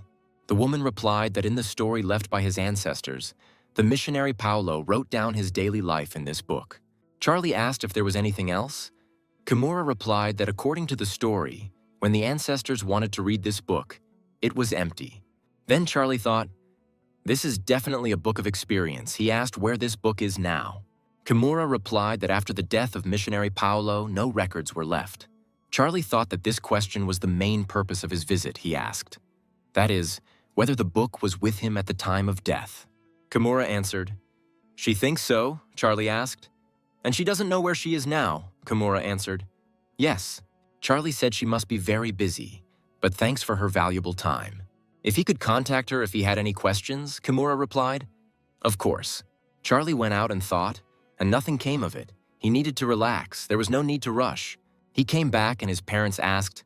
He only came back today. Charlie replied, there was something urgent. Charlie gave his parents presents and said he bought this at duty free. Dad said belt. Daddy is happy. Mom asked him how he knew she liked the brand. Charlie replied, last time they went shopping. She looked at him with shining eyes. The mother thanked her son. Charlie said he would go into the room and take something. He went into the room and asked the book if there was a missionary's experience in the book. The book answered that there was. Charlie asked, the experience of one person or many? The book answered, many. Charlie asked how many experience books there are in Japan. The book responded, 1. Charlie used 200 experience points in exchange for the experience of persecuting missionaries in Japan. Then the book told him that today he was attacked by samurai, and because of his faith, he retreated and surrendered. Charlie thought, this was definitely written by Paulo. If so, it meant that he was the former author of the Book of Experience. But how did this book get from Japan to Korea, looking at the previous owners of the Book of Experience? French, Chinese, Spanish, Japanese, and now Korean. The order may be different, but the composition is roughly the same. So where the hell is she from? Why is she collecting experience? Who created her and why? Charlie shouted, my head hurts when I have a lot of thoughts. It's best to take a shower. Later, Charlie read the comments on his episode and people were writing positive comments. The director said their show has been breaking all records lately. Thanks for that. He asked Ian if he had decided on a career. Ian replied that he would most likely work at Bogsan's restaurant. The director asked if this was where Chef 10 was, and Ian replied, yes. Charlie asked why the director called him. The director replied that the show had good ratings, so he had a bonus for them. Each person received 2 million won. Then the director asked to cancel all plans for the 29th. They won Best Couple, Ian said, but they're both guys. The director said yes, but on screen they complimented each other perfectly. Ian said he didn't have a suit. In order to go to the award ceremony, the director said that if he went, he would lend it to him. They are also nominated for the best show according to the audience. The director said goodbye and left. Charlie asked if, since they had been nominated for Best Couple, Ian wanted to go for a ride in his car.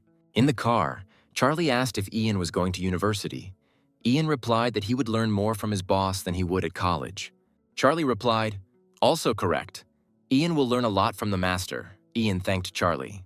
Then Charlie asked why. Ian replied, he suggested, thank you for her. Charlie replied, he just gave the idea. While there is no information about the Book of Experience, Charlie decided to visit one place with his grandfathers. Gangwon Province, the soldier said. Just looking at this place makes you feel good. The director said the garden was still the same. The soldier said if there was such a place in Seoul, he would like to buy it. Grandfather said, but he has been having money problems lately. The soldier replied, it was a joke. The director asked if he was okay. The grandfather replied, of course, thanks to them. Charlie looked at him and the director said, he was born and raised in Cheongso-won. He knows the history of this place better than anyone. Grandpa said, but he didn't see this. Charlie greeted him. The director said, this is his former student. He may be young, but he knows a lot, Grandpa said. In fact, he has something to show them. They came in and all sat down at the table. The grandfather took out a poster and started writing something. Charlie thought that the old man's handwriting was not at all like that of an old man, but rather like the handwriting of a scientist or a general. The doctor asked if he was thinking the same thing, right? The old man replied. Yes, Charlie thought. It seems they are discussing something. The old man said he wanted to go to the toilet. They weren't serious, really. The doctor said it wasn't that bad. Let him write again in 10 minutes. The old man asked Charlie if he would like to go to the library. Charlie asked. Now, the old man answered. Great works of ancient masters have been kept there for centuries.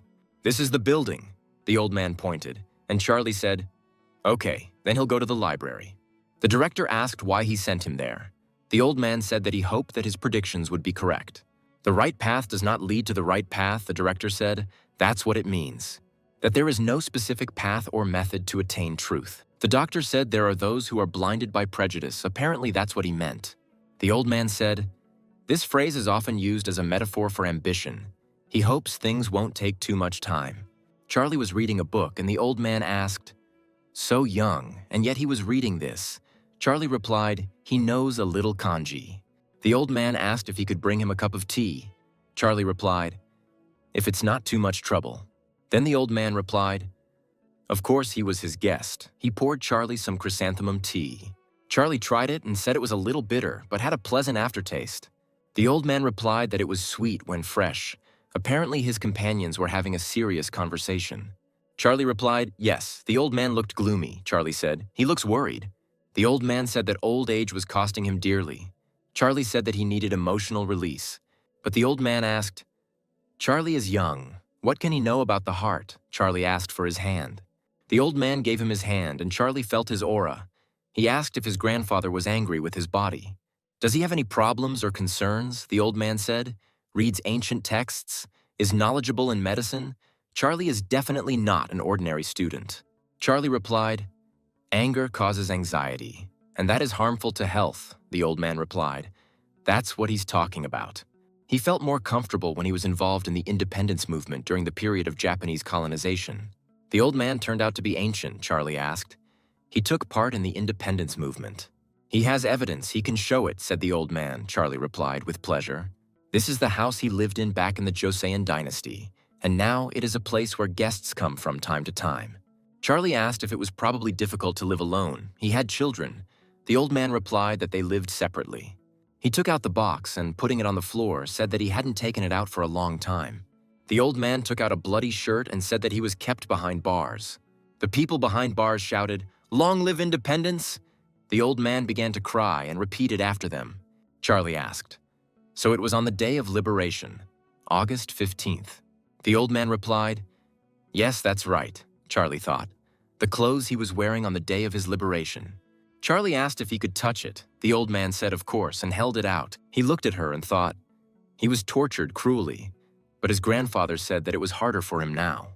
When he was involved in the independence movement, Charlie asked what was going on there. The old man got nervous and said, "Nothing," Charlie said. "Okay," and then he saw the posters. He asked, "And this?" the old man answered.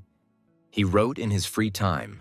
Charlie came closer and thought, "The handwriting is soft and flowing." Charlie said he liked it. The old man replied. Of course, he had been practicing his craft for years. He saw and looked at the last one and thought, "This handwriting is different from the others." Charlie asked if his problems were somehow connected with Taoism. The old man said, "That's enough." Then Charlie asked if the gentleman could write something for him since he was a master. The old man agreed and began to write a third of the ink. Charlie watching him and thinking as if he were another person. Surprisingly, the old man asked what he should write. Charlie answered, whatever he liked. He wrote his favorite phrase, "Yu Gong moved mountains," an idiom to overcome all obstacles. Charlie thought this meant that if you persist in doing something, it will definitely bear fruit. Then Charlie asked for his signature. The old man asked his name. Charlie replied yes. Charlie said it turned out well, then asked if he could write him something as a thank you. The old man replied, of course. Charlie wrote something, and the old man said, it seems Charlie wants to tell him something. Charlie replied that it might sound presumptuous, but he was worried about him for mentioning the right path. The right path can be interpreted as, there are no obstacles on the way to the right path. I wrote this for him because Grandpa is worried that young people might not know the difference between the right path and the correct path, but Grandfather is not young, and he must know it. How about following your heart? Not following conventions, but your heart. They came back, and the director asked, so now he is selling this place. The old man replied that it was not a sale, but a transfer. The director asked if he wanted to say what he was going to transfer, sell, or give away. Isn't that so? The old man said. This is the place where Korean scholars and calligraphers have lived since time immemorial. The director added, it's true, you can't just take and abandon this tradition. Grandfather said he thinks so too. But for it to continue, followers are needed. He asked if they knew how many people visited this place per year. Only 2,000 people. Most of them are students in practice, and there are less than 100 adults studying calligraphy. The director thought he wanted to say that no one really needed this place. Nowadays, all documents are printed on computers, but in the past, everything was written by hand. So many students came to Cheonsewan and learned calligraphy, the soldier said, however. The doctor stood up and said, "He will speak first," the soldier thought. He has his own perception. It must be difficult to be the director of a large hospital that only has pills, the doctor said. He trusted them, so he needs help. He must have a plan that he made in advance. They would like to know him, the soldier asked. So the doctor encourages the sale of this place. The doctor replied that those who want to learn do not come here. There is only dead knowledge and traditions. The soldier asked how he could say such a thing. The doctor said whether the promised land made sense. If she's on a desert island where no one can find her, and if there is no sense, you need to go where it will be. The soldier asked how science and traditions can be turned into a business. The doctor replied that everything was connected with business, because people cannot live by traditions and history. The soldier shouted, "This is nonsense." Then the old man asked him to calm down and listen to him. The doctor asked to tell them everything so that he and his friends could help him. The old man said he was going to move and buy land in Kanbuk. The doctor said the land prices there were very high. And finding a job is not easy. How does he plan to raise such a huge amount of money, the old man replied. He is thinking of selling his land and buildings. The doctor asked if he was talking about Cheonsewan, and the old man replied that he was talking about him too. Then the doctor thought how stupid. He thought that Cheonsewan was outdated and it would be a good idea to move it and modernize it.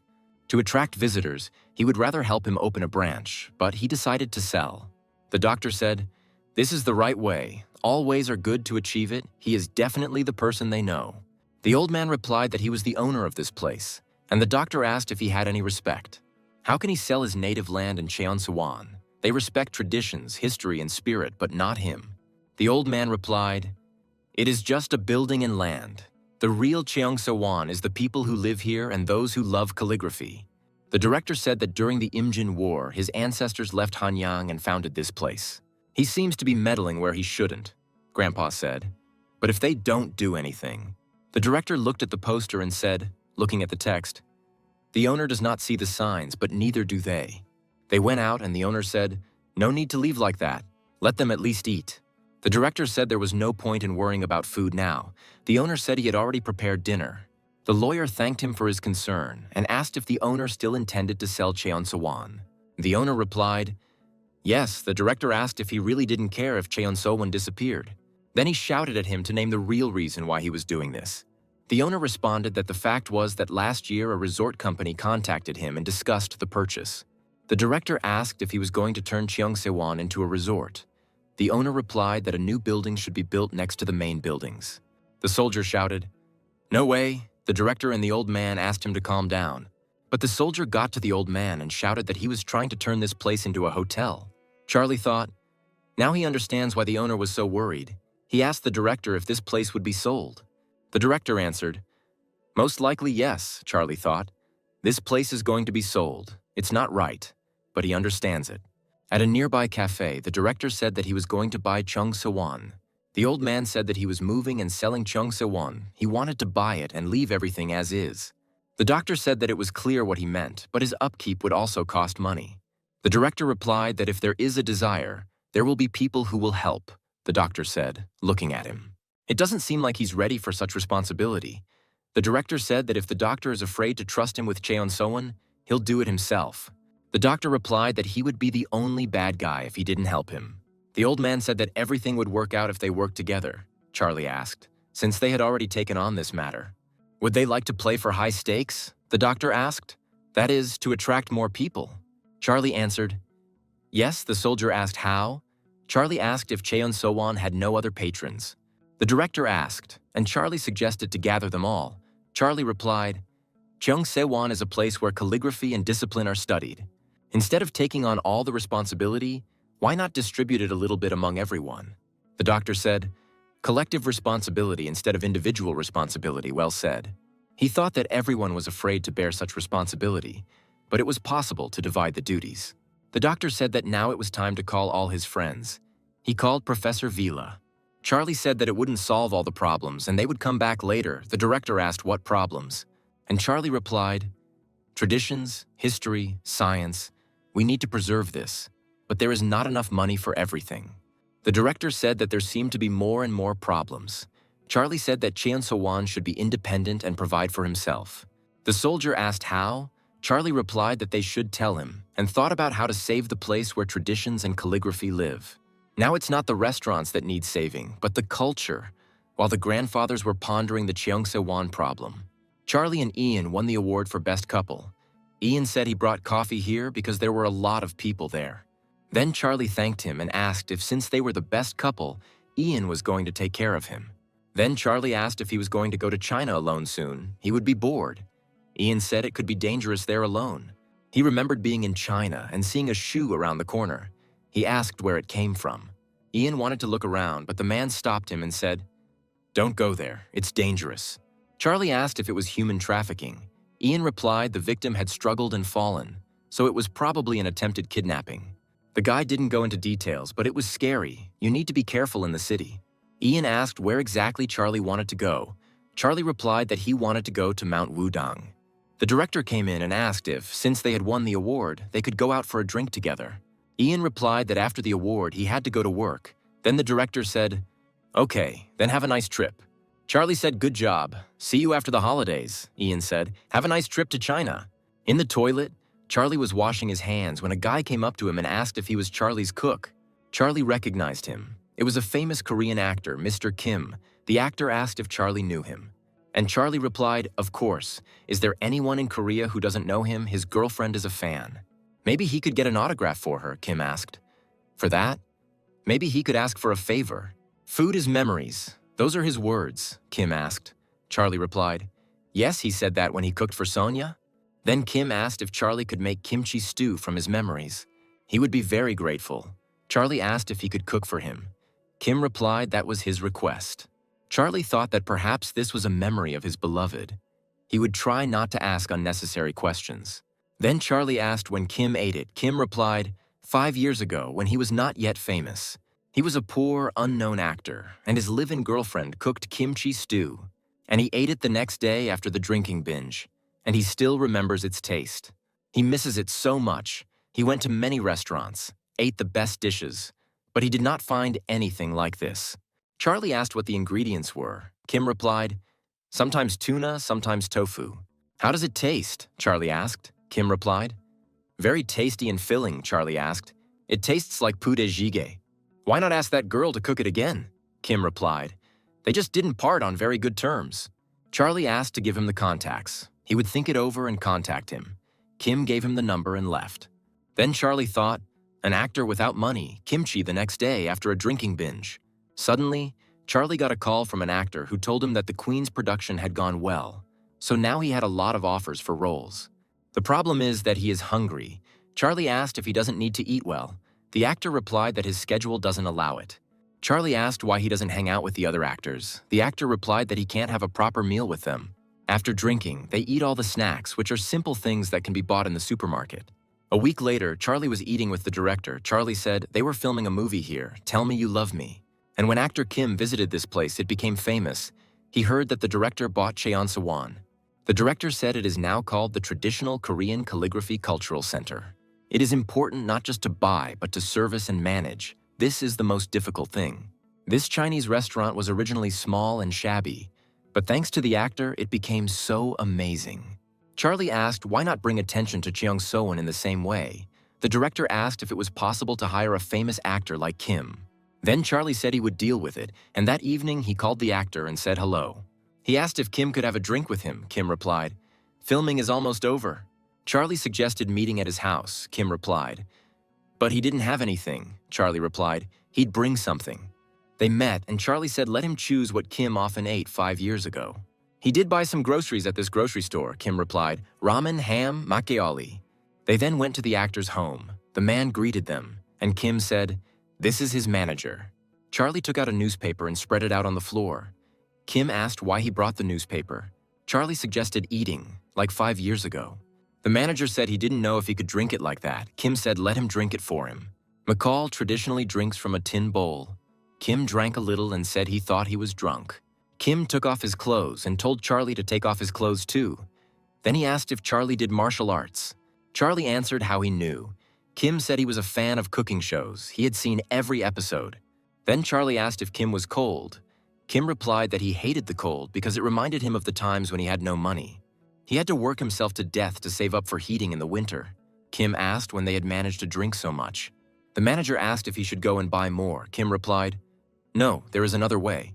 A mix of soju and macchiato, when you have no money, is the best solution." The manager said it was the best drink he had ever tried. Charlie watched Kim and noticed that Kim loved fatty foods and ate mostly vegetables and chicken breast. In the morning, when the manager and Kim were sleeping, Charlie woke up in the morning and thought about what to cook for himself. First, you need to take yesterday's ramen and remove the noodles, leaving only the broth. Collect the remaining tofu from the kimchi and fry it in a large amount of oil. Do not throw away the kimchi itself.